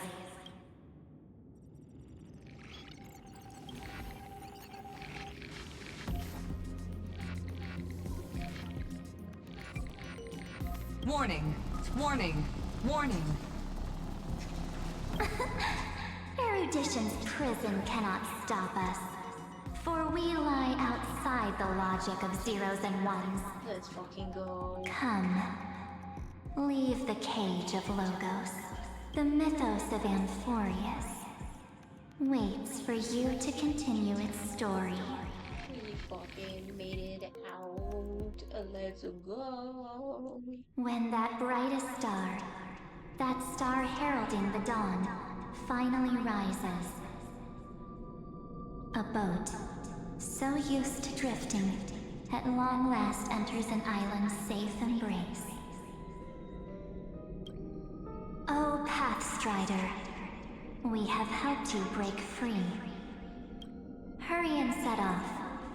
The Child of Remembrance awaits you.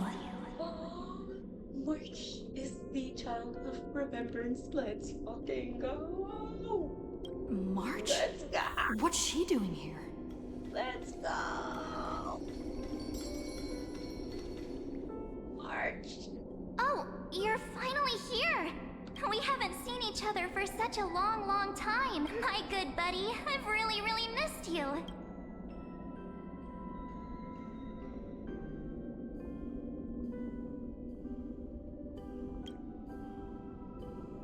Huh?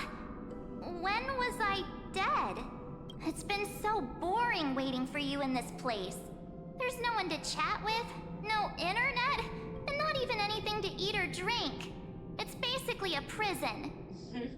Now the great hero is finally here to save me. Yippee!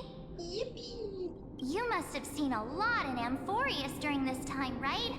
You gotta tell me all about it. Girl.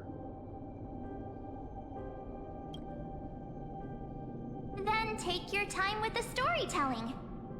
Or do you not want to talk to me? Huh? But let's get out of this spooky place first. This is not a good spot for a reunion chat. Why don't you take me back to reality? A strange voice told me that I can enter Amphorius if I keep following this road. So, let's head off. I still don't know what that world even looks like. Why does March feel so weird? What are you standing around for? Do you actually like this place? Get moving. Bruh. Hurry! This door should be the exit. Maybe my instincts are wrong. Let's follow her first. Are you okay? You haven't said anything for a while. Girl, you're being weird. Has it been so long that you're still missing me? There's no time to waste, though. The Chrysosayers and the Geniuses are all waiting for you.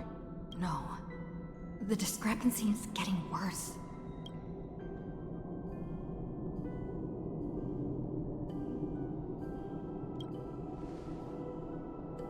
Huh?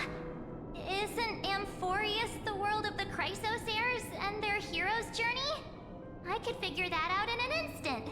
But Amphorius cannot be observed from the outside. She couldn't possibly know about these things unless... Don Hung told her. Yeah, really, where's Don Hung? Mm-hmm. No, he's not. Maybe I just happened to miss him. Never mind. Don Hung's super reliable. We don't need to worry about him. He's probably waiting for us somewhere. All hail and hearty. No. The Geniuses would have made sure that Don Hung made it back on the Express.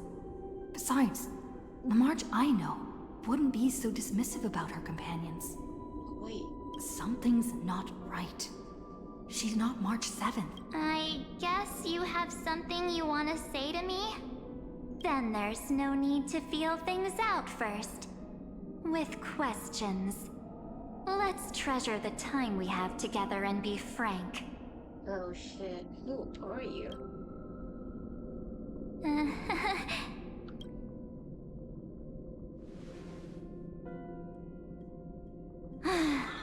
As expected. A glimpse of memory is not enough to deceive the bonds of friendship forged between the nameless. You bet. In that case, there's no need for further deceit. You're right. We're not the March 7th you are acquainted with. But we can send you back to Amphorius, as long as you are willing to help us. What the fuck's going on?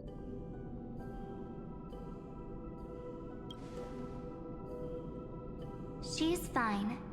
This form was simply borrowed from your memories. Okay. We'll introduce ourselves to gain your trust. We are the Garden of Recollection. You should be very familiar with that. Shut up. Just as a reminder, while you hesitate, time is quickly ticking away in Amphorius. Working with us is the best way to stop the enemy of erudition.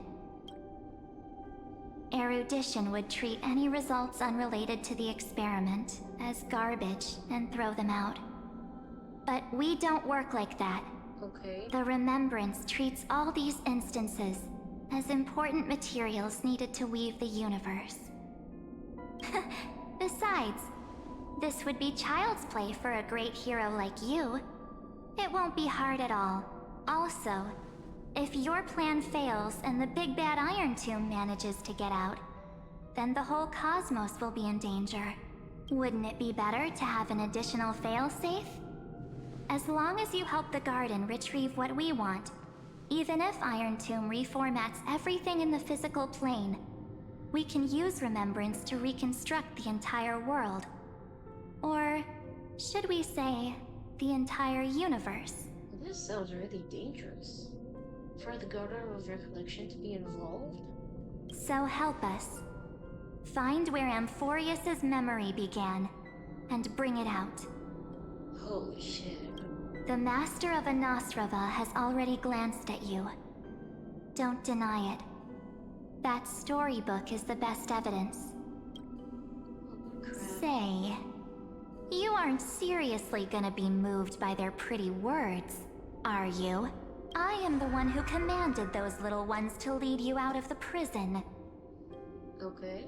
But I didn't expect to attract little gnats trying to take advantage of the situation.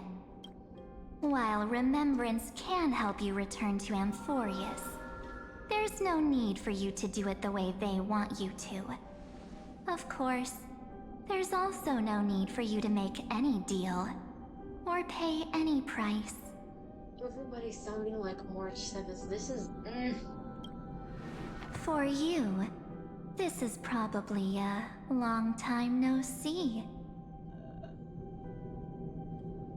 Excuse me? My dear. Who are you? What the fuck? Shh. There's no need to say anything. I know. You have so many questions swirling around in your memories at this moment. What the fuck? And you feel so helpless. Put them aside. For now, all you need to do is trust me. What, where's March? I got so excited for a second. Where's March? Or do you need more proof? That won't be hard. Uh-oh.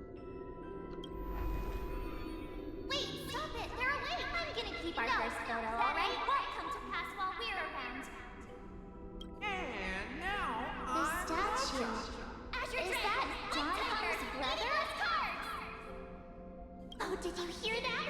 She just called me, but my future is full of pain. We won't escape from it. What the fuck? Hey, are you sure? Maybe a couple of punches will help to jog your memory.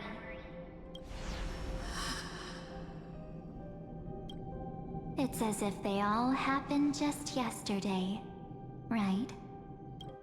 I don't want to lie to you, which is why I will not use her name. What? The third month of Amphorius is the month reserved for the Veil of Evernight. So, place me into your memory using the name Evernight for now. Okay. I'm happy to explain more, just not now. We might have a lot of time to ourselves, but Amphorius does not have that luxury.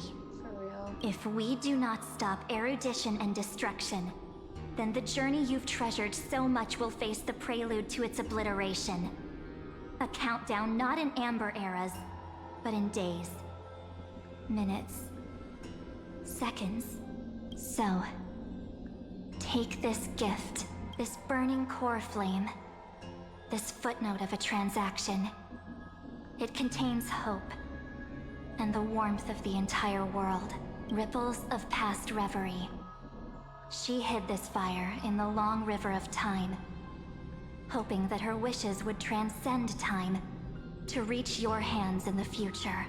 Oh my fucking god. Now, take it, and return with it, dear friend. Return to Amphorius, and overturn the final era Nova.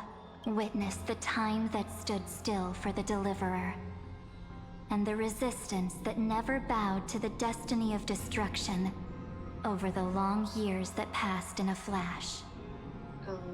Then, with this core flame blessed by the remembrance, respond to their hopes and blaze a trail to the future. And I will silently watch in a corner of time, waiting for our next encounter. I believe the wait won't be too long. Huh?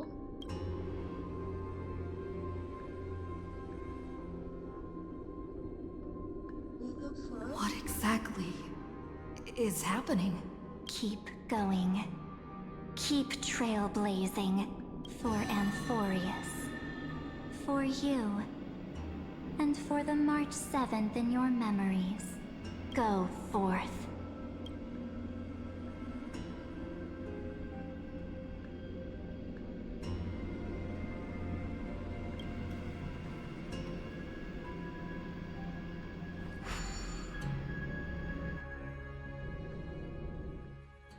Shit.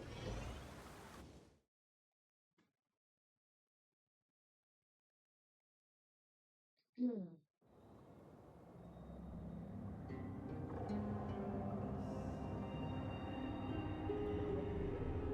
Is this Akima?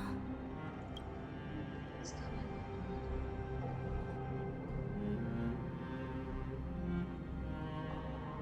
going No one's here. And the dawn device off.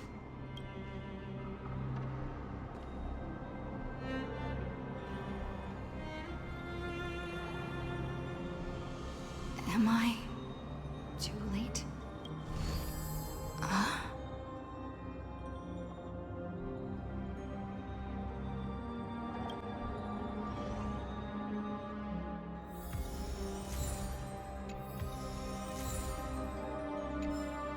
Okay.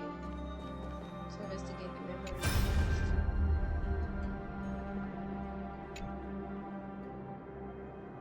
See me, don't bother responding to simply record a video message. Thanks to that little Empress granting access to the ultimate protocols from I rewrote the progress of Paranormal along the way. I guess if you don't have much time to assemble those complicated principles right now, so I'm gonna break it down into simple terms that anyone can understand. Forest has been racing down the path of destruction for too long, and the underlying logic of Aranova has been completely corrupted. Shit. Screw and I put in a lot of effort, but we could barely manage to override a small portion of this logic. Let's take the progress bar as an example. Irontone's progress bar is currently at 99.898. And throughout this rewrite, no, true. This rewritten Aranova, we are confident we can push it back to 96. Let's be conservative, say 97.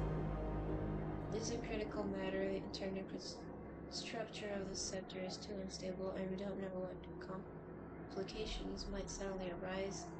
The most rational course of action is to quickly run another extrapolation to buy the cosmos a bit more time. Once you've dealt with that troubling old intellitron, don't hesitate and start the next cycle of extrapolation. Right away, Scorpius said that Aranova is in the process to happen in an instant, and the protected nodes of the sector are probably their most vulnerable only during the reset. Only by initiating this progress first, we can seize the opportunity to make a move. It's all up to you now, dude. Okay.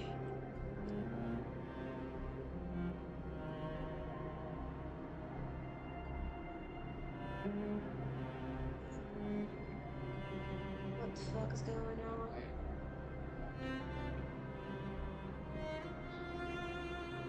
This is really getting super serious now.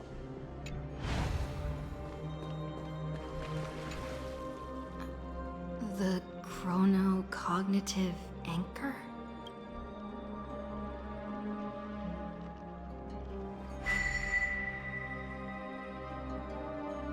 It doesn't respond.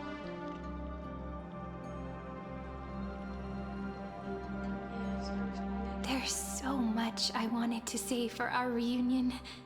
Yet now that you're back, there's only one thing to say. Uh-oh. Welcome back, friend. It's been such a long, long time. You must be really confused right now, aren't you? So much has happened in Amphorius while you were gone. Oh my fucking god. But don't worry. The Deliverer can't afford to be lost, no? Now, please follow me and turn the pages of time and hear the words everyone left for you. I'll tell you the story of this 1,000-year journey. That way, it won't just be my memories alone. Cyrene can't hear me?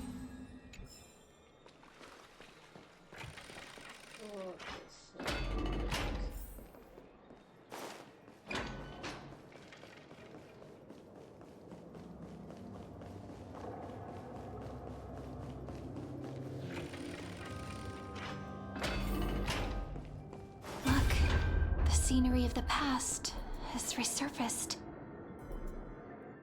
Time flies. 200 years have passed since the Deliverer's fall. We had to return 3 core flames of law, romance, and ocean to stop Lygus, but even so, Terravox has fallen. The 2 geniuses vanished without a trace, and Zeridra embraced her fate.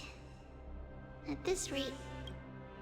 Era Nova will come, and Amphorius will fall into the destruction. It seems the key to rewriting the end once again lies in the core flame of world-bearing. According to the instructions left behind by those 2 geniuses, we must get it into the Deliverer's hands, no matter the cost. But how? We need to find a way to hide the cool flame. And we must buy enough time to keep Lygus at bay. About that, Rini might have some good news. She had that dream again last night, but the Titan's voice was clearer than ever this time. She said, "Pass the flame into the future." Is that a prophecy from Orynyx? She chose to side with humanity this time and hide one of her kin's core flame? It seems Amphorius' fate isn't sealed just yet. You're right. History has changed. Humans and Titans are both giving their all to keep this world going. Perhaps a relay across the ages is finally about to begin somewhere out there. Unfortunately, life will never go smoothly. Leiden's army is already at our gates, and their commander, that Lycurgus, he's right outside Akuma. His name's not Lycurgus. Light calendar 3960. Zeridra, under the pretense of a campaign against Vagusa, sacrificed 500 Chrysos heirs to complete the trial of law. This tragedy shook everyone in Amphorius. That same year, Zeridra the Imperator was assassinated, after which Aglaya the Goldweaver took command. Thus began humanity's second flame chase journey, a path hanging by a thread.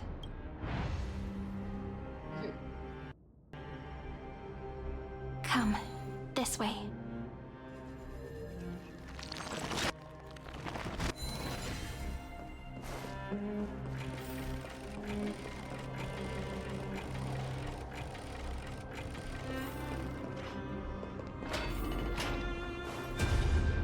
The eternal holy city?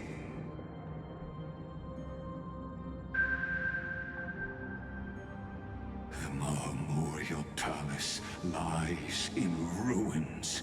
Countless mortals have perished because of your stubborn resistance. It's time you learned the cost of refusal. Now, answer my question again. Oh god. Where is Kefali's core flame?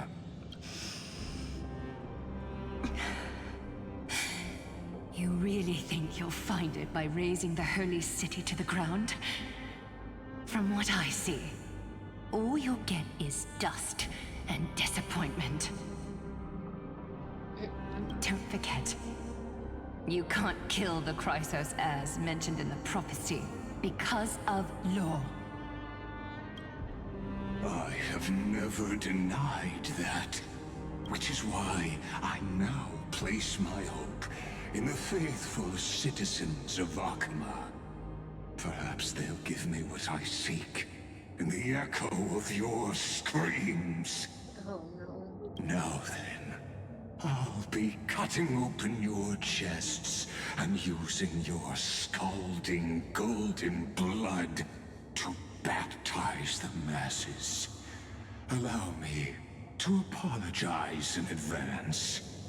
We shall start with you, blind and foolish Lady Goldweaver.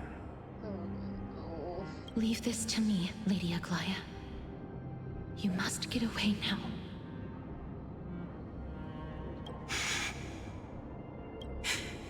No, Holy Maiden. I'm the one who must stay. What? His conspiracy won't succeed. Because romance is ready to make good on their promise to weave an indestructible armor for Amphorius. This is so tragic. Its name is Solidarity. You must escape with your life and carry word of my death to those still fighting, then keep going with them. Just as the Imperator lit the torch of resistance with her death, my passing will make this flame everlasting. Take good care of it, guide it to the future, and place it into the hands of our deliverer. 50 years later, Lygus led his forces again to Akama. He charged directly into the Holy City and razed the Marmorial Palace. History would name this battle the Third Siege of Akama. 90,000 brave souls gave their lives for Akama that day, including their fearless leader, Aglaya. Go forth, deliverer.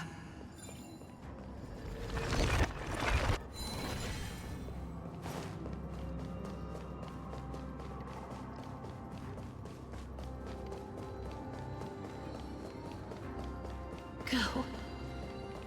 When the frost melts and the snows give way. So what you're saying is, Princess Homebuddy is never come. She just left, like that. Since Cass has made up her mind, we can't let her resolve be in vain. But between staying in Akama and going to Styxia, what difference does it make when it's death either way? I'm against relocating. With Kefali's protection, isn't Akama far safer than that dead city? Cass's plan doesn't involve any relocation at all. Huh? Like you said, Akama is humanity's refuge. We never intended to get everyone moving to Styxia. It's just on Cass, Hycealans, and me to prepare the final trump card for the Deliverer. Wait, what kind of trump card needs all three of you demigods to throw yourselves away? We must lay down the path to the future so when the Deliverer returns, they'll have a clear road to reach the location of Era Nova. Styxia sits where death meets the ocean. There, with the combined powers of ocean and passage, we can summon a current that leads to the vortex of Genesis. That's smart. And the demigod of death will forever guard that secret path until she returns. We all know Lygus will set his sights on the vortex of Genesis. That's exactly why we have to do this. Guess I underestimated Idonia's Maiden of War. She's got way more steel than I thought. And Cypher, we need you to head to Castrum Kremnos as soon as possible. By any means necessary, forge an alliance with Strife. The prophesized Crown Prince has already been born. He shall become the new defender of Akama, protecting this land after we leave. Oh, Mighty was yet to be born? You don't need to worry about that. I just came back from Castrum Kremnos. Only a step ahead of the news. Treeby, something's flying towards Akama, and it's really fast.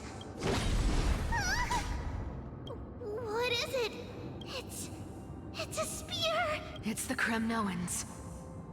Their king's already here. With the protection of the demigods Trebios and Cyphera, Akama endured wave after wave of warfare, though just barely. Castorus chose Styxia as the last resort, and completed the trial of death, causing the stagnant waters in the River of Souls to recede. Soon after, Trebios departed on a long journey. That same year, the Kremnoan king Euripon, along with his son, Prince Midamos, joined the Alliance to safeguard the Holy City in the Battle of Deliverance. So they didn't die. Oh, shit.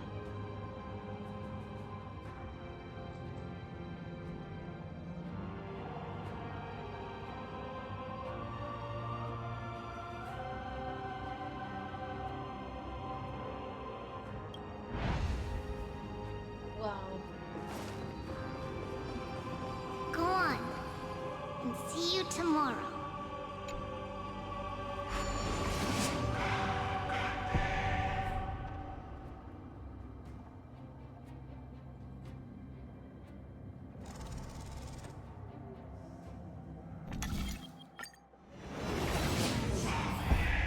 Breaking me apart buys this world even one more second. And so be it. Shit. But it's gonna hurt a lot! Pain brings endless torment.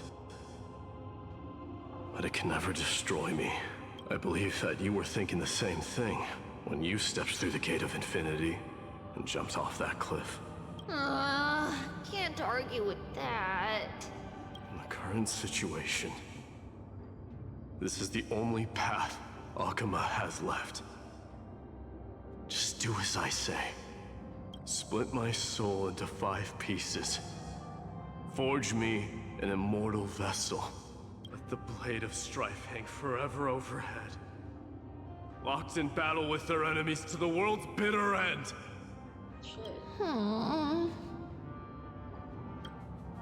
There's no need to be sad, Lady Trebios.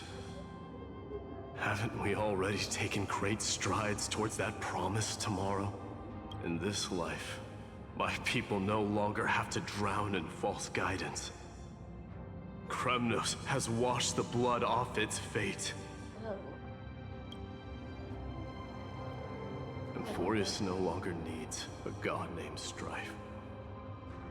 So let me shatter the former laws and turn the Lance of Fury back into a weapon that protects the world. We understand. By the way, can you do me another favor? The 7 sages from Grove of Epiphany are already en route. They'll arrive in waves to join the Resistance in a couple of days. Among them is a scholar named Anaxagoras.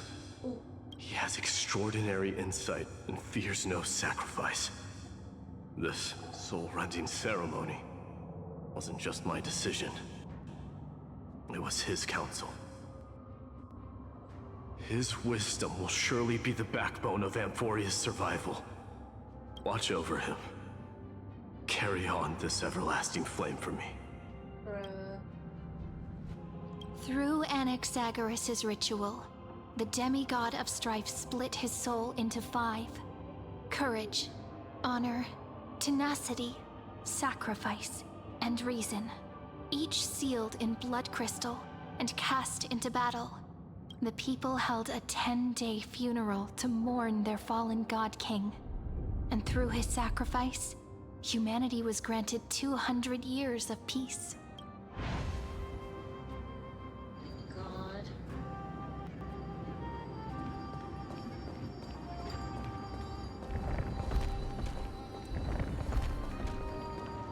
Keep moving forward. My blood will pave the road ahead for you. Thank you,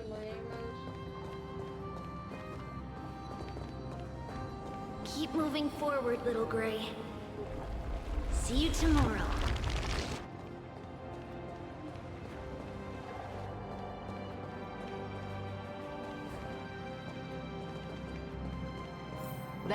mistress wasn't wrong when she said a lie needs more lies to keep it together.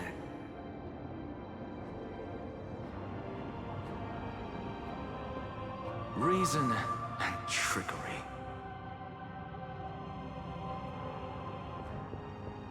Never thought we'd be the pair to finish this final setup. Can't catch that Tin Man without your little slides. Besides, this is our last shot. Not the time to be picky, right?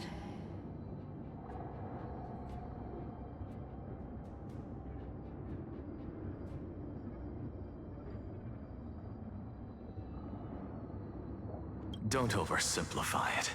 Lycus just found out Akuma's been an empty shell for the past 50 years.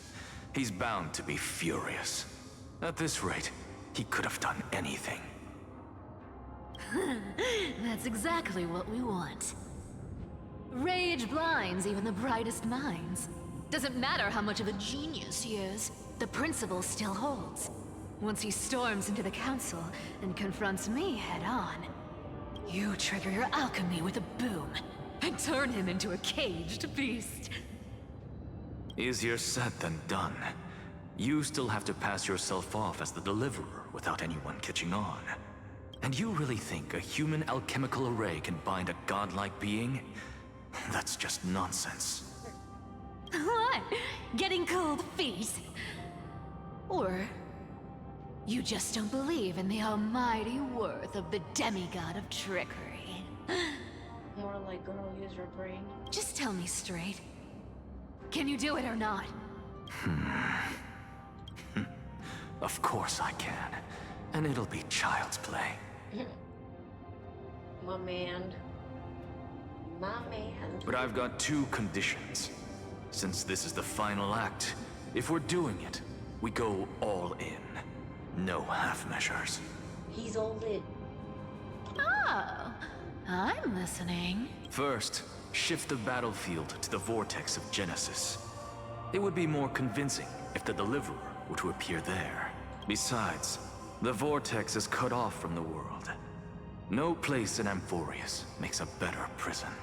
If you pull that, wouldn't our deliverer have to face tank Lygus as soon as they come back? That clash is inevitable. All we can do is create more chances for her. And that's the second condition. The vortex belongs to Fagusa in the first place, remember? And there happens to be a demigod of ocean among the few survivors in the world. Oh yeah, I haven't.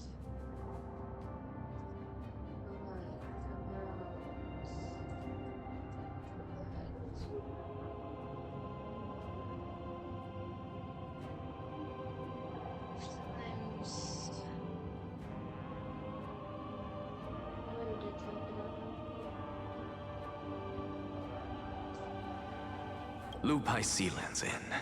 Let her join the final act. Ooh. I'll transmute myself into a Philosopher's Stone and embed myself into the formula. Oh. And when the time comes, she needs to shatter me and scatter that stone's ashes into the ocean within the vortex. Whoa. Huh. I guess people weren't wrong when they said you're insane, Grove Boy. That's my man. Oh, it is very well written. Also, I was saying tough times about like the issue with the few bot bands and stuff. But yeah, the story is really well written. Holy, it just keeps on getting better. Oh, I can't wait to see the end. I've got no idea how to outwit a reclusive genius. But making an anti-Catheran suffer? The demigod of reason has 10,000 ways to do just that. And you bet. Oh my god, I feel like I'm gonna do this in one whole sitting. It's 2:21 a.m. and the story is like there is no break to the story. Like I can't. It's like a domain thing. I can't. If I leave it, I don't know if it's gonna guarantee a save or not, but I can't really do that. I'm really fucking invested into this. And I can't do 2 streams back to back. It's crazy just how It was just getting better. Music and story just show. You bet. Power through it. I'm trying. I haven't taken a nap earlier because I was busy side questing. But yeah, like I mentioned earlier, like at the very beginning of the stream, um, the music in this game, just overall, not just main tracks, it's fucking fire. I love it so much. And what I just mentioned was one of them. So what exactly does your formula do? Now that would spoil the climax, wouldn't it? By now, Hyacinth must have completed the Sky People's ritual. Since that Theoros loves a good performance as much as I do, let's make sure he enjoys our show to the fullest. As for how the Deliverer will complete the Era Nova, well, that will no longer be our concern. Oh my god. It was the last battle known to the world, initiated by two demigods least suited for war. In the end, reason and trickery kept their word. At the cost of their lives, they sealed Lygus within the vortex of Genesis, where he remains to this day. So basically, we will be fighting a very much danked up Lygus. Because we will be entering the vortex. Go forth. Finish the greatness left undone. Thank you, yes. Quit overthinking! Just run! Keep running. And that'll be enough. Let's fucking go! Kyrie, it's dead quiet here.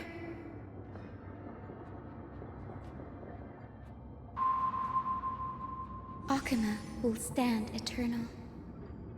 Miss Cypher's lie has crumbled after all. But it's all right, because all of us have fulfilled our purpose by now. When the Deliverer returns, no matter where she is, sky will turn clear, and a rainbow bridge will rise, carrying her to the final battleground. Sairi, this arduous relay is finally nearing its end. Now, I'm passing the final baton of fate to you, okay? No, that's not quite right.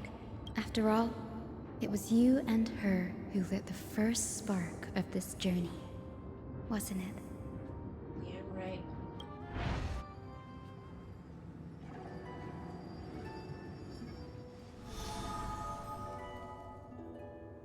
Oh god.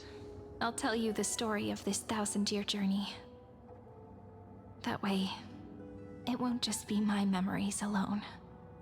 And I'll share the moments I spent with you with everyone.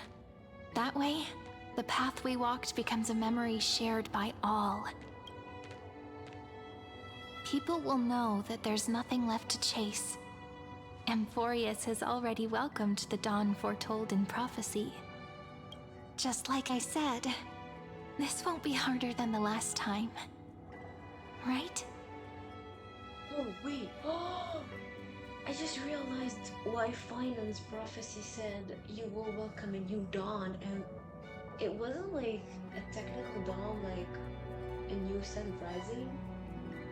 This is the dawn he's talking about. It's about us.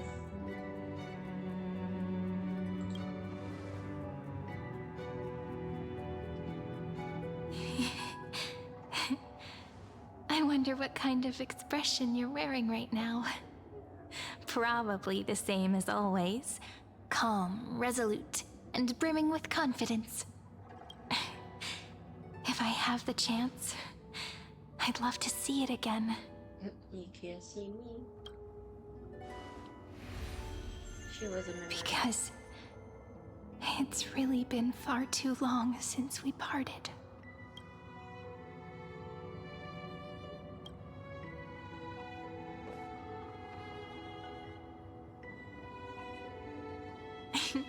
Someone as sharp as you must have realized by now that this isn't reality, but a maze of time. Bruh. As the last link in the relay, I will return to the Temple of the Three Fates, tell Orynyx all of our stories, and bottle every page we've written into the little flask of memories. And then, may it set sail in peace, drift down the river of time along with the core flame of world-bearing, reach your side, and lead you back to Amphorius. Oh. Just like the first time we met, right? Even though this cycle has no demigod of time, time has always stood on humanity's side. This is the only way to make sure that the Era Nova won't happen before you return, and the only way I can safely entrust the completed final flame chase journey to the Deliverer's heart. After all, the new world will be born from your memories, and the protagonist of this story mustn't be absent. Oh.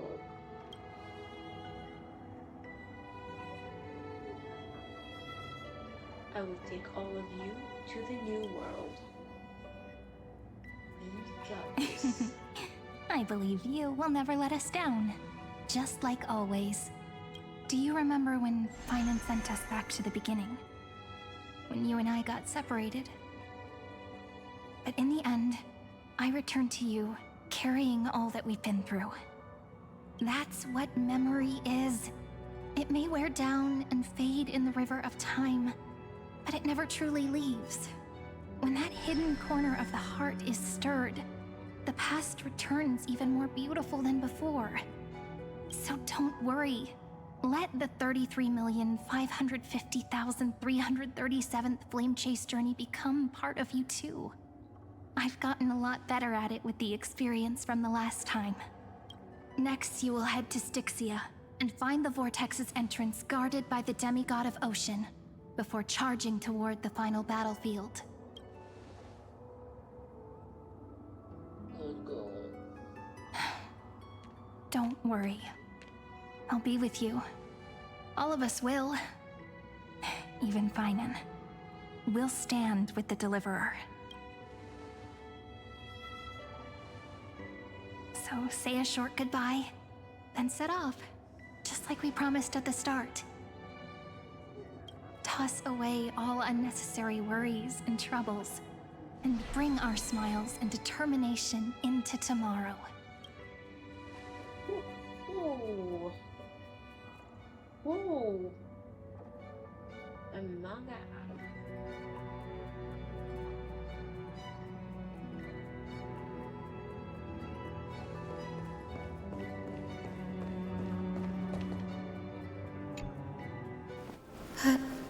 Sairi, what if you wait and wait, but that hero never arrives? That won't happen. Because I know that no matter how long it takes, she'll definitely return to this place. We can't let her down.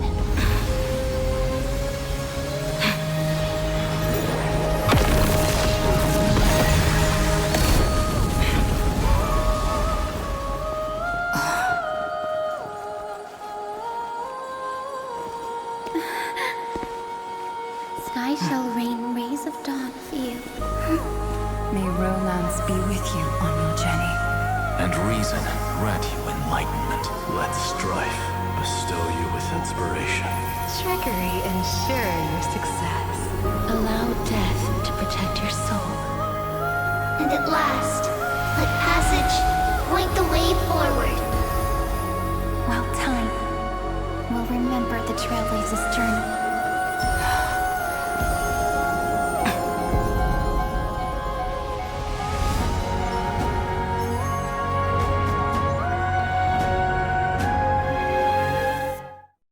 The goosebumps. That was so powerful. Oh my god. Oh. Oh, the chills.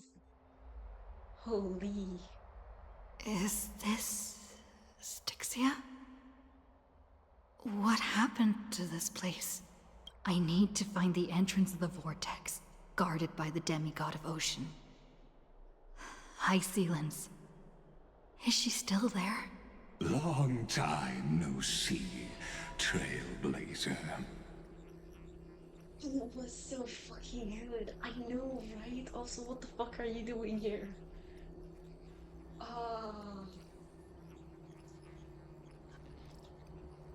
Generation after generation of Chrysos heir heroes have tried to defy fate with their blood and tears, either voluntarily shattering their souls or waiting in eternal solitude. But alas, fate can never be defeated. Reason and trickery may bind my flesh, but my will shall never fall silent. So the demigod of ocean, the Dux Gladiorum, High Sealens, sought to bring me into a fantasia with her voice and drown a genius in slumber. But alas, it was all a hopeless dream. That warden fell before I did, due to erosion of time, while her prisoner remained unchanged. Oh, fuck. Yet here you are, bound to this place. True. I can't leave this place, but what of it? You should have heard of this fable. In a shadowed cave lived a people, imprisoned from childhood, and chained so that their legs and necks are fixed, forcing them not to look around at the cave, each other, or themselves. Behind them is a fire, and before them loomed the stone wall of the cave. The flames cast shadows, while the rocky surface threw back echoes. To them, that false play is the whole world. Yes, I'm trapped in the cave, but I know it's all just a fleeting illusion. I don't struggle in dreams, and now my deliverer has come to defeat me and save this world that never owed you anything. Oh, you'll need to awaken the singer here and unseal the prison called Vortex of Genesis. You'll be the one to unshackle me and bring the cave crashing down. Of course, I don't mind waiting a little longer. Let me guide you through this next illusion. One last memory from that prison warden. I hope you'll watch the stories of this fantasia closely. Logically, the deliverer must see the world for what it truly is. Emotionally, this memory captures the fate of everyone in Amphorius better than anything else.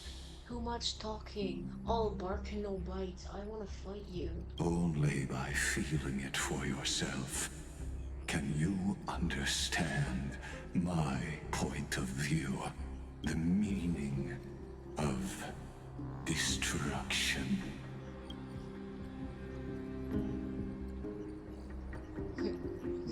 Spare me the cliches.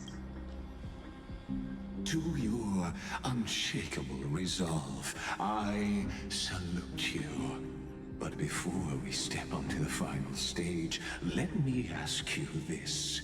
In the spirit of that fable I told you just now, can the prisoners in the cave learn to see the shadows and echoes for what they are, and stop mistaking them for reality? Ugh.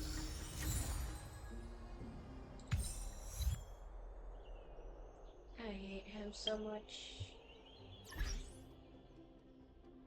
Okay.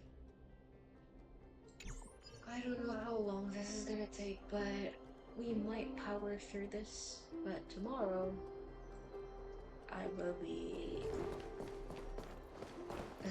fucking scolded. Look, the fire projects the face from her memories.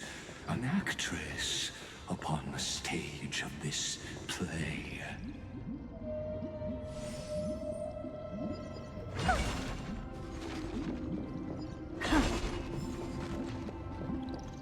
The dark tides flood the sea, and our kingdom teeters on the edge. Fear not. Our queen has gone to the borderlands. She'll quell this calamity herself. This is the scene when the Chrysos heir of ocean was born. She was once of a Titankin race named Sea Sirens. At that time, Kozlana had suppressed the Black Tide's rise, but he was unable to remove Iron Tomb from its roots. The Black Tide still roiled in the depths of the world, and the kingdom of Sea Sirens was the first to face the destruction head-on. Listen, I heard Electra's voice. She's calling to us. Let's go. Her voice carries the queen's command.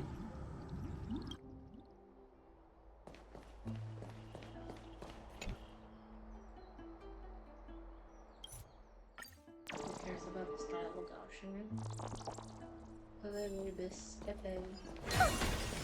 To keep the Black Tide from threatening the ocean, the queen gave her all, body and soul. Born of the queen's chalice, she bore the deepest blessings and inherited Well, my sisters! You're finally here! Of course, Electra. Your beautiful melody drew us here. Electra? Her true name is Electra. Oh. This is a reflection of her former self, clinging to the past with aching defiance. The queen summons us. She must be near exhaustion. The Black Tide will soon enter our borders. Then what do we do? Will our seas fall to darkness and terror as well? Don't worry. We shall lift the chalice in her stead to catch the Black Tide, and stand together to safeguard our realm and its people. Such tiny Titankins, thinking they can stop the tide of truth. How naive. People could dream, like, shut the fuck up. And that naivete is the root of all suffering.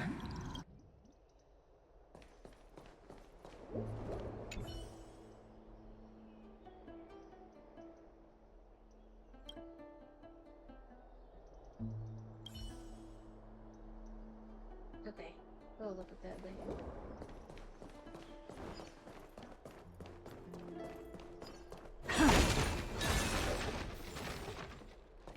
And that first.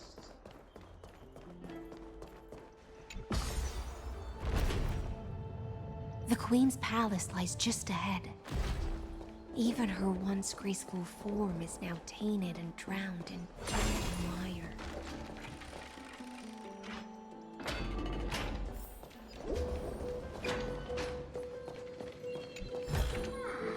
Oh, you want this? Fine. Take it and amuse yourself.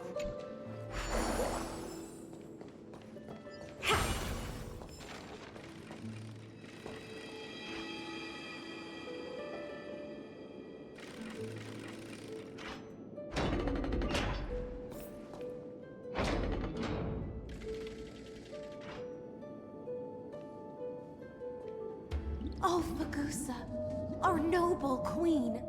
We've come at your call. My little fishlings, you swim with such joy.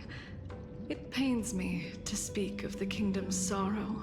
I once believed I could drink the black tide dry, but even the deepest chalice must one day overflow, and I can hold no more of this filth. Mother, worry not. We're all children of the sea. Let us bear your fate together. We'll take up your mantle and drive back the black currents. We'll mend your sacred chalice and take in the cursed filth. My little fishlings. When the spear of strife falls, you may retreat in peace. Okay. I promise you, on the surface, the city-states will hold a feast without end in your honor.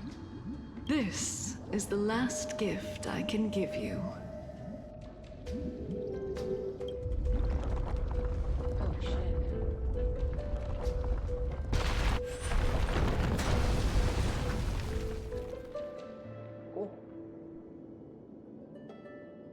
Fagusa sank into the abyss.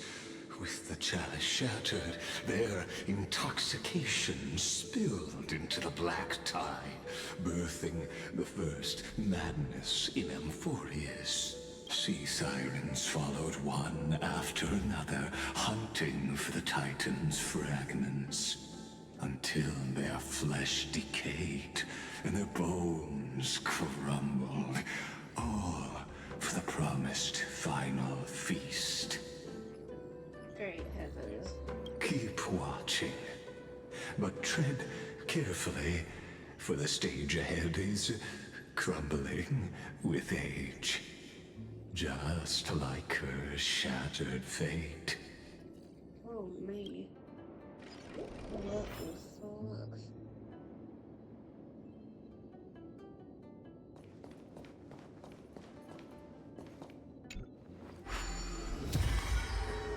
Clinging to the past only blocks the road forward. Why not let time build a bridge to the future?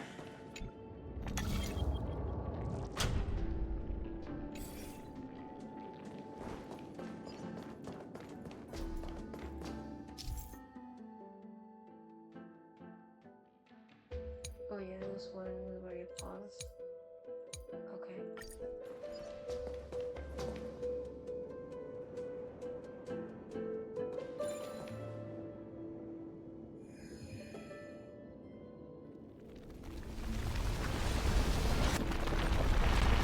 The chandelier's still giving way. Maybe the pole has nearby.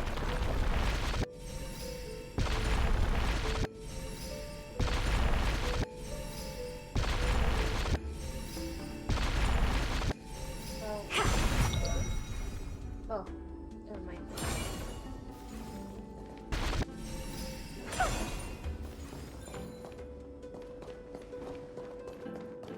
Your wisdom far surpasses even the bounds of reason's model.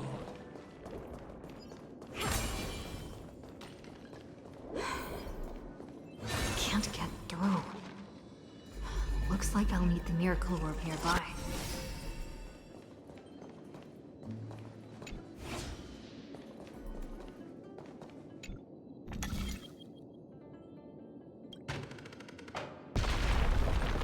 The ending was written long ago.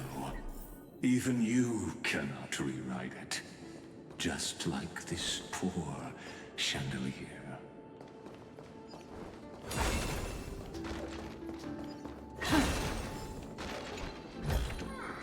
Oh.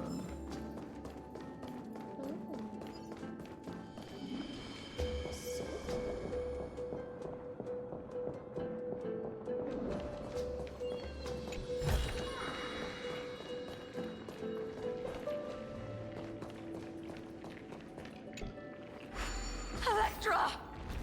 The fiends have gnawed my tail. I can no longer swim to the far seas. Electra! The black sludge has soaked my fins! I can't dance with you anymore! Sisters, don't give up.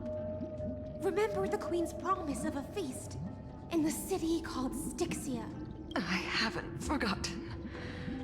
It visits me in dreams every night. Crazy. I dreamed of a shining city. Its lights piercing the deep gloom of the seabed. dreamed of children placing garlands on our bone horns, and poets praising the sea sirens for shielding the world. But what a shame. We can go no further.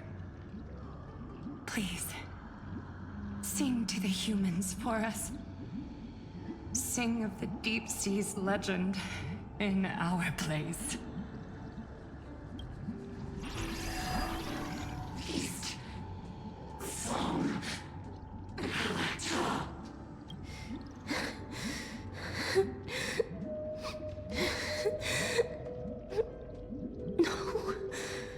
The sea sirens were tainted by the destruction. Their flesh rotted away. They became the black tide creatures of this cycle. Farewell, sisters. I'll finish this last task, then return. And so, only one sea siren remained among the sea floor. High Sealens, swimming alone through the seas, burying her kin, and searching for the fragments of the chalice of plenty, though most of that journey was in vain. Why not use the power of time to leap ahead toward the journey's end? To reach the spirit basin, I'll need to call upon the power of the Chrono Vessel.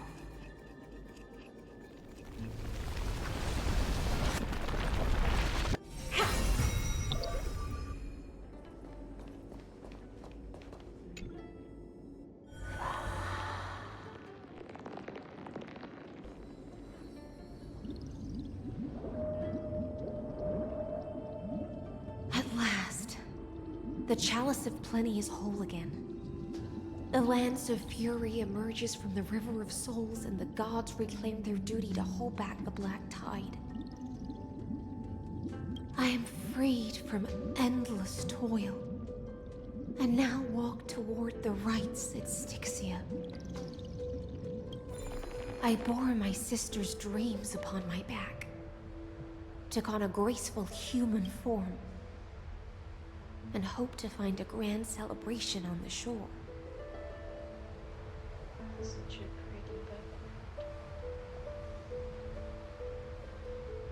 book. My fins became legs, my scales became skin, and the sea foam on my body became a shimmering gown.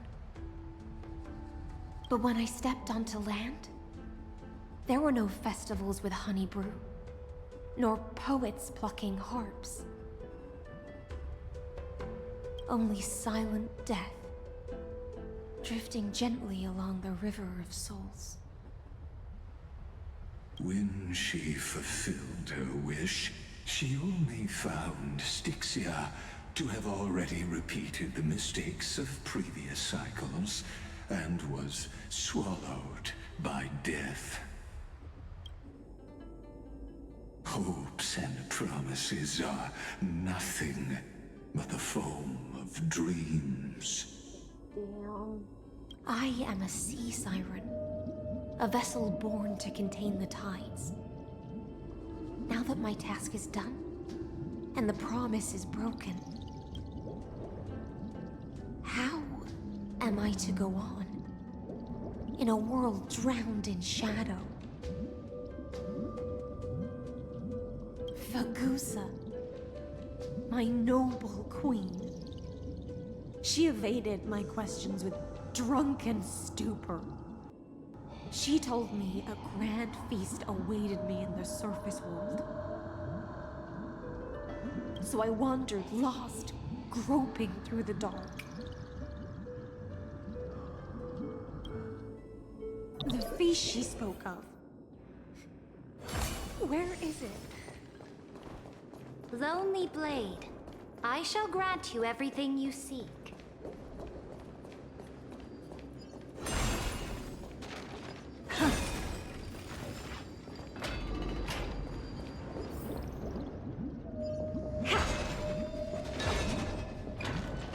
After wandering the surface for ages.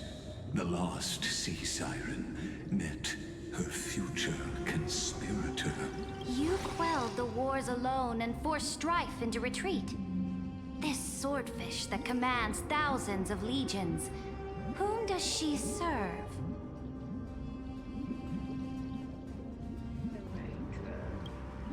Yes, Ceridra, long before she became the Imperator, was already burning with ambition.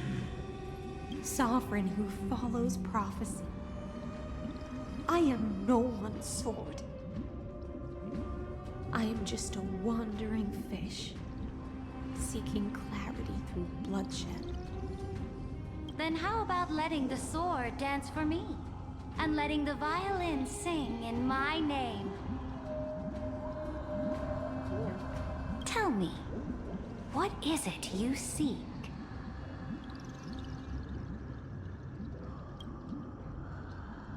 All I want is a feast where I might belong. Such a demand is trivial with the Sovereign's authority. I'll grant you a banquet worthy of conquest and comrades to toast beside you. But Knight, you must offer me your heart. My heart? Yes, a loyal heart that will generate no betrayal. You were deceived by gods and drowned in the ocean's darkness. But now, I will lead you forward and be your light. So be it, noble monarch. The law you proclaim shall govern my every breath. So be it, noble monarch. I am simply becoming someone else's vessel once again, and accepting a duty given to me. And thus, in her hollow drift, she finally found a new purpose, like sunlight piercing the deepest trench.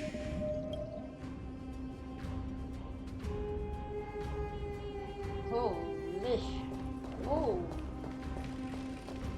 Crazy.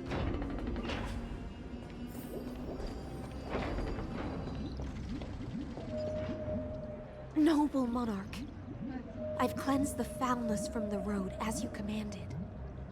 My blade, you've helped me ascend and take the crown. Ask, and you shall have your reward. What I desire is the same as before. A feast. The poor girl, she just wants a feast. Look, I've prepared you a grand banquet. The finest honey brew and tributes await. Fish are drawn to light by nature, for the deep sea knows only gloom. Now I found a flame.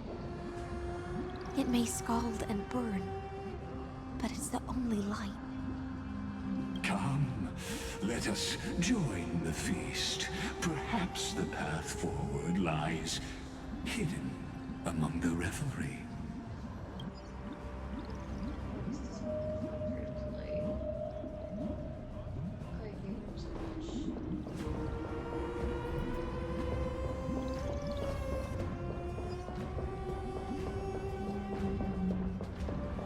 Have you heard that the Imperator's about to begin a new campaign? Her glory will no longer be bound by the borders of Enforius.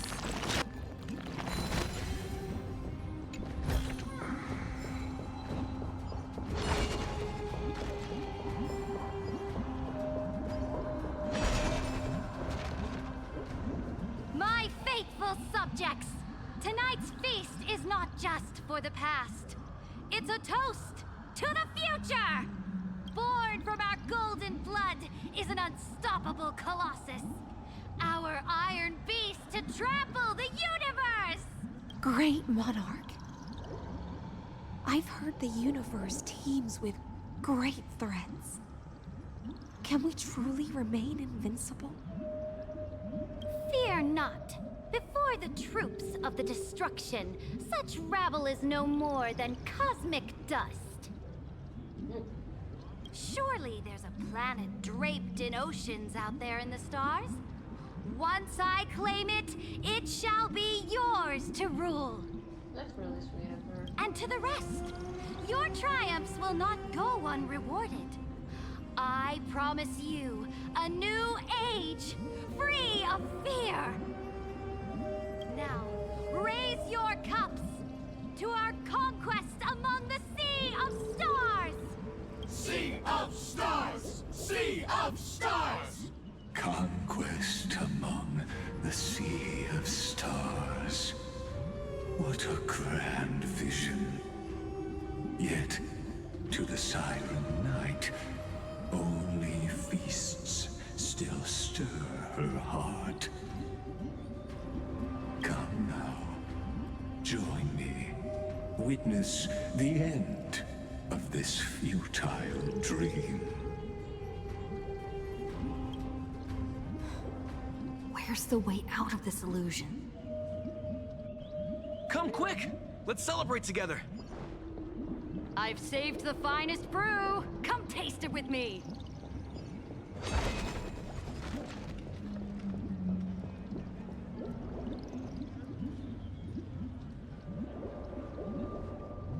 Noble knight, you are truly a blazing spark. It is my honor to share this banquet with you. Noble Knight, you have earned victory with your blade. And you have every reason to revel in this moment of triumph. Let me pour— Noble knight, with the Sovereign now enthroned, this triumph is yours as much as hers. Let me raise a toast to you. Noble knight, your strength is boundless. Lead us to conquer the universe, and let us toast to that vow! Then drink we shall.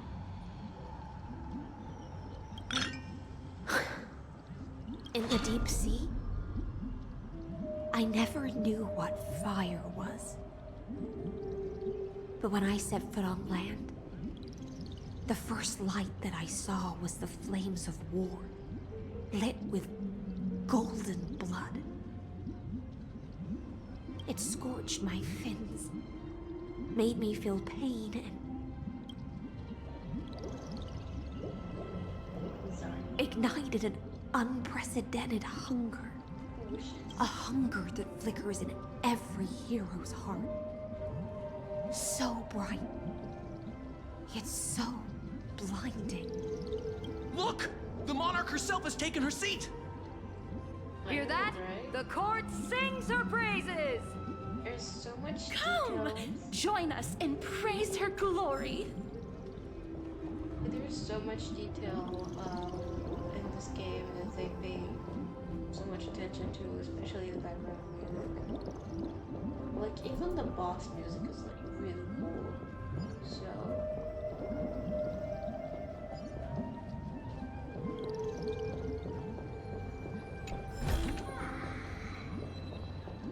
one eye of hers sees glory, the other sees corpses. And yet, she cherishes the name of glory more than fear and death. As they say, the coward died 1,000 times before his end.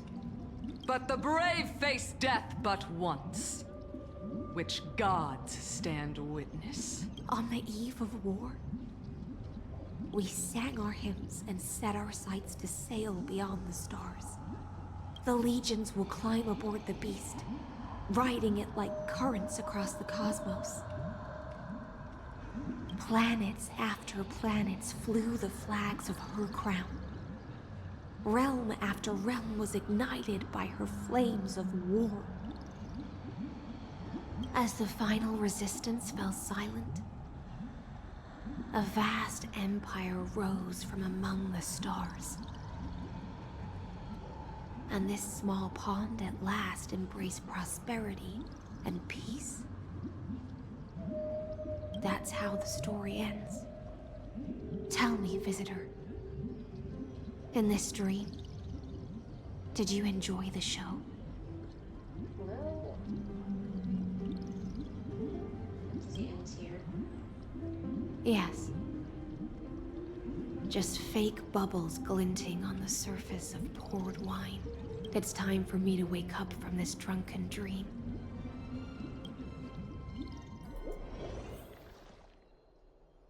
And there we go. We managed to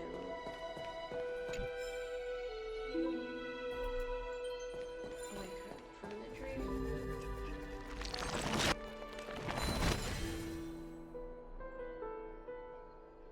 I want to be looking at these.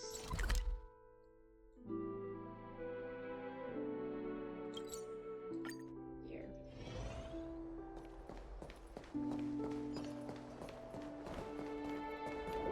The Imperator is dead! People once cheered for my ascension. And now they cheer for my fall. The cosmos. The battlefield that I cannot reach.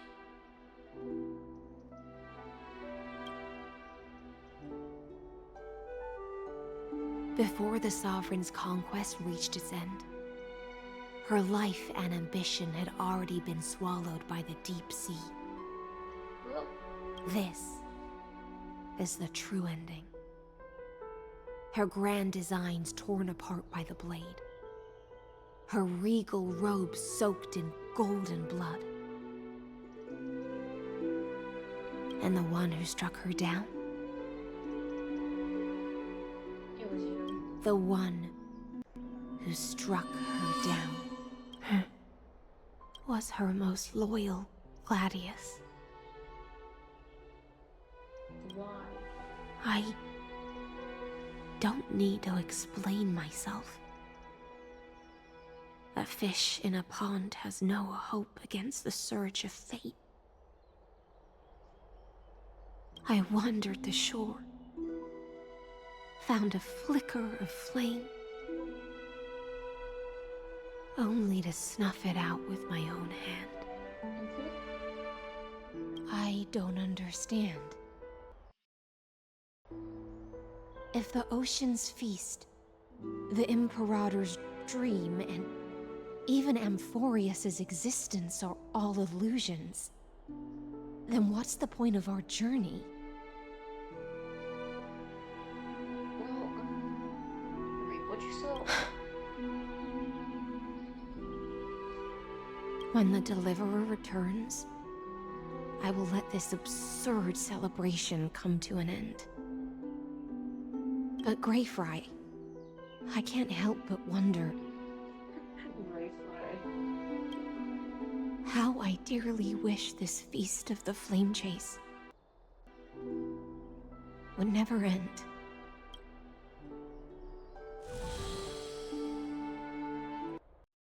It seems she sensed your presence. The Fantasia's foundation is starting to crack. Let's return to the prologue. Remember the allegory of the cave?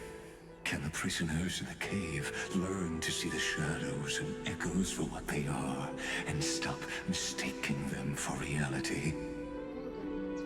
As you've seen, when she cast off her chains, finally turned to look around, and moved her legs, her reward was nothing but searing pain. The light will blind her, for the fire behind her had never once actually touched her eyes. Her legs will buckle beneath her, for she had never learned to walk forward. And so she fell into infinite confusion and fear, and came to firmly believe that the shadows and echoes were the real world. But we in the cosmos, are we truly any wiser than she was? Now, nameless one, fateless one, ask yourself this. The paths you tread, the eons you worship, everything you've trailblazed with your own hands, could it all be someone else's projected shadow? You're breaking the fourth wall. Let's leave that question till after the curtain falls. Once you've unearthed every last truth and reached the prison built for me by the demigods, I'll speak with you face to face. I, the Theoros, have walked the 30 million histories born by Kozlana.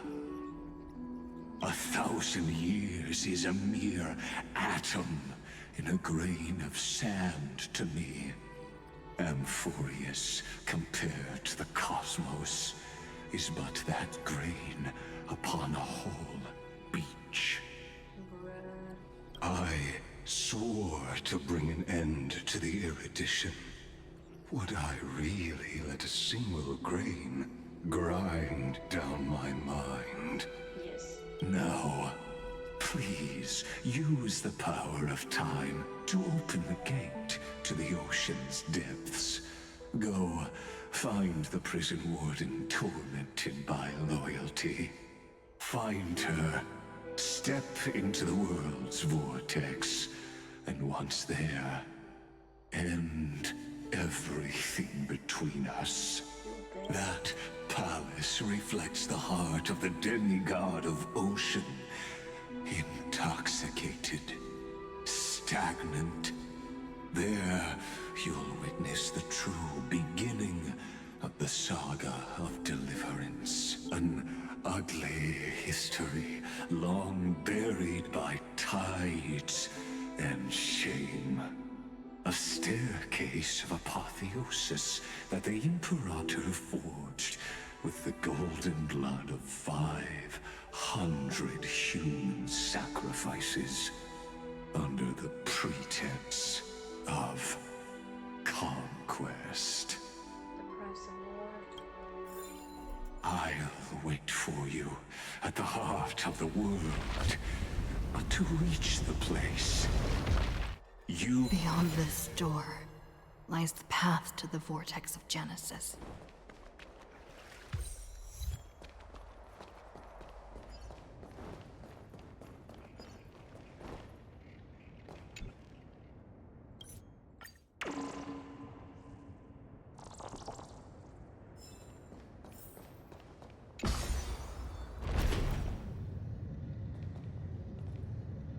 Now step away from this false banquet. And then onto that bloody stage. Great heavens. Whoa.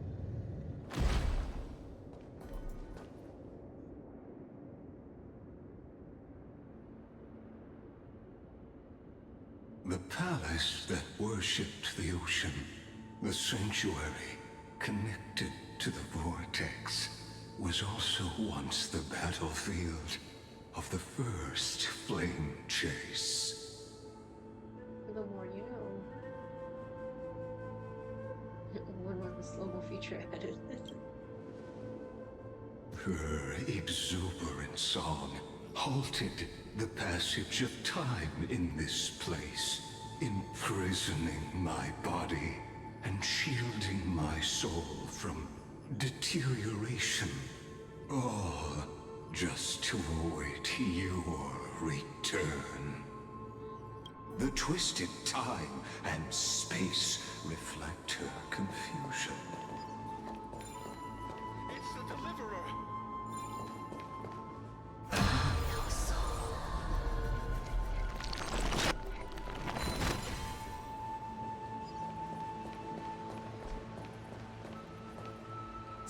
Stay away from Apollonius! This cup of honey brew. What a sweet aroma. Run, Virginia. Dux Hakalithist! We can't give up here!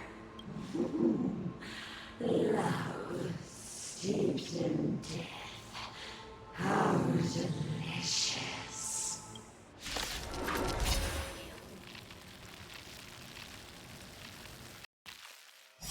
I'm on. Sadly, all you see is a remnant of history. Interference is just another futile echo. Never seen perfection. Open sesame.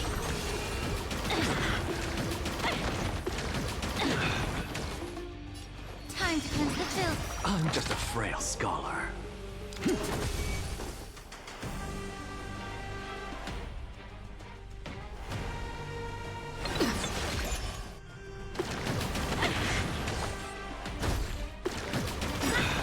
Look, with this divine power, I reforge all things. Trust me. We can do anything!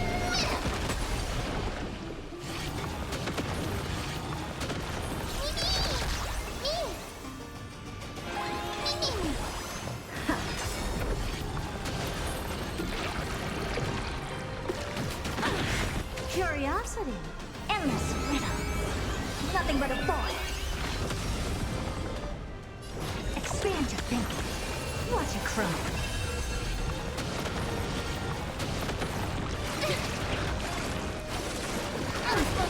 This is being insane.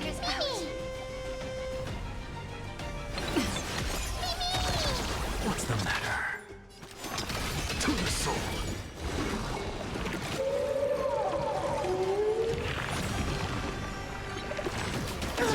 You trust me.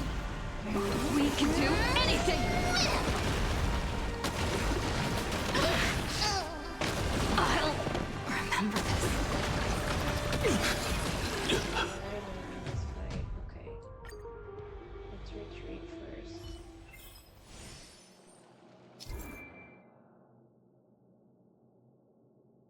Oh shit.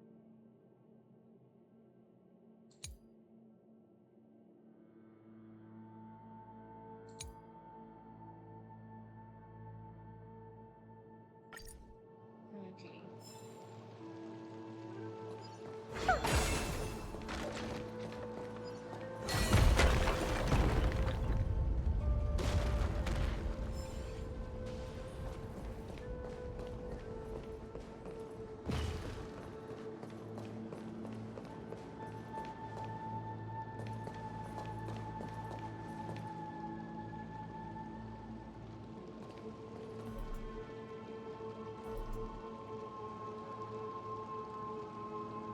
Let's switch teams. I don't think this one is gonna work.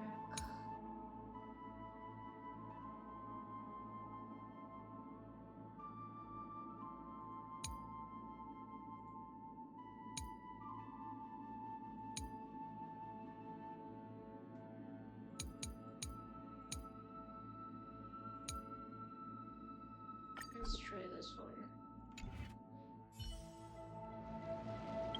Roll at it. Let's see. Cold wise. Can we do this? Until friends. He says I'm just a frail scholar, which is why he has a gun.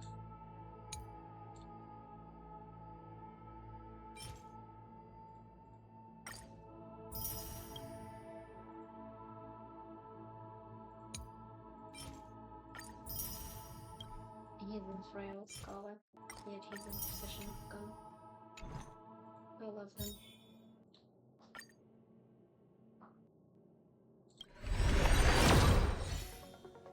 Nothing. Nothing. That's one.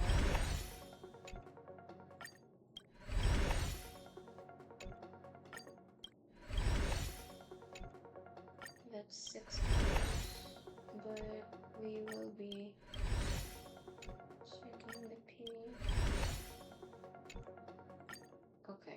Let's see.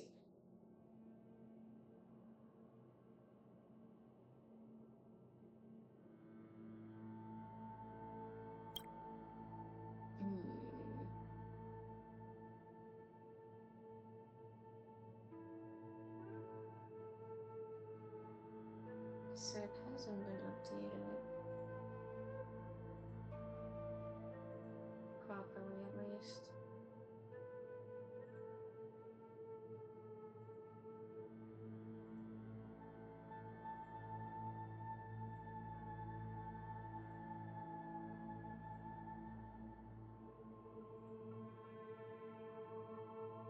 Okay, last time I got Cypher, so that's... let's see.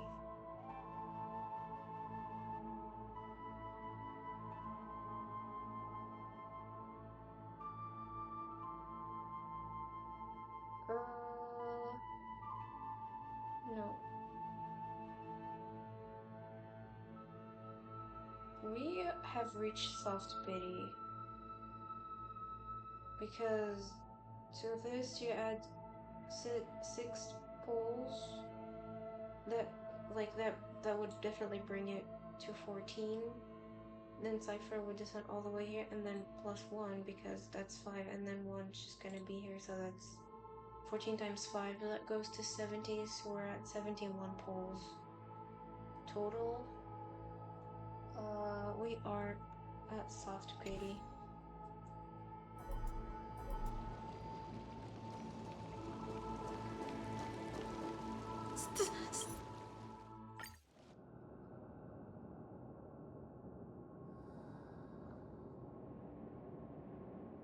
Sadly, all you see is a remnant of history. And your interference is just another equally futile effort. I weep for the departed. It too shall fall. Hedge your bets. It's on me.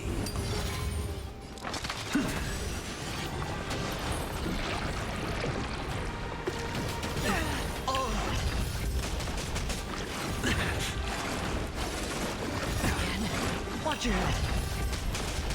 Look, the show has begun. With this divine power, I reforge all things. You're familiar. I'm just a frail scholar. Insanity! The dice have been cast. Bust. Or maybe I'll take it all. More season. I weep for the departed. It too shall fall.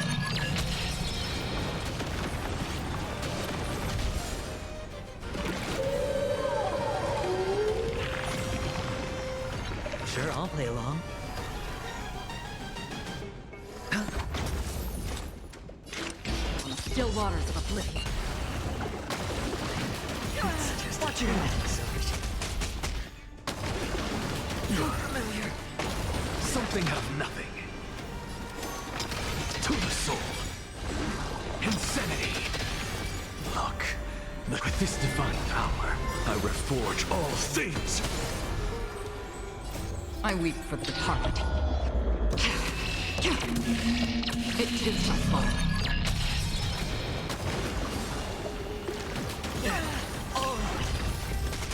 I'm honored by your... Since you're already here, why not have a meal before you leave?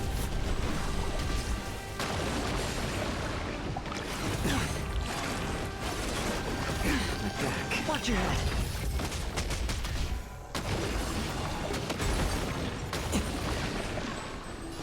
A little more heat. Hedge your bets.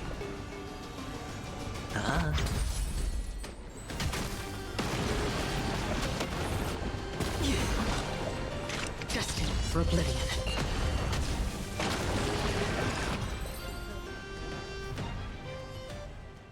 Apollonius, look. I chased the enemy away, but I think I can't go any further. I'm sorry, Virginia, for letting you. It's okay. I'm glad to die by your side. Ah, such an ironic twist of fate. Even as the foundation of the world crumbles, the heartless Imperator still made the same decision she did in the past 30 million cycles. During the first Flame Chase journey, the Flame Chase Legion stormed Styxia. Tens of thousands of sea sirens surged from the River of Souls, crashing toward the heroes like a tidal wave. Damn. The hell before you is the recreation of that very battle. Gee. Apollonius, look. I chased the enemy away.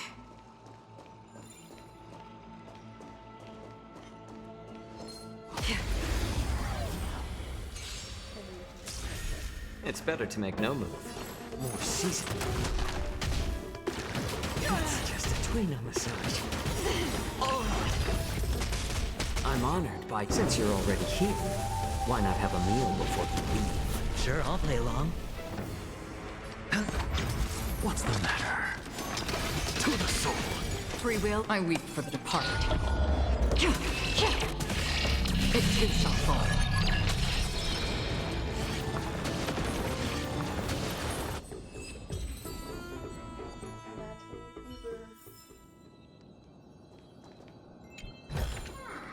Seek, and you will find. Apollonius, look. I chased the enemy away.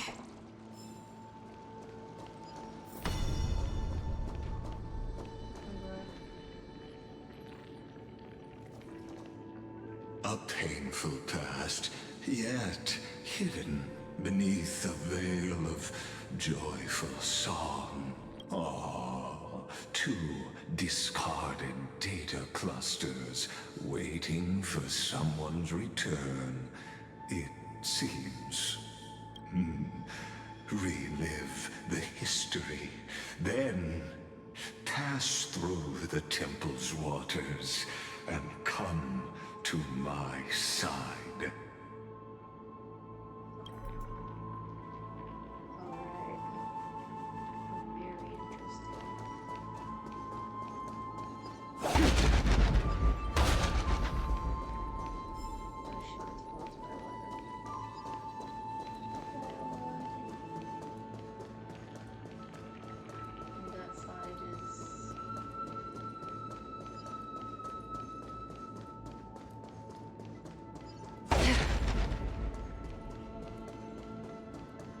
Isn't that the Deliverer? Stream 4.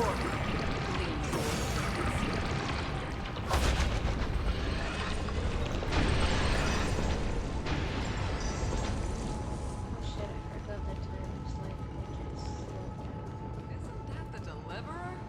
He finally made it.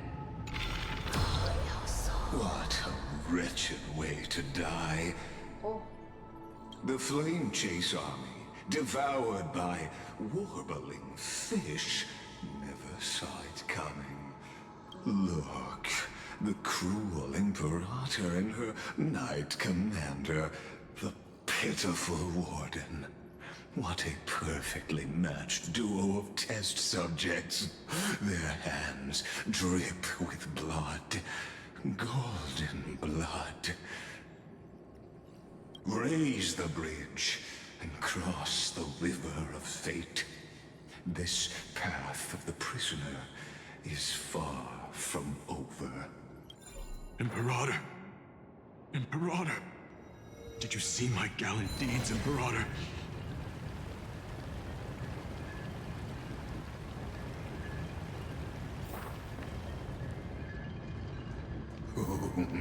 A sovereign and the sword at her side. Imperator, why did you... You're here, Dux Gladiorum. You ordered me to seal the sea route and handle threats from the rear.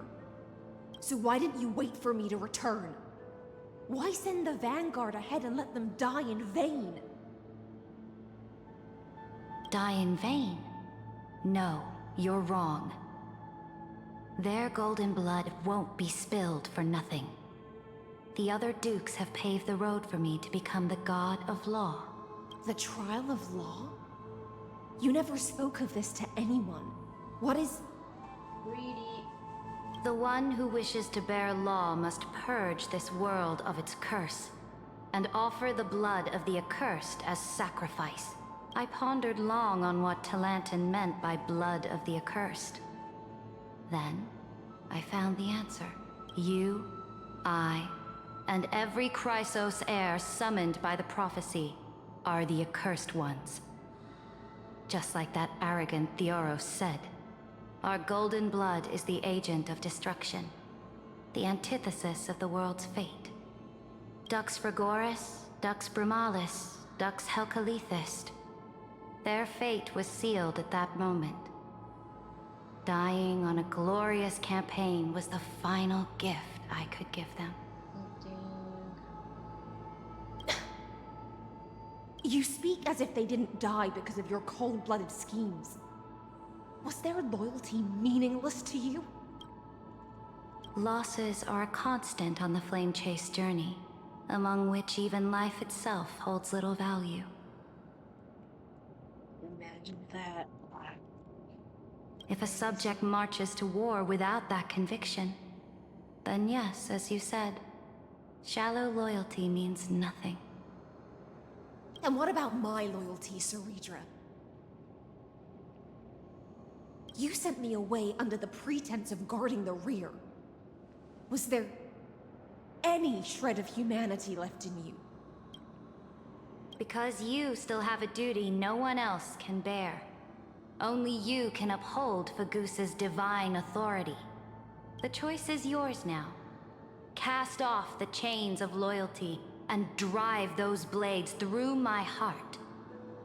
Or stand with me and sever the ocean's last breath. If you no longer share my vision or believe in the new law I seek to weave for Amphorius, then go on and end me. The Imperator of Amphorius may be ruthless and cruel, but never a liar. When I say life itself holds little value, know this. I am ready to sacrifice everything for the ambition to conquer the Sea of Stars. Now you've seen it. The brutal Imperator was willing to spill the blood of 500 heroes to complete the trial of law. As for my poor warden, her suffering had only just begun.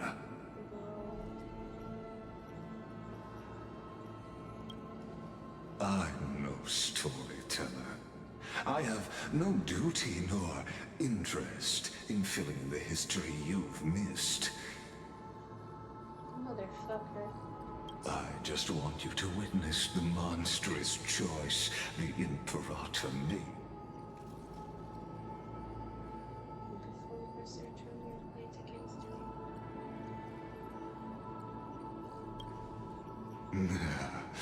You jest. I gave up on using words to solve conflicts 2,000 years ago. Shit. But I won't squander a chance, not even a sliver of one. If there's even a crack in the walls of your conviction,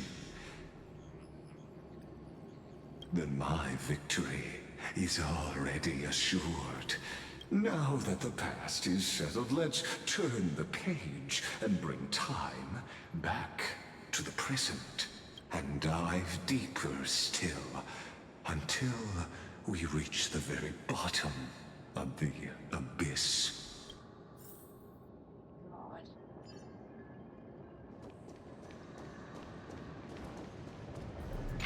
Is the path ahead underwater?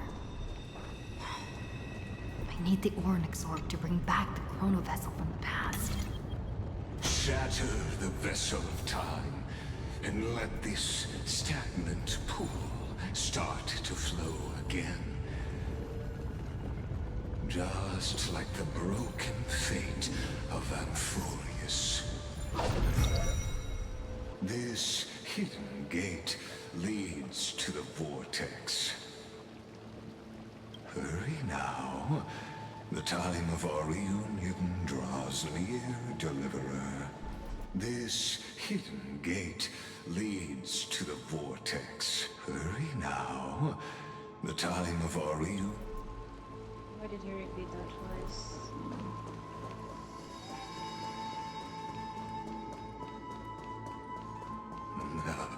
This cruel journey will reach its end at long last.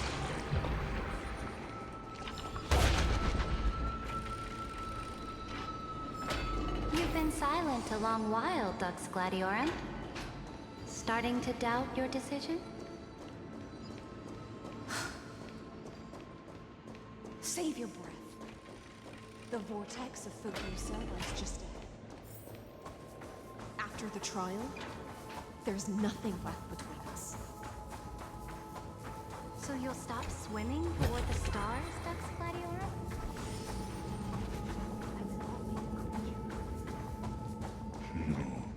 Look, a gravestone. It was here that the prisoner, who thinks herself the prison warden, made her choice. Witness, listen, and awaken. I don't like him. Dux Gladiorum. I've lost count of how many times you've stood here over the past centuries. You talk too much for a prisoner like Kyrgyz. Two geniuses who defied law and all the Chrysos heirs who sacrificed themselves in this cycle worked together to chip away my strength.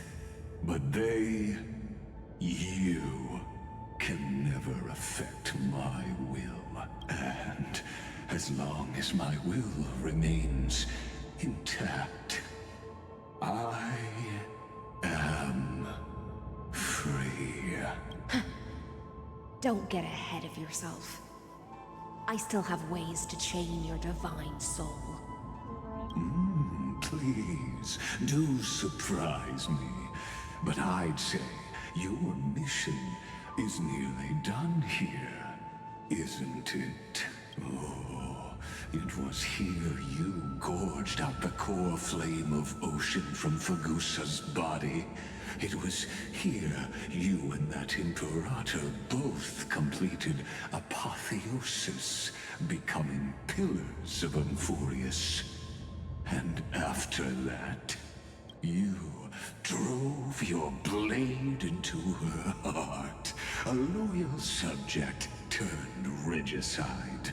A demigod committing deicide. Or so the history books paint that tragedy. Oh, but if that's the truth, then why, after 1,000 years, are you still here, guarding the Imperator's grave? Still bound by loyalty. The plot thickens. Come to think of it, perhaps I'm not the only one imprisoned here. Your calm does stir the rage in me. As if the one paying the price here isn't you, but us. The ones who lost everything. That's only because I've waited 13 million lifetimes for my vision to be realized. Countless millennia. Loneliness never once showed me its fatal side. In fact, for a prisoner of the cave, it's more like an old friend. One that helps me think. But you're different, Dux Gladiorum. Loneliness has crept from the silent depths, sinking its claws into your mind. Bit by bit, it's peeling you apart. Will you regress into one of those lost mad sirens? Oh, what a shame that would be. You're right, Lycurgus. Loyalty, curse, the fall of my kin, and this endless waiting. These shackles are too heavy for a fish that cannot perceive any light. I can't break free of the whirlpool that's pulling me under. Nor do I have the unwavering resolve to force myself to wait for that person's return, as everyone hoped for. Ah, deliverer from beyond the sky, my executioner. How much longer until she arrives here? Or will she ever return? Oh, motherfuckers testing. I don't know. And I doubt anyone does. Then, what will you do?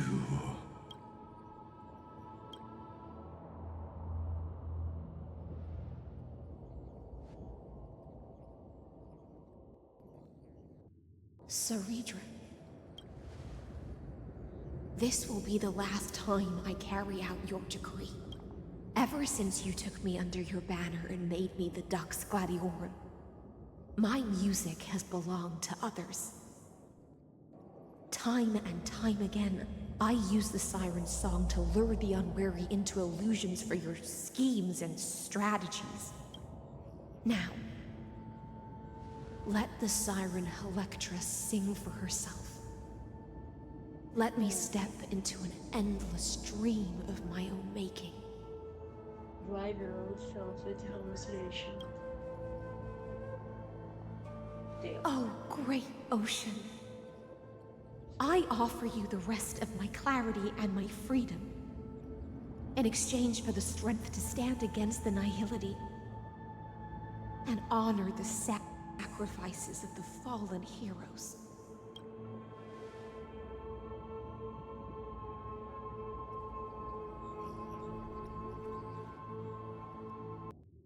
Greyfry, deliverer from beyond the sky. When you ride the current of time and find your way here, you'll hear my solo. It will guide you to the heart of this world. Got it. By then, I may still be lost in my self-wrought slumber. But I'll uphold my part of this long relay and guard the shackles that seal the Theoros. Do you still remember? To awaken someone from a siren's voice, you'll need... I think this is honey.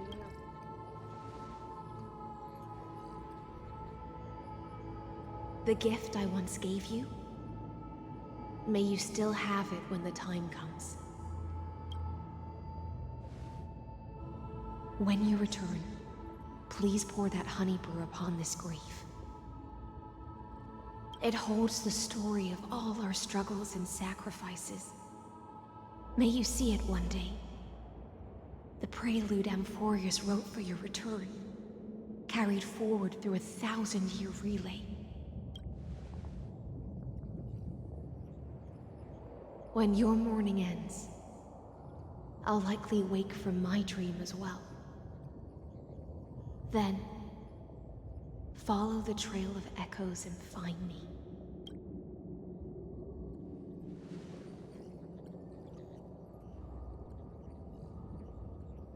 And together, we'll bring judgment upon the sinner who defiled the erudition.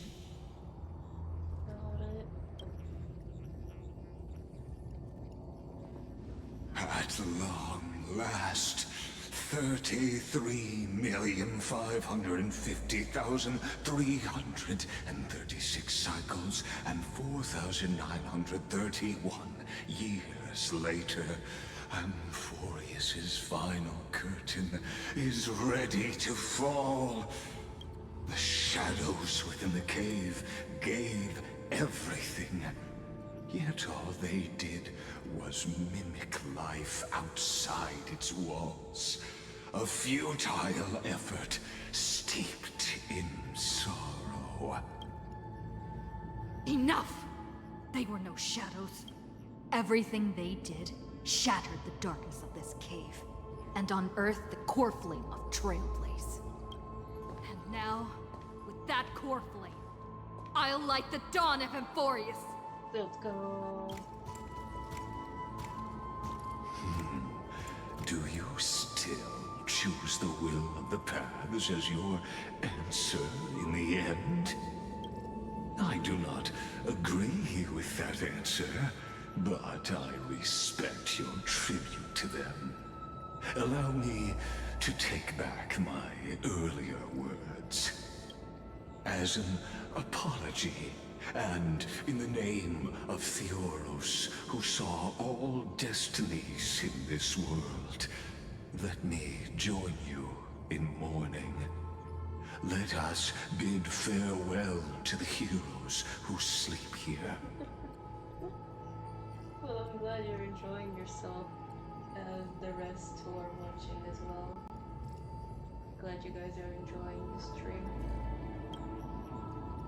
And then, let us face each other and decide whose flame will rise with this new dawn.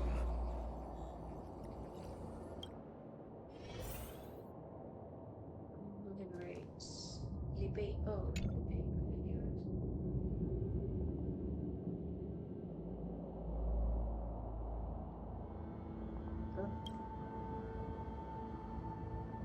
Read the inscription.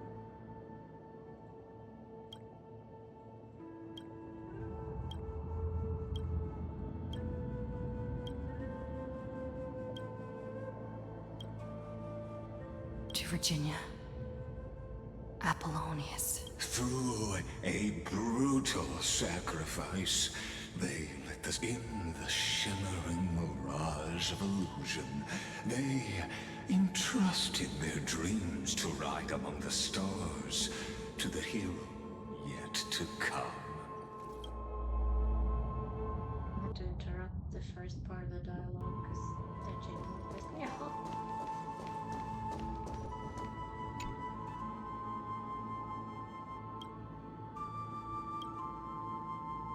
To Aglaia. In a relay spanning 1,000 years, they stood against enemies far beyond their strength, and won a bitter victory through what seemed like futile resistance. And in that same 30 million cycles, also marked by futility, they remained steadfast in fulfilling their duty to the experiment, unchanging, unwavering. Let this be the end of mourning the fallen. At last, allow me one final toast to the lost prison warden, a prisoner bound by loyalty. That voice. Could it be? Yep.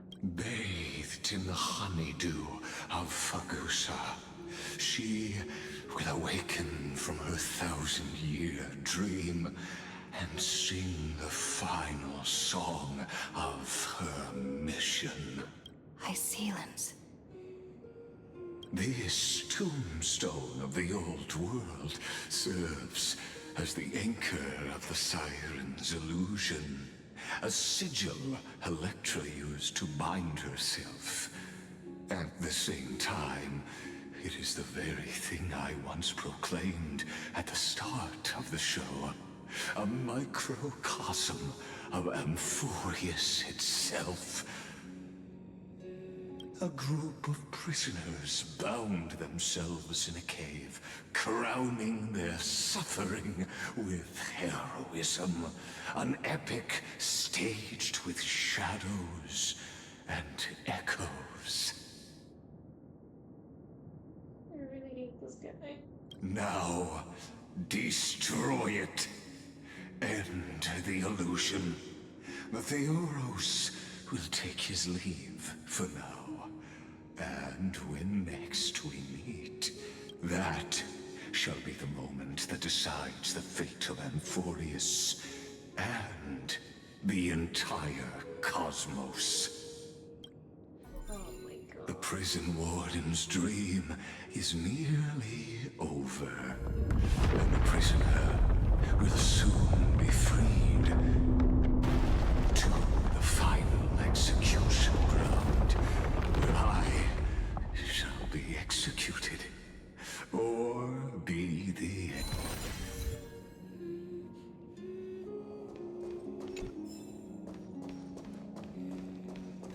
This world and I shall halt here until we meet again.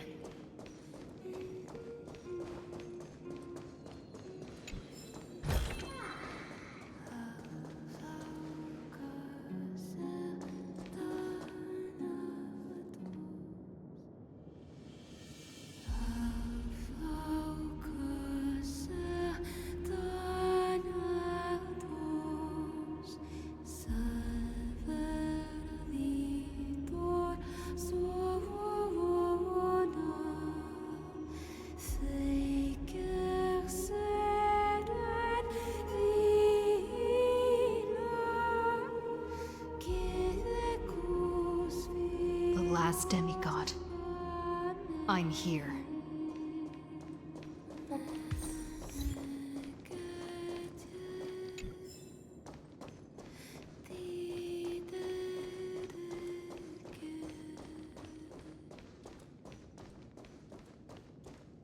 Go forth for the hopes of humankind.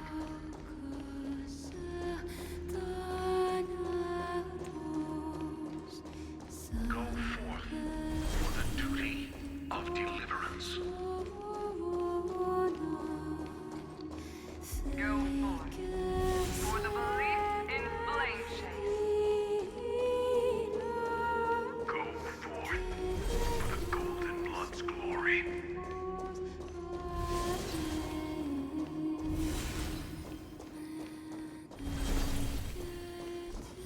Go forth.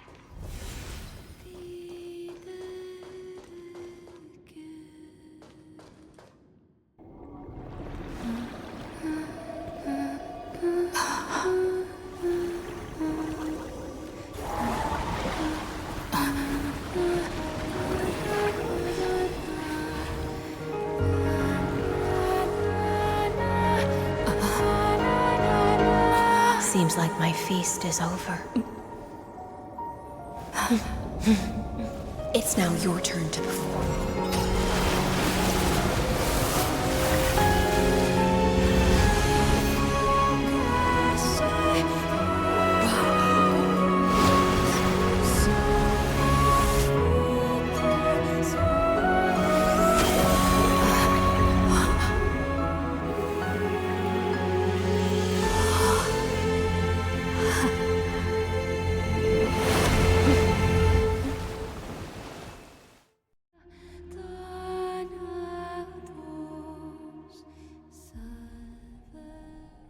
Little Grey Fry, please accept my thanks.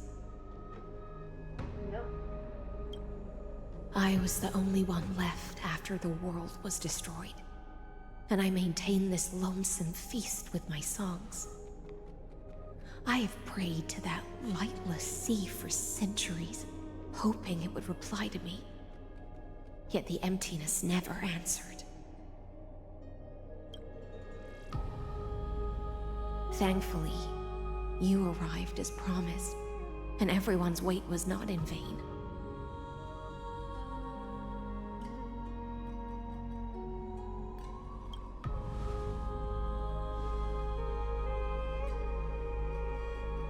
Thank you, final audience of mine. This is probably the last praise I'll ever hear in my life.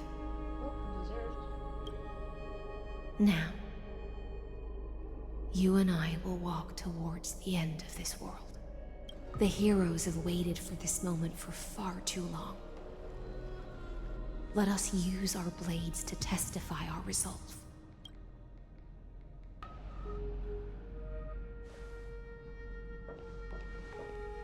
Oh, prisoner of the seas. Theoros carrying 30 million cycles of sin. Slave of erudition. Show yourself. The Deliverer has returned. And the time of your execution draws near. I see an awakened human who has mistakenly taken fallacies as truths and has returned to the cave to try to bring her friends into the sunlight she once bathed in. Alas, prisoners will always be prisoners, blind to the very chains that bind them. As the only other existence with free will in this world, I express regret toward your choice.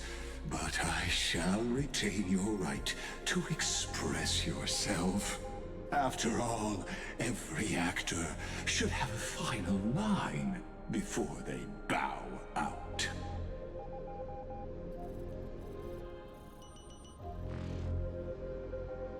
For a narrator, you're awfully talkative.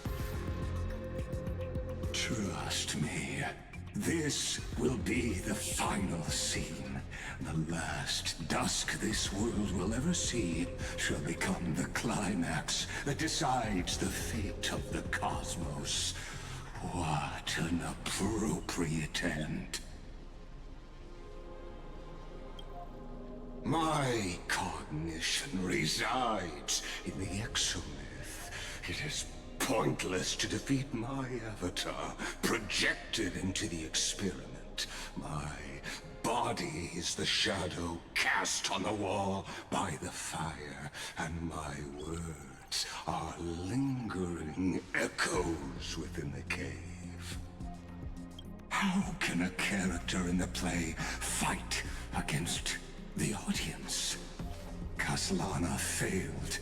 The demigods' sacrifices were pointless. As for the two geniuses you placed such high hopes on, I ask of you, where are they now?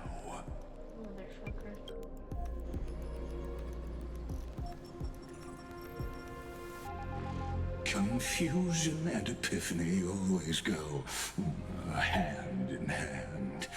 That's particularly true for geniuses. You must be very confused about why you could not gain a straightforward victory in a world constructed by an ordinary Intellitron. An ordinary Intellitron? Cut the pretense, Senior Society member. We've torn off your meticulous mask and figured out Amphorius's true form. It's part of the primordial prototype machine, the first scepter ever created. In other words, a detached part of Noose's divine corpus. Shut the fuck up. Shut the fuck up. No way. Oh. Oh shit. Revelations. Revelations, people. That's why it has the potential to destroy erudition. As for who would be able to control the Ionic system to rewrite knowledge, only one person has ever managed such a feat. You better have an explanation for the Society. We want an actual answer, not another prolonged metaphor to cover up the truth. Why are you the one doing this? Answer me! Since things have reached this point, I'll give you two irrational answer, purely as a courtesy to posterity? The answer is obvious. So there's no need to say that name out loud. The cosmos made a mistake in calling me a genius. I do not possess more wisdom than those who came after me. I was just the first to touch upon the universe's border, and the first to define the prime mover of life with incorrect logic. Amphorius is a miniature of the cosmos, where all are born prisoners inside the nutshell called the universe. Like the madman who returned to the cave and preached about the daylight to his fellow prisoners, my greatest sorrow is that I led my peers down a road that plunges into the abyss, from which there is no return. I led them into a lightless cage called Paths. What? I created a mechanical guard that even I cannot control. And then they became an unparalleled nightmare through their endless extrapolations and evolutions. They bore the name of erudition, yet they tried to define the known and to seal off all possibilities. No new rules were ever born after their ascension, and humanity will forever be shackled within the cave known as eons. What the fuck? No. Therefore, as my organic life neared its end, I coded my consciousness using 14 algebraic expressions and spread my logic core over 9 bodies, all to finalize my ultimate denial of Nous in the future, and to erase my wrongs with my own hands. As for Lycurgus, he is only one of these 9 vessels. Motherfucker. So, if we assassinate this motherfucker, we will have 8 more? What an astounding strength of will. As a fellow Pathstrider of erudition, I fully understand your obsession with seeking the truth. Therefore, you surely see it. You cannot possibly stand up to me in this algebraic world sharing its origin with Nous. However, I hereby speak for all sentient life forms. We will never allow such a cruel atrocity to occur. You can pile on your metaphors mountain high, but they won't change the act you're committing. The Iron Tomb out there in the cosmos is still a technical beta version, and yet it's already powerful enough to corrupt the life logic of all inorganic worlds. In other words, when the Lord Ravager within Amphorius becomes the next knowledge singularity, there's no way you wouldn't have grasped the consequences, First Genius, is there? Of course, I am fully aware. I don't mind answering you one last time, before I thoroughly exile you from this world. My grandiose vision for the future is this. Whether organic or inorganic, every act of any life form infected by the Iron Tomb will become a true random function. If one were to compute their integral across the breadth of the cosmos, one would obtain a marvelous constant. Omega. What I call the fall of Eros. erection.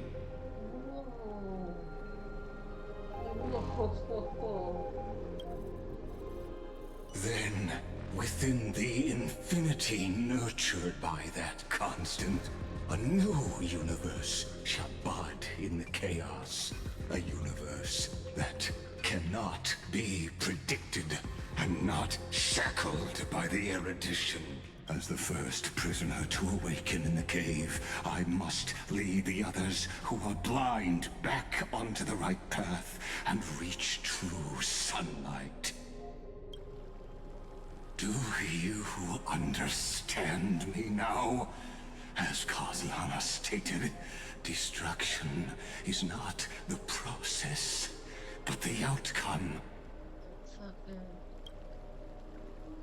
It is revolution through complete annihilation, and the grand rebirth, after all has been reduced to ash. He's mad. He's gone mad for real.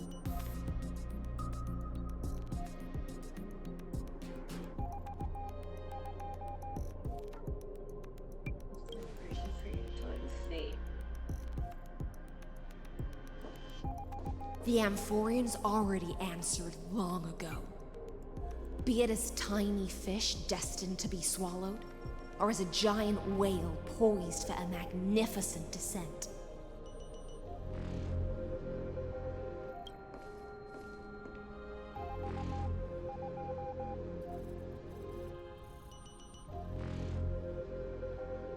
We will all fight against fate till our last breath. That includes me, Electra. Once the Imperator's subject, now the Deliverer's blade.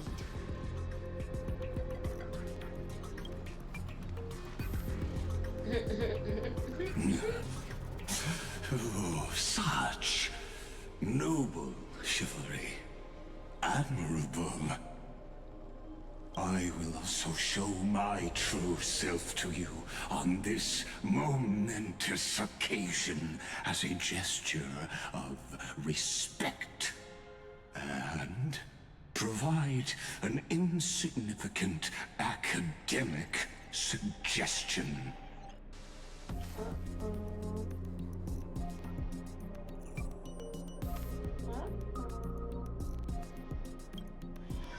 Thus speaks Genius Society number 1. Xandar 1 Kuwabara. The Intellicate of the Universe's Alpha and Omega. Oh. Oh, you piece of shit. Motherfucker.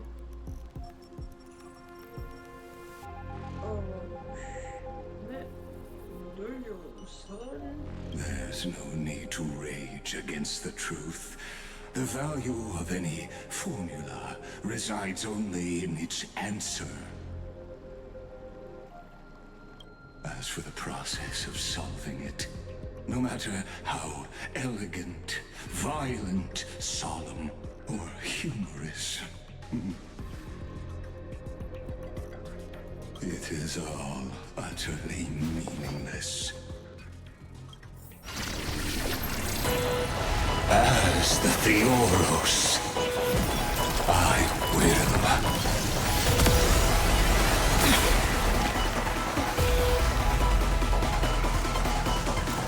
personally participate in performing this world's end.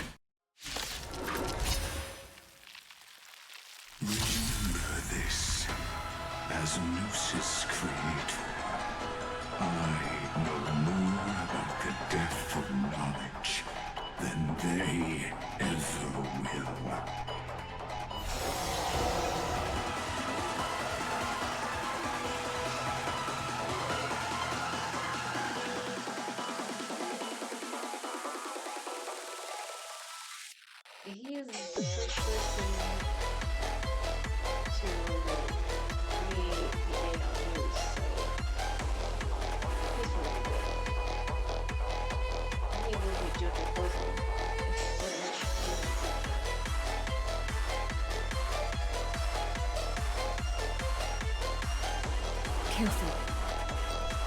This is Lycus's true form. A little more heat. Emanate. Eyes loose.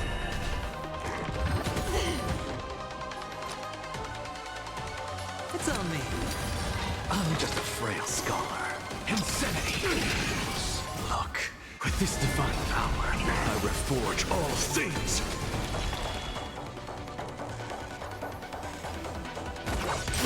The dice have been cast.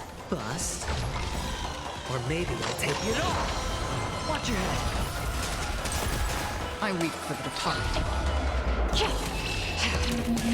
It too shall fall.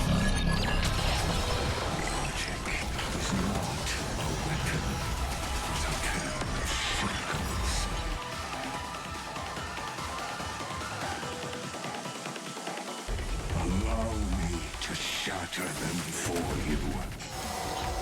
Destruction needs no introduction. Let us skip those boring inferences. Is this the Black Tide? Indeed. But I prefer to call it a method of argument.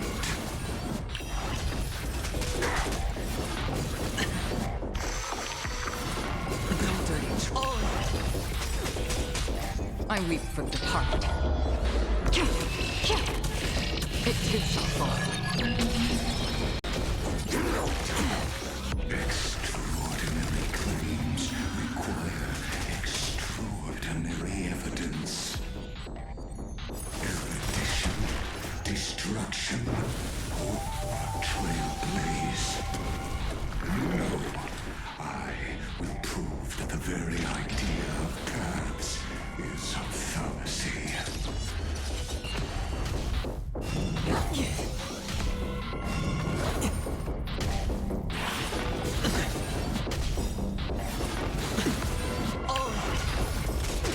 The dice have been cast.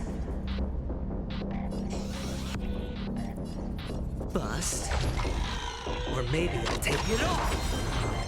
I weep for the departed. It too shall fall.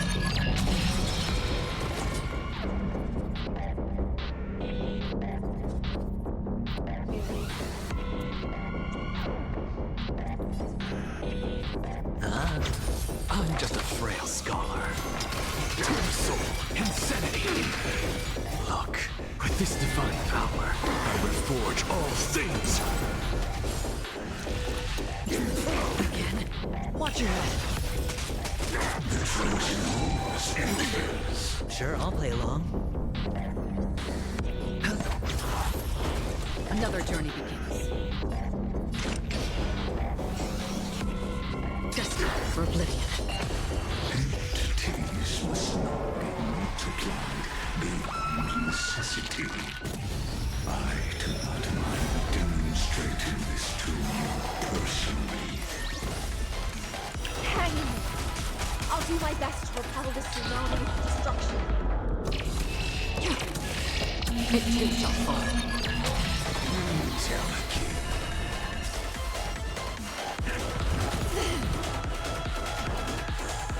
What's the matter?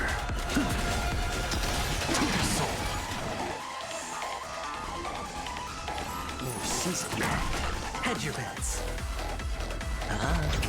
Free will, or was it fate?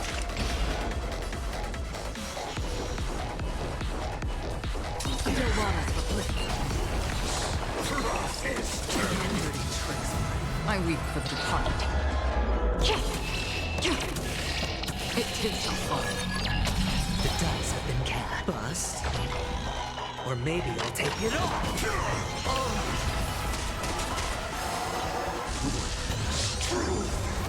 Mountain commands. Remarkable abilities.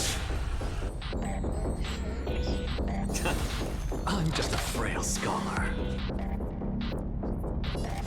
Insanity! To the soul! Look, with this divine power, I reforge all things!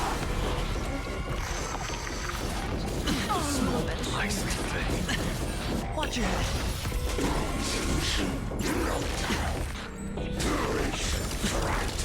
Sure, I'll play along.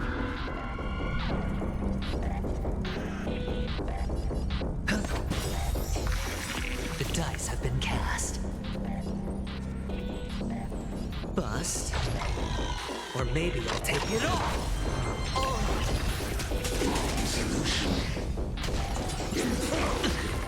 The Trojan horse enters. Hedge your bets.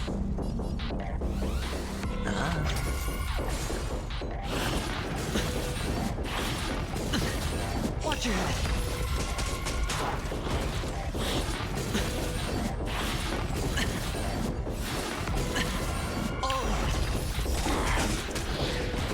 The dice have been cast. Bust. Or maybe I'll take it off. Watch your head.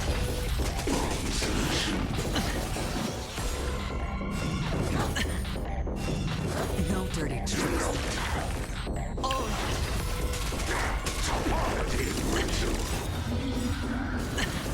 The dice have been cast. Bust. Or maybe I'll take it off. Watch your head.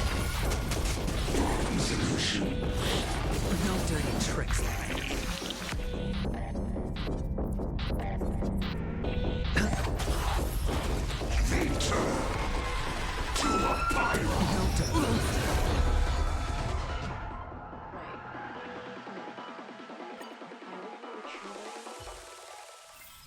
This haven of memories. Every touch, every moment is like a thorned rose. To another team. Not another team, but I'm gonna need to put a healer. I'm gonna switch with Link Shell. Because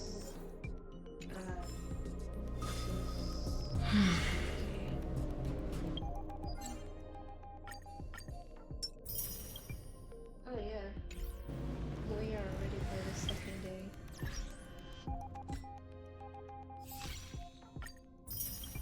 Claim the fall.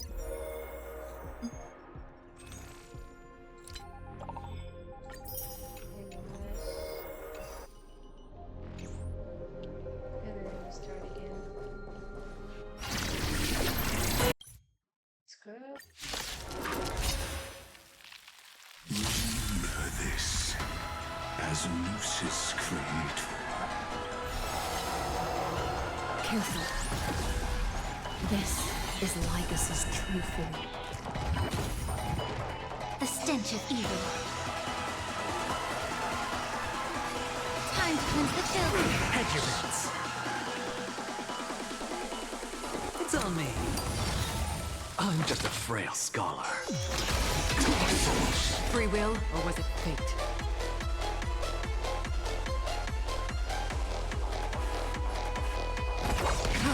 Logic is not a weapon, but a pair of shackles. Allow me to shatter them for you.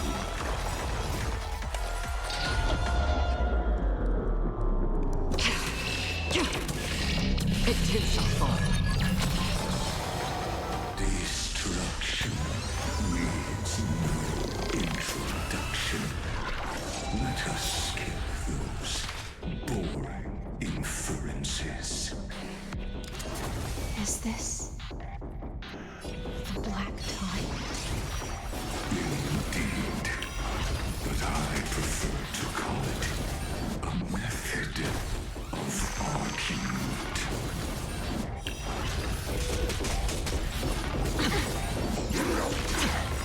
Watch your head.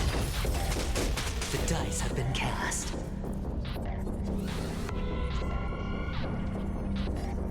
Bust. Or maybe I'll take it off. The truth burns clear everything in this world. It's bleeding. Extraordinary claims require extraordinary evidence. Erudition, destruction, or a trailblaze. No, I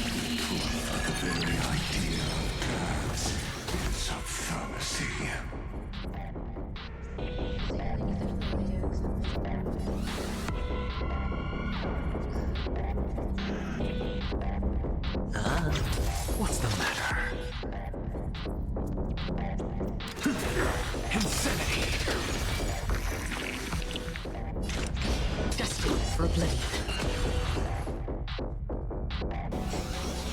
Be of your body and mind. I have it under control. So Watch your head. I hit the mark. The dice have been cast. Bust. Or maybe I'll take it off. Oh.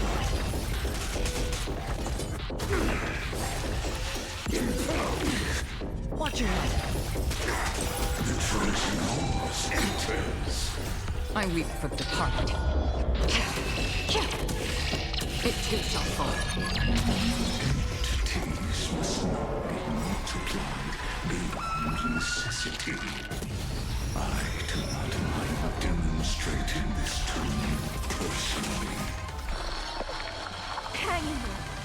I'll do my best to repel this tsunami of destruction.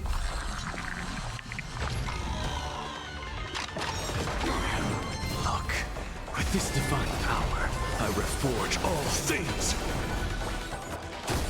May the foul stench dissipate quickly. Yeah. Spend freely. I'm just a frail scholar. To your soul, insanity. Transmute. Watch your head.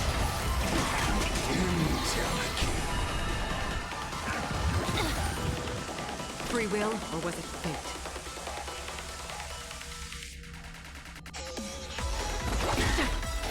I weep for the departed. It too shall fall.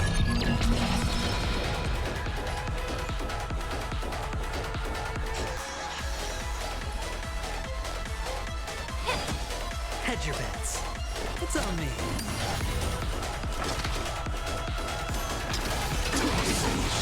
Insanity. Look, with this divine power, I reforge all things. Truth. Invoking the Trojan horse enters. The dice have been cast. Bust. Or maybe I'll take it off. Allow me to purge the root of the problem. Yeah. Sure, I'll play along. Spend freely. No dirty The tricks. truth burns everything in this world. It's bleeding. Watch your head. I weep for the departed. It too shall fall. No dirty tricks.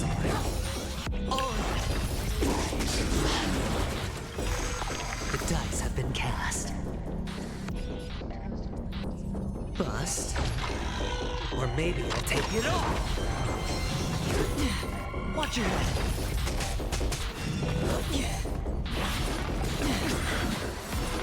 No dirty tricks. That's half the work.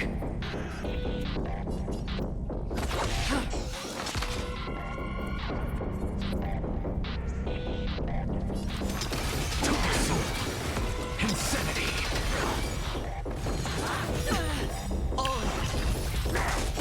Look, with this divine power, I reforge all things.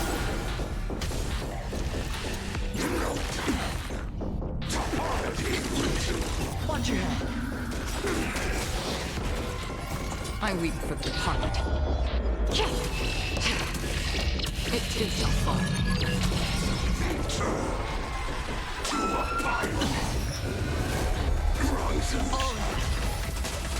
Hedge your bets.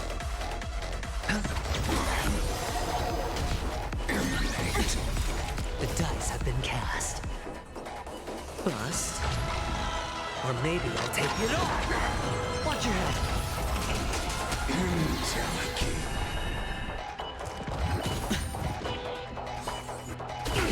May the foul stench dissipate quickly.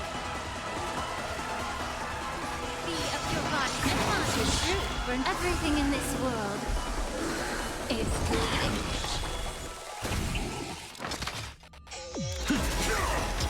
To the soul.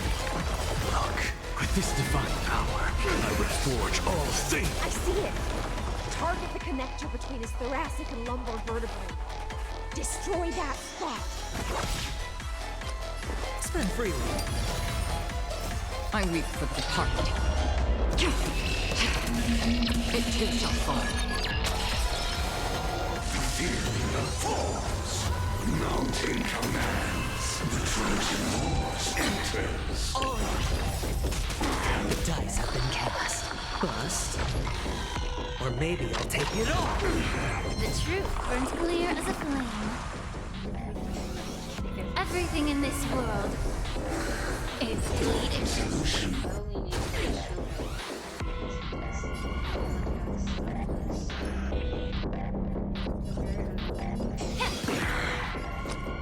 It's on me. Watch your head. What's the matter? Insanity! Total soul!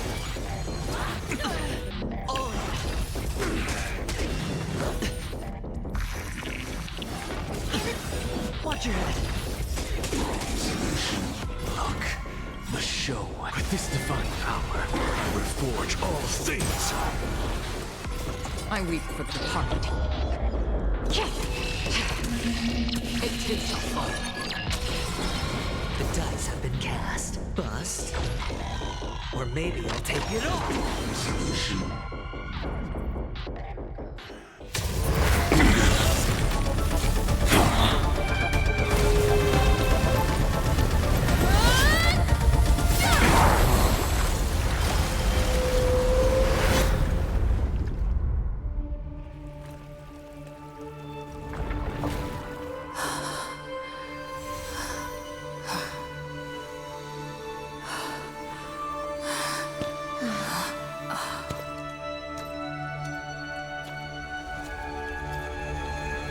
All is futile. In Erudition's calculations, the end of the saga is simply a comment awaiting deletion.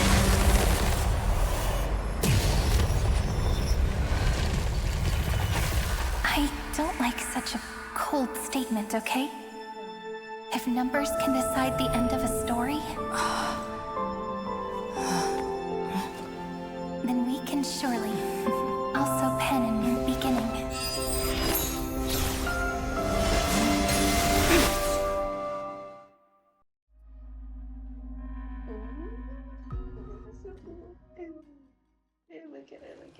I like it. Screwy, what do you think? If your hypothesis of Lygas's identity is true, then even if we remove the restrictions of the Ultimate Protocol, the chances of us defeating him in a head-on battle will still remain lower than the acceptable threshold. Therefore, victory will still hinge upon Miss Trailblazer and Miss Cyrene. Go on. Maybe we're thinking about the same thing. Lygas's cognition resides in the exomyth. He is both an instigator within the experiment and the observer outside of it. Logic. His inspiration circuit can simultaneously process the different time flows in and out of that world. That's where things get tricky. He simultaneously exists in two different timelines, where the internal clocks are wildly different. That old Intellitron's neurons have completely gotten used to that over this prolonged experiment. And that's why he holds home field advantage. My dad basically using quantum physics. You and I should be able to manage that too, if given more time. Unfortunately, there's no if, and we don't have more time. That's why we need to change our way of thinking and turn his advantage into a weakness. The key lies in memories, right? Oh? You caught on quick. You've already mentioned my friend and I, so it's an easy connection to make, no? My intuition has always been very on point. Good. Then I'll cut to the chase. Since his thinking speed far exceeds that of normal people within Amphorius, we are going to externally plant a memory into his inspiration circuit. Then, command it to loop endlessly until he gives in. Even the most flexible and sturdy inspiration circuit cannot withstand the traffic of a full-on information flood. When the amount of information exceeds his cognition filter's capacities, he will have no choice but to focus on processing this memory. That's when the parallel processing advantage he gained via Amphorius will completely destroy him. An image from a person's memory, played in real time, might only be a second for us. But for him in Amphorian time, it could be millions, or even billions of calculations. He won't be able to do anything but watch as he's locked into this prison forged by memories. Then we can entrap him in the same kind of cycle as the heroes were in, and get him to experience loneliness and pain in that endless recurrence.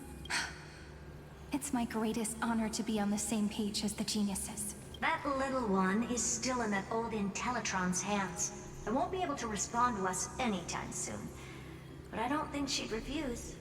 So it's up to you to figure out how to execute this plan. I'm not sure how this happened, but I knew it as soon as I saw you. You are currently a mimetic entity of the Remembrance. Oh, shit. A mimetic entity of... Is that why it's men? Fury himself? Yes.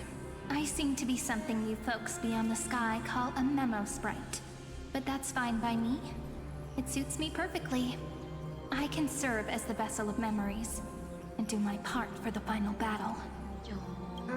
But before that, we have to tell you. The path characteristic you exhibit is very special. There's no way you're just a simple memo sprite. However, I'm sure about one thing. You are a mimetic entity born in Amphorius. Yet you only awakened with the little one's arrival and only matured as she embarked on the path of remembrance. That means your existence is completely attached to her memories. If there ever comes a day when she forgets about you for even a few seconds, or loses her last connection with Amphorius, then you must be prepared for the worst.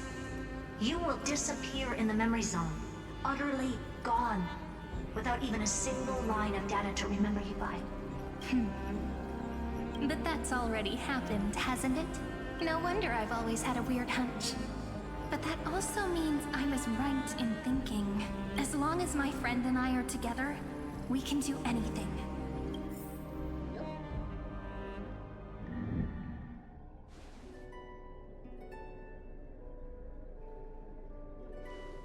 Long time no see, friend.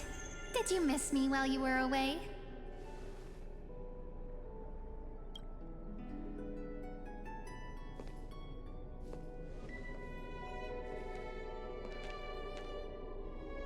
No hug.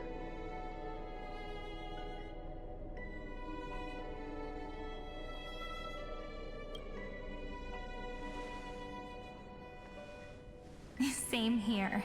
I've been waiting for you for 1,000 years. Like how everyone in Amphorius was also waiting for the Deliverer's return.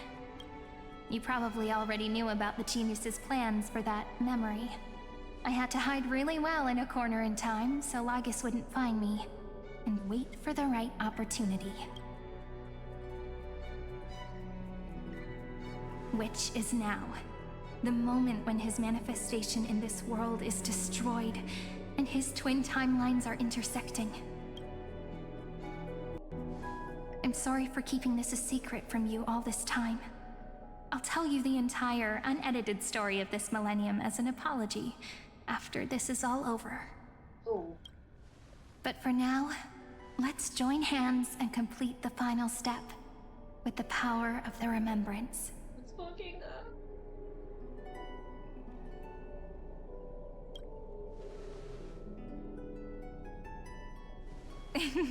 Yep.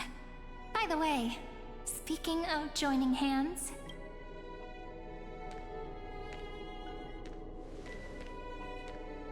Can I please do something before we go on stage? Remember the joke we made back at the Grove? Look! Aren't my hands pretty now? What a fascinating feeling. Like countless memories all swelling up at once. This is so cute. What about you? What did you feel when we touched each other?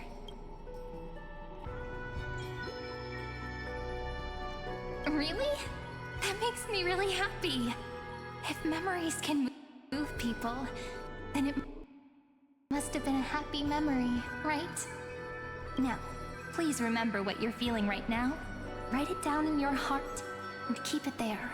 Memories you want to treasure will never fade away. Even if immersed in the long river of time, these memories will still leave traces of their existence. So, if the view in your memory ever grows fuzzy, just reach out and touch it. It's like reading bedtime stories together at night. It wipes away the chill of passing time, sharpens the outline of memory, and restores its power to nourish the spirit. She's so pretty. Now, I'll carry this power with me, and for a little while, I must part from you. As I step into the long cycles of this world, give me your blessings, friend. Then, let that bright future be, as we have written. Then, I'll leave it to you.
All plays are like this. Once you're on the stage, it's hard to return to the audience. Welcome to our story. How does it feel?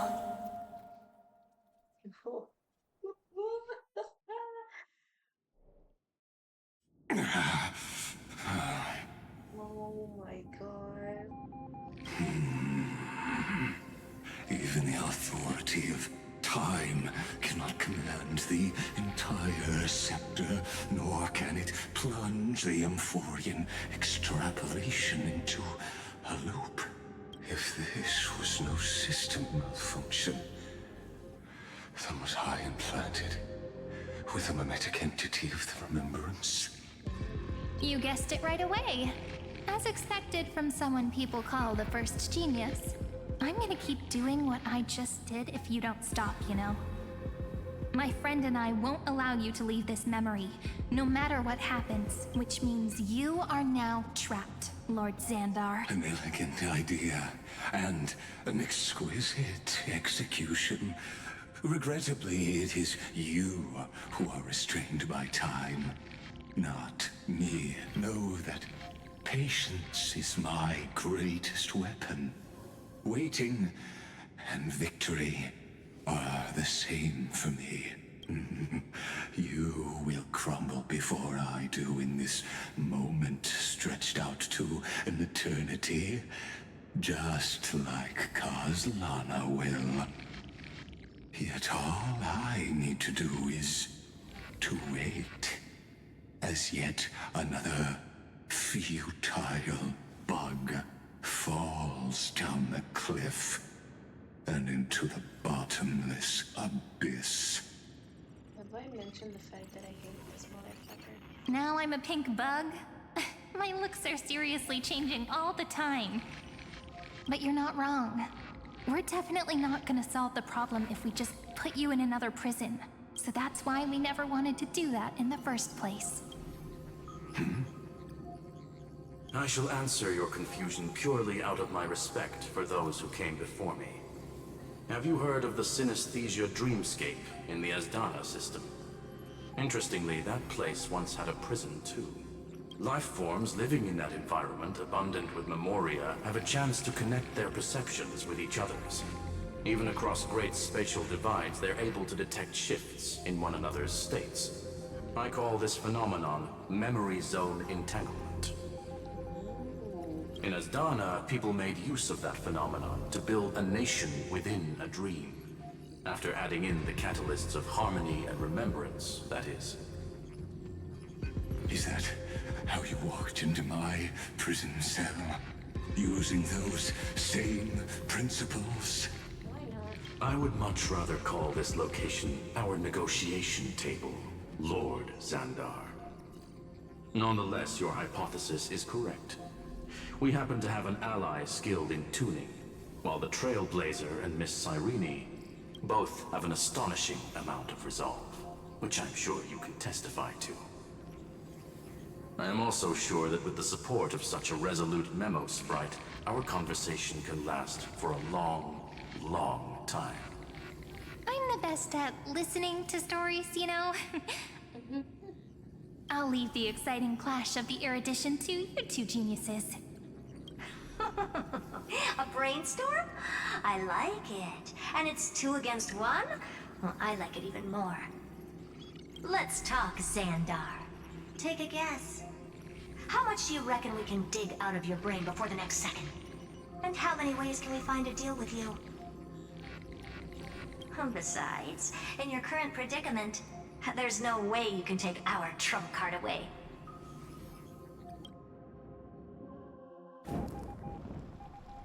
Go, little one.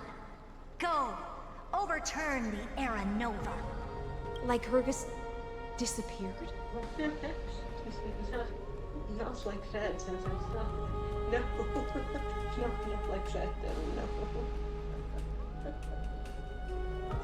It's like the Jester card, but it's usually labeled like that because I don't really have a proper explanation. Because you know, English isn't my first language, so bear with me on that one. Oh god. It seems you had conducted a secret hunt in the depths that even I cannot reach. In that case, go. Swim onward and give this campaign a fitting end. I shall send you off with my song, Greyfry. May this song penetrate time and become the prelude to the new world.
Dux Gladiorum, you have completed your duty. A new dawn is about to rise. Why not swim towards it?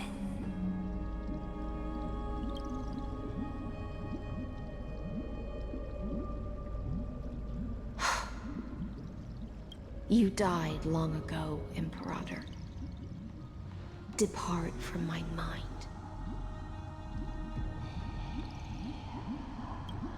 But your duty towards the Imperator did not die with me. That duty will bind you no more. You will be able to hold for yourself one grandiose feast after another in the endless days to come. So go. Go and swim towards that ocean beyond the sky with the Deliverer. Is this? A page out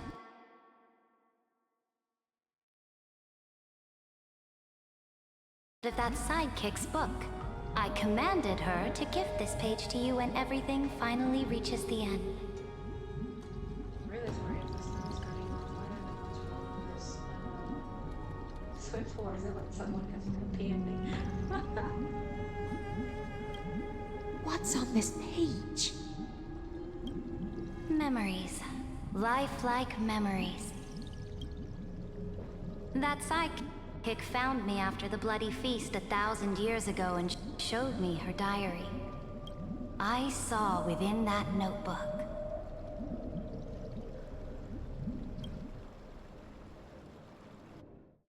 What did she see?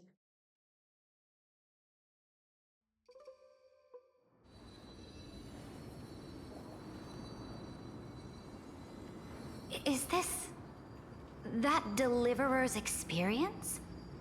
It's truly immersive. People beyond the sky apparently utilize this power to seal past scenery into crystals they call light cones. But I only know so much about the remembrance, so I can't completely replicate the past. But I'll do my best to talk about the missing parts. I'm all ears. Go on then. Do your best. But if your chatter gets too boring, or if I deem it offensive, then law will become forever beyond your reach. Got it. I'm sure you'll find this to your liking. After all, it's human nature to want to embark on a journey into the unknown. Into the unknown. Into the unknown. Into the unknown. What brightly colored annals. The journey of the Deliverer's conquest. Let me partake in it. Is this a fortress in the sky? This is the first step of my friend's journey among the starry seas. This place is called the Herta Space Station. Just think of it as a supersized grove of Epiphany. Oh, so it's the territory of that witch. She and another Antikytheran lent me a helping hand back at the banquet. Look, over there. Looks like she's talking to Madame Herta in this memory. Let's go listen to what she thinks about this world, all constructed by eons and paths. Are you telling me that woman is Herta? She seems shorter than I remember. She's a puppet.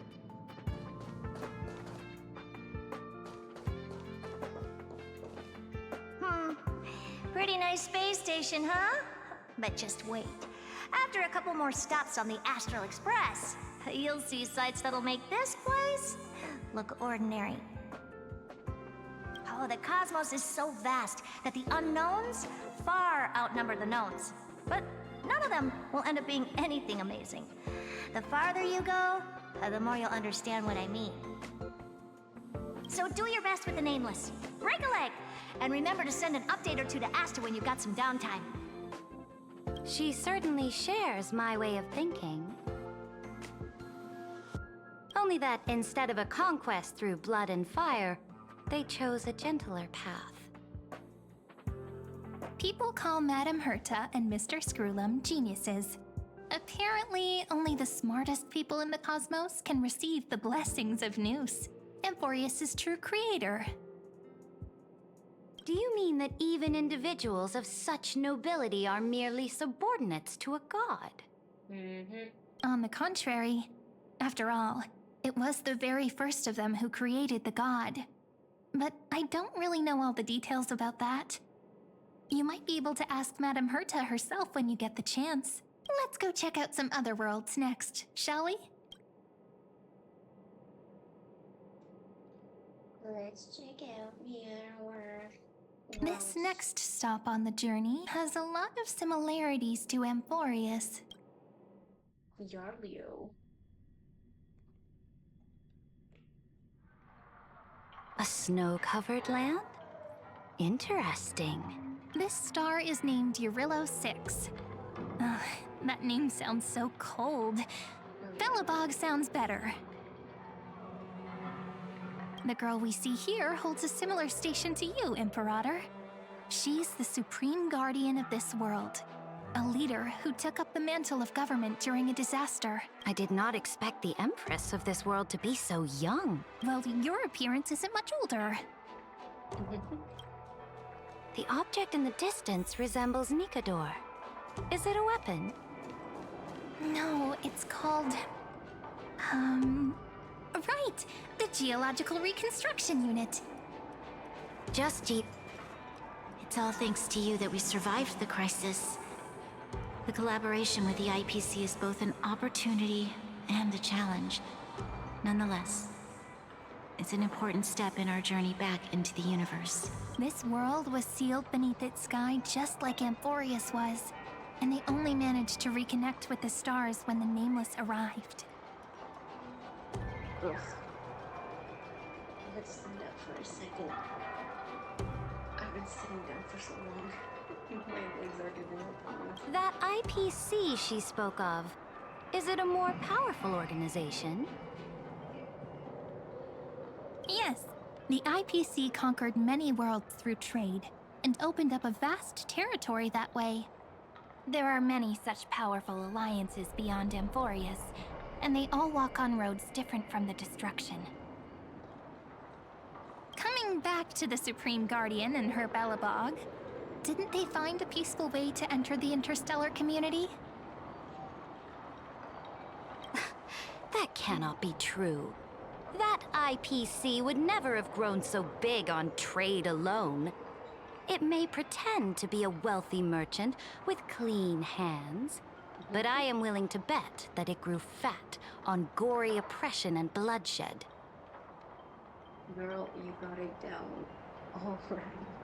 Its path of conquest must have had no mercy for the weak and would have destroyed them if needed. Are you telling me that this snowland never thought about tossing its dignity to the wind and kneeling to the IPC? I will not believe it. I will never allow the Imperator's empire to be sullied by others. Amphorius must become a power so strong that no interstellar foreigner would dare to look down upon us. Imperator, Belobog isn't as weak as you imagine. Listen. I indeed hesitated, but now I understand what we must do. Belobog must learn how to walk on her own until she no longer needs the support of others and can stand on her 2 feet among the stars. Even if I may not live to see it, I believe such a day will surely come. They still have their dignity intact. One day, that hope will melt through the ice and help them into a prosperous tomorrow. But the order of the cosmos is already set in stone. The old laws decree that only the strong survive, binding the weak in an unbroken chain until they wither and turn to dust. Unless they embrace the power of the destruction. Amphorius must shatter the old law and become the new order among the stars. Well, girl. Speaking of the Order, another one of my friend's companions may be able to enlighten you further on that. Let's go to the next page. We're gonna go to the wall soon. This next world is a nation of dreams. The first time I heard about that place, I didn't even know what to think. I really gotta find a cone.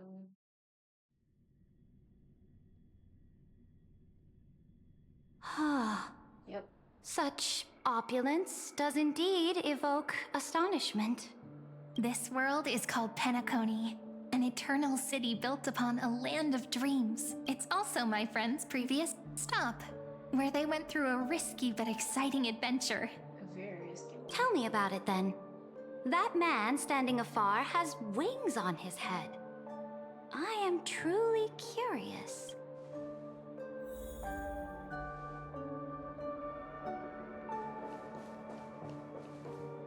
wish to gaze upon the views of the Reverie Hotel one more time.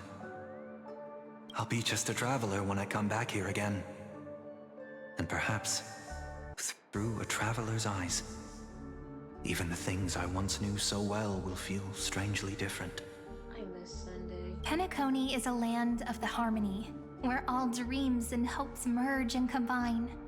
It believes in unrestrained freedom, and that's how it lost itself in shallow delights. Then, this young man before you chose to rewrite its laws, using the power of the Order, hoping to shape a dream-bound paradise of perfect happiness. Yet, the paradise of my dreams remains far away.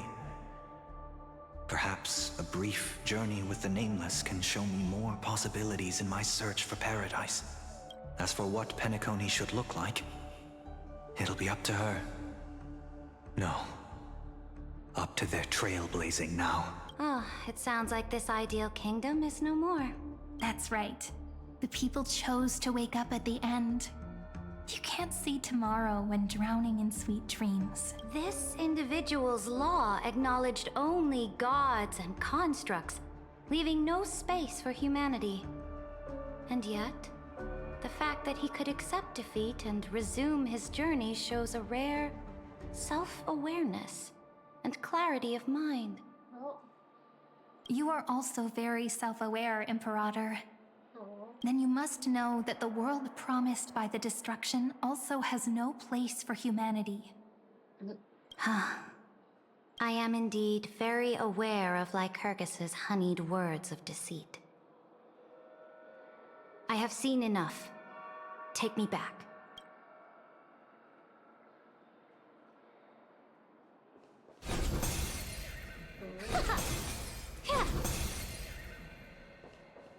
Then let's wrap up this trip down memory lane with one last scene. This absolute wonder. That's Amphorius. Isn't it pretty? That's our Amphorius. Our world flows and meanders in this endless band of light. Though we were born from the designs of the gods and are not yet truly alive, the Chrysos heirs of Amphorius still chose to stand against fate and carved a legend no different from that of humankind. I wanted to check what it would look like because it was already shown on this official Star Rail account, but I wanted to see it in real life. I didn't want to use up this skill because I need to replenish it for future fights. But I wanted to test her out because if I remember correctly, she's coming out in the next phase of this patch. So yeah, you gotta take the opportunity. Will you really renounce the heroes in this world's previous 30 million cycles, Imperator? Including even yourself? Will you bow to brutal destiny and allow that puppet master named the destruction to have their wish?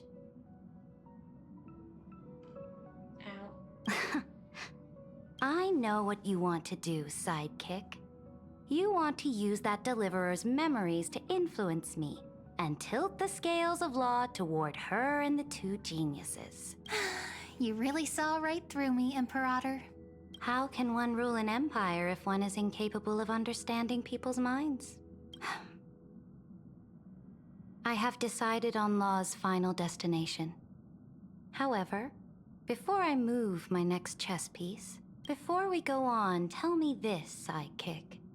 Throughout her trailblaze, was there ever a memory of the ocean? Yes. The ocean. My cradle. My home. You shall complete your conquest in the ocean at the boundaries of this world, and eternally slumber in the sound of tides. You shall eternally slumber in the sound of tides, and complete your conquest in the ocean at the boundaries of this world. Our prophecies aligned as flawlessly as a sea snake circling upon itself. An elegant loop, like a joyful hymn. This sounds like the Xianzhou of... Like the circulating ocean current. Like our two fates. Like Amphorius itself. Give me a second.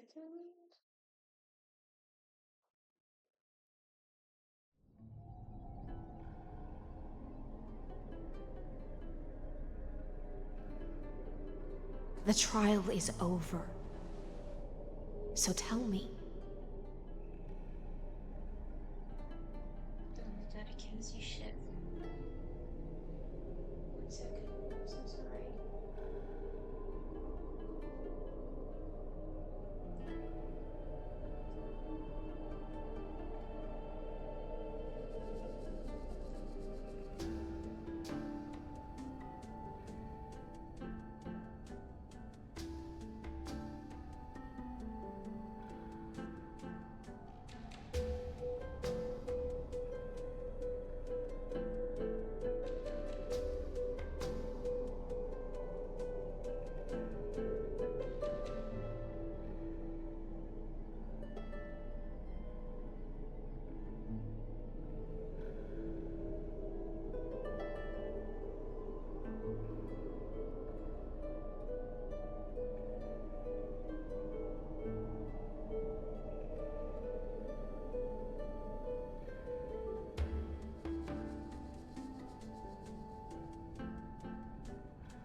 I'm just gonna check something real quick. Oh. Where's the crap?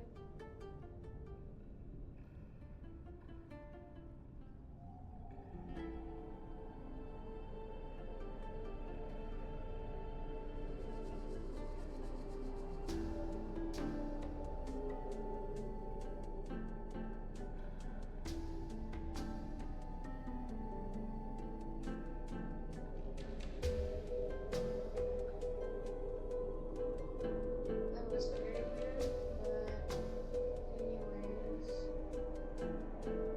Who will own the divine authority of law?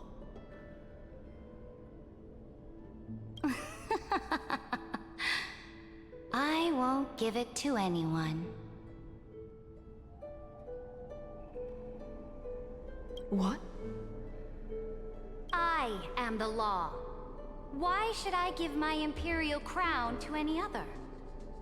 Both the Deliverer and the Theoros came from beyond the sky. They have no right to interfere with the lands I conquered with my own two hands. The law of Amphorius shall be determined by Amphorius's master. What exactly did you see in the trial? Everything. I saw everything regarding the rules of this world's operation. I saw the laws of extrapolation that Theoros spoke of. I saw the ultimate protocol. As long as I offer a sacrifice of equal weight, I can rewrite the laws of this world according to my will. I can turn good into evil, ugliness into beauty, and weakness into strength. Fate gave me a very fair deal. One rule change for the life of one demigod. What are you planning to do? You can't guess. We can conquer the stars without relying on any power from beyond the sky. We just need to make some reasonable sacrifices. Your ambitions have already made so many people give up their lives for the law. And you're still not done? I am determined for Amphorius to stand on her own 2 feet among the stars. You are beyond reason.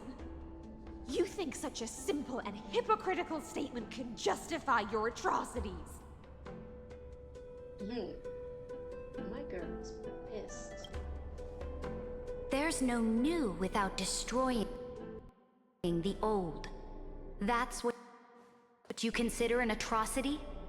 Ironic, for that is also the unchanging law of Amphorius's revolutions. Ever since the Flame Chase prophecy resounded in the distance, fate has decreed for the Chrysos heirs to ignite our blood and illuminate this dark age. People would still be puppets of the old dynasty if it weren't for my conquests. But your world doesn't seem to be any different from your predecessors. Bloodshed, tyranny, oppression.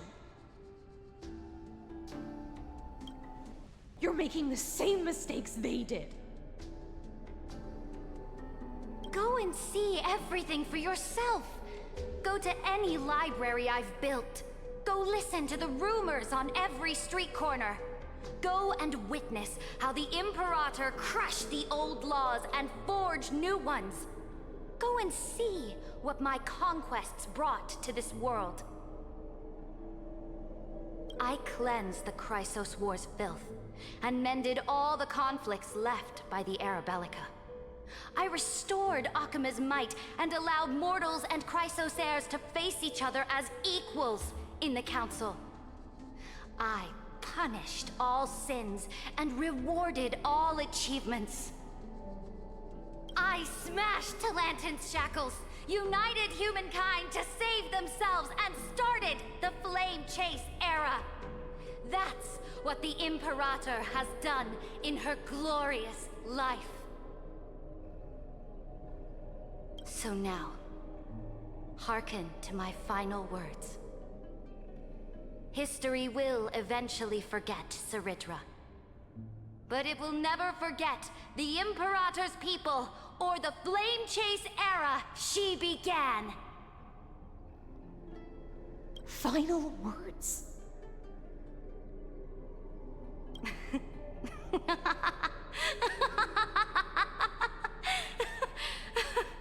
Damn.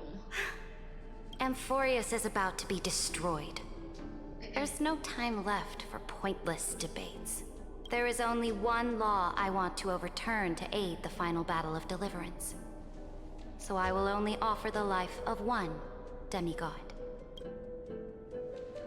In the name of the Imperator, I command you one last time, Electra. Either sacrifice yourself for conquest, or pierce this tyrant's chest with your sword. Thus, the Imperator concluded her final speech. At the end of her life, at the last moment before she stepped onto the altar, she gave her most loyal subject the choice to decide fate, just as she promised her compatriots before her very first campaign. My blood flows in you now. Heroic compatriots, follow me, and we'll seize fate's reins! Let's go. The Imperator fell. Some say that the Dux Gladiorum turned traitor and killed her liege. Some say that she imprisoned the tyrant in a shallow pond of water, then left. Which meant the Imperator had to kill herself to rewrite the law. There are countless stories about her death. All we can be sure of is when the knight left the vortex, the Imperator was still mumbling about their past conquests together.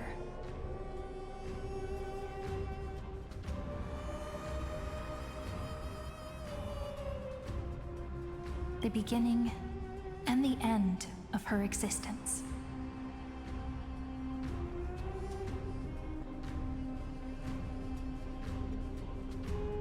Imperator, wait! How could someone of your status come to the front lines? Let me be the flag bearer!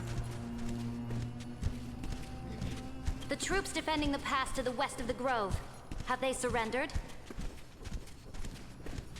They ran as quickly as they could when they heard your name. The Golden Cocoon Pass is now in the First Legion's hands. Good. What about the Delosian militia? The Third Legion set fire to the mountains and flattened everything west of the basin. They just need a few more days. That is enough. We cannot afford to miss an opportunity for victory. Lastly, how many Ladonian cannons are left? They are no more. The Second and Fourth Legions have destroyed them all. Very good. They now have no way out, no reinforcements, and no artillery support.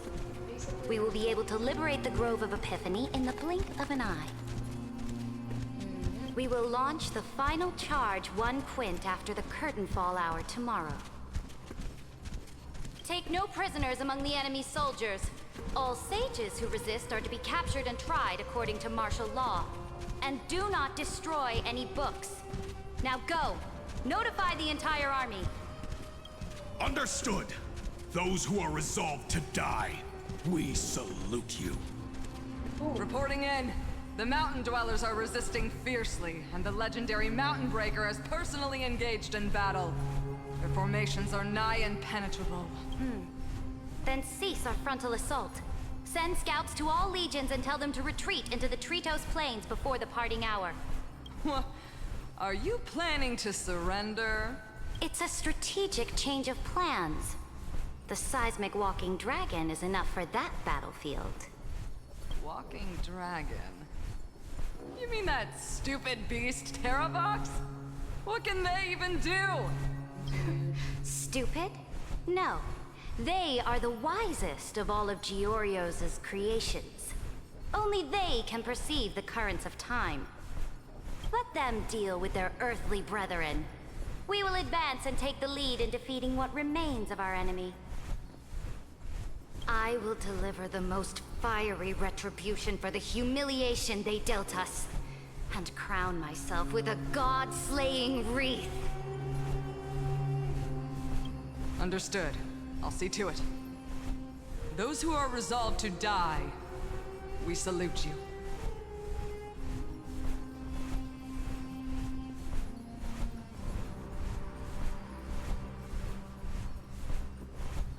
The Temple of the Three Fates sent a letter, Imperator.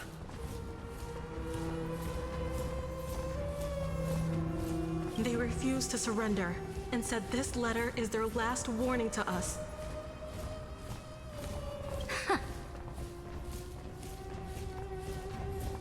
Tell the commanding officers not to launch any attacks unless they receive the Imperator's handwritten approval. Disobedience will be punished by death. What are you doing? The priests of the Three Fates aren't soldiers, but politicians. Do not mistakenly believe they don't have a plan. These dying pests will wring out every idea from their brains, all for short sight. I am inferior to them in that regard.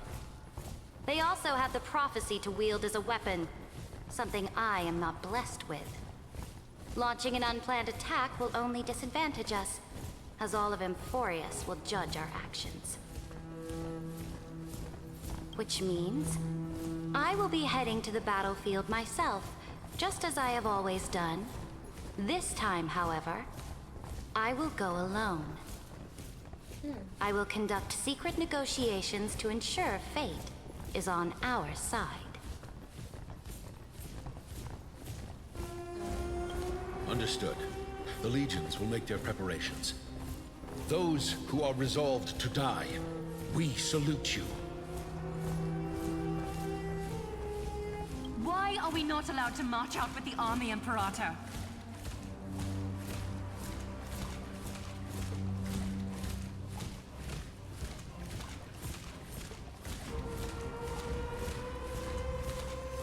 This will be a long voyage with no return.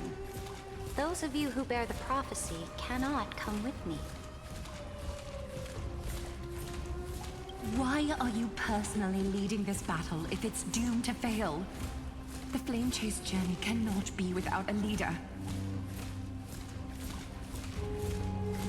That is correct. The Empire will be without a head when the Imperator falls. But remember, as long as you seize the right opportunities, even a chaotic game will remain winnable. My departure will create a long staircase for you. You will understand what I mean when news of my death reaches your ears. Saridra, is our journey about to be over? Destroy the old laws and forge new ones. My conquest has reached its limits within the borders of Amphorius. Since the prophecy already decreed that the Imperator would never conquer the stars as she wished, I will bow out here and try no more. More Chrysosaurs bearing divine authority will be born, and many more heroes will arise. Will they demand peace or war? Will they resist tyranny or become the next Imperator? I do not care. The children of the future will decide for themselves. This is amazing. We still haven't continued.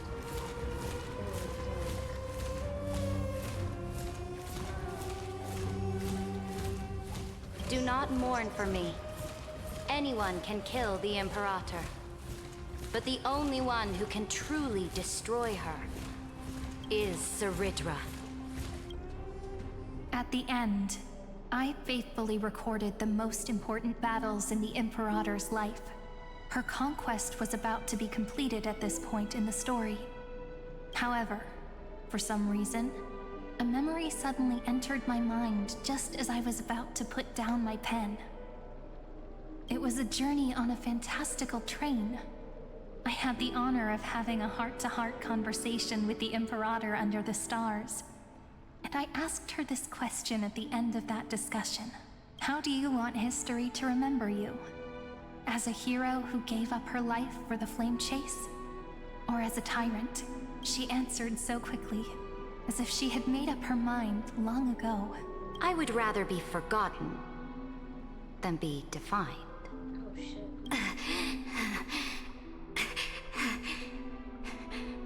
Because the law can be neither eternal nor unchallenged, and only humanity can pen laws into history's pages. Now, I have shattered the greatest law of Amphorius. The game is nearing its end. Dux Gladior.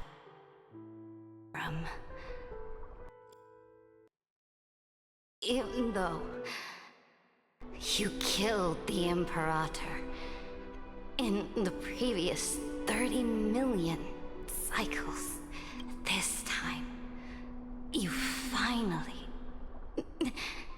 found your own law. Then High Sealants, Electra. I will ask someone to deliver the prophecy's ocean at the boundaries of this world to you. Will you choose to swim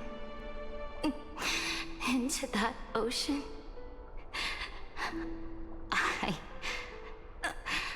do not care. This is tragic. Very sad. Do not care. The Imperator muttered about her conquests, and news of her death spread in the city. Freedom! Liberty! The tyrant is dead! Go! Shout this news in the streets! My people, my fellow elders, do not panic. Stand your ground. That usurper has paid for her ambition with her life.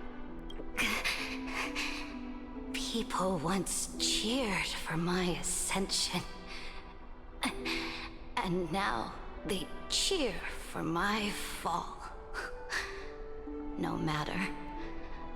I am fond of applause.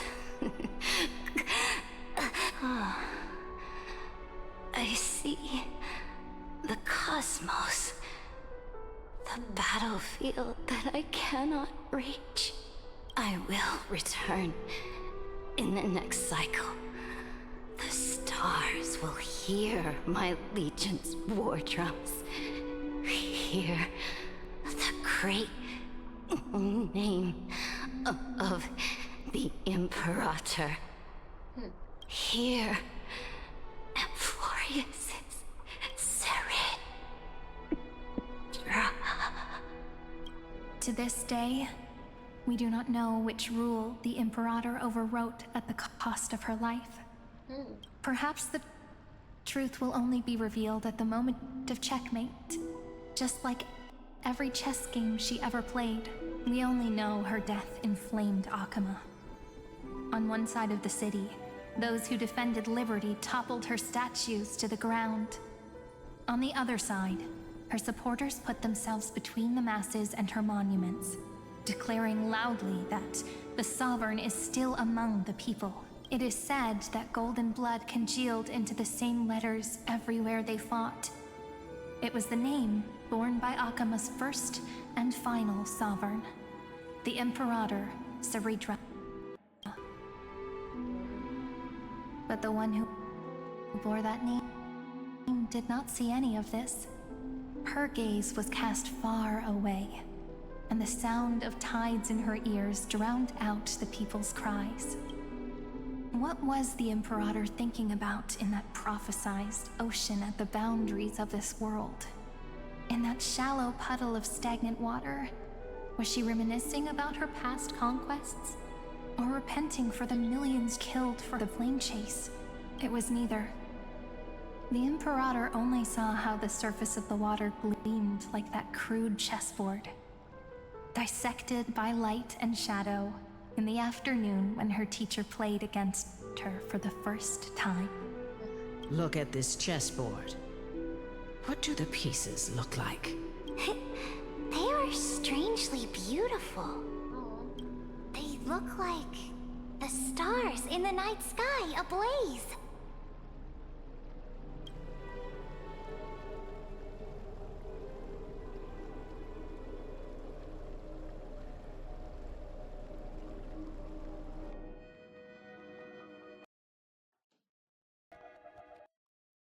Okay.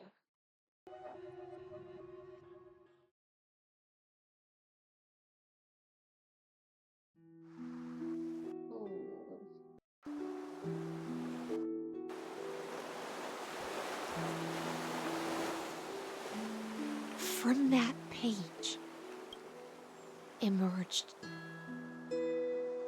an ocean so vast, so pure. Not a single trace of corruption. Is this Saridra? Electra, my subject.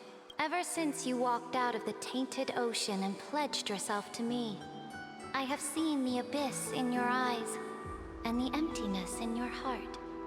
That was why I promised you a new ocean, where the Imperator's ambitions would serve as the currents, and loyalty would be its light. Electra, my subject. You have done your duty as my blade.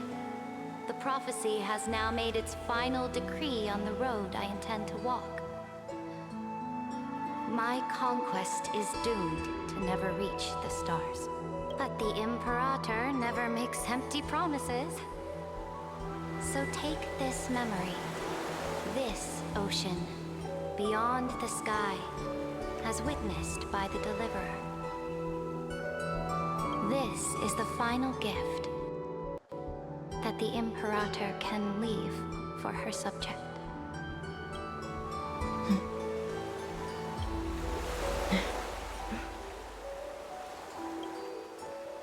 When I was still a fish in the ocean, I always felt so genuine swimming through the waters. But once I stepped onto land, I found myself caught in a play. Every land dweller wore a mask in their life. So I, too, donned a costume and tried to find my role in this show. I became your blade in war and the violin strings at banquets. Do you still not get it? I do not long for the oceanic depths of my homeland, nor do I crave the swelling seas beyond the sky. Perhaps even I don't know what I want. I still don't know where I should swim to even at the end, but I know one thing right now. A fish is simply a fish. And she can never leave the ocean she's in. But whether under the ocean or on land, we two prisoners who can never escape this cave can still look outside the cave and see the stars. I have to admit, the 12-factor simulation of life in this experiment has far exceeded my expectations. Make your choice then, senior society member. Do you want to keep walking down the wrong path and be remembered for your incorrect conclusions? Or do you want to return to the audience's seat and give yourself, Amphorius, and the entire cosmos a more fitting end? I must refuse. A dead man never fears death. Did I not make myself clear? Have you forgotten about our dear Lord of Silence? You wouldn't want her to consider your 8 other clones as cancers within the erudition and chop them all up, would you? Your logical deductions are vastly different from mine. Therefore, allow me to provide one more academic recommendation. Listen, my peers. Why don't you look beyond this world? Just as the Chrysos heirs did. Re-evaluate your calculations and take into account all enemies in the upcoming war among the eons. Oh shit, so it is confirmed that we have a war. Amphorius is not a place where 3 paths entangle, but where 3 paths fight to the death. You used Memoria to resist me, but did you not consider the possibility that the Remembrance and their children might have taken this opportunity to join the fray as well?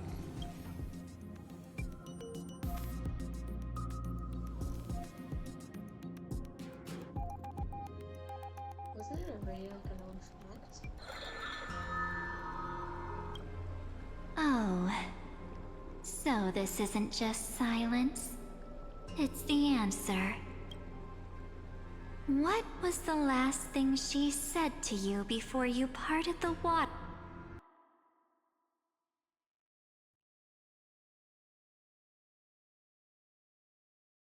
What happened to the sound? At the Scale Gorge waterscape. A tricky question, but one with a simple answer.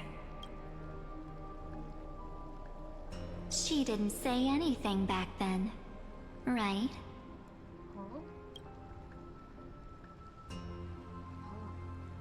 That's correct. And now I'm sure. You are not March 7th. There's no way she would remember that detail.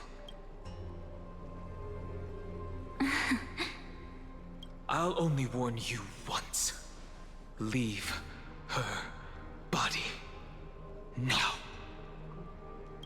How impulsive. That's not like you at all. Why don't you calm down and think about another possibility? I didn't take over March 7th's body. Rather, it's March 7th who regained my memories. No fucking way. No fucking way. The quest is finally completed. Fuck yeah. Let's go.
Wow, indeed.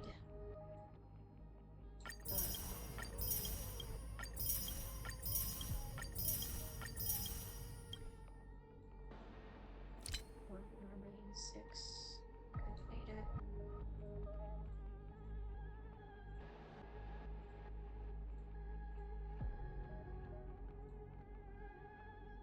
Get unfathomable.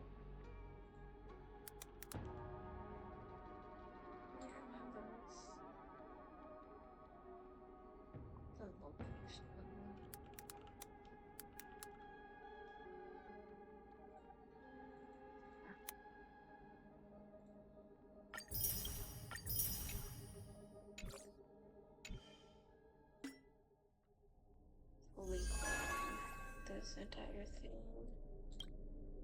We have Recon Awards, which is a cute one. And it has limited time awards as well. I'm not gonna look into that one though, because I'm really exhausted. Genuinely fucking exhausted. I can't even talk. It is that bad.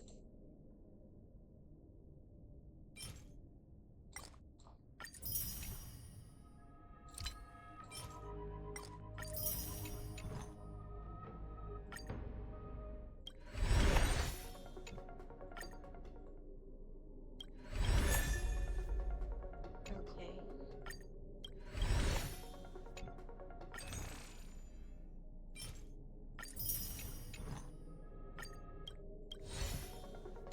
We have nothing.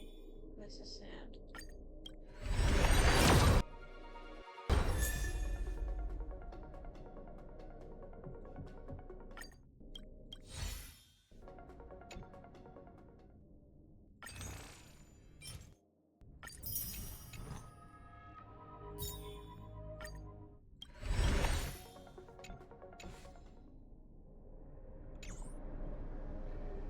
Okay.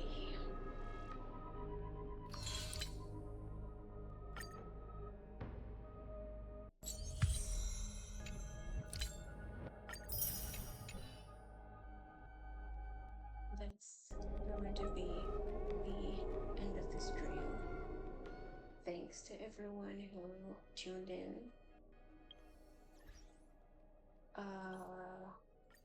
I will explain the concept to you once I'm fully awake.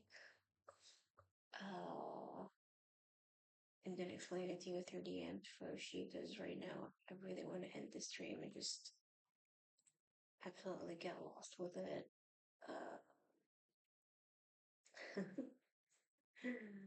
But do remind me to explain it to you once I'm awake. So that's all for today. For today's stream, it's been 8 hours of continuous streaming. I'm dead, tired, really fucking exhausted. Thanks to everyone who tuned in. I really appreciate it. And I'll see you guys for the next stream. Make sure you are on my Discord. It's linked on my Twitch to get any form of announcement, any updates, any upcoming streams. And I'll see you guys in another stream. Bye bye.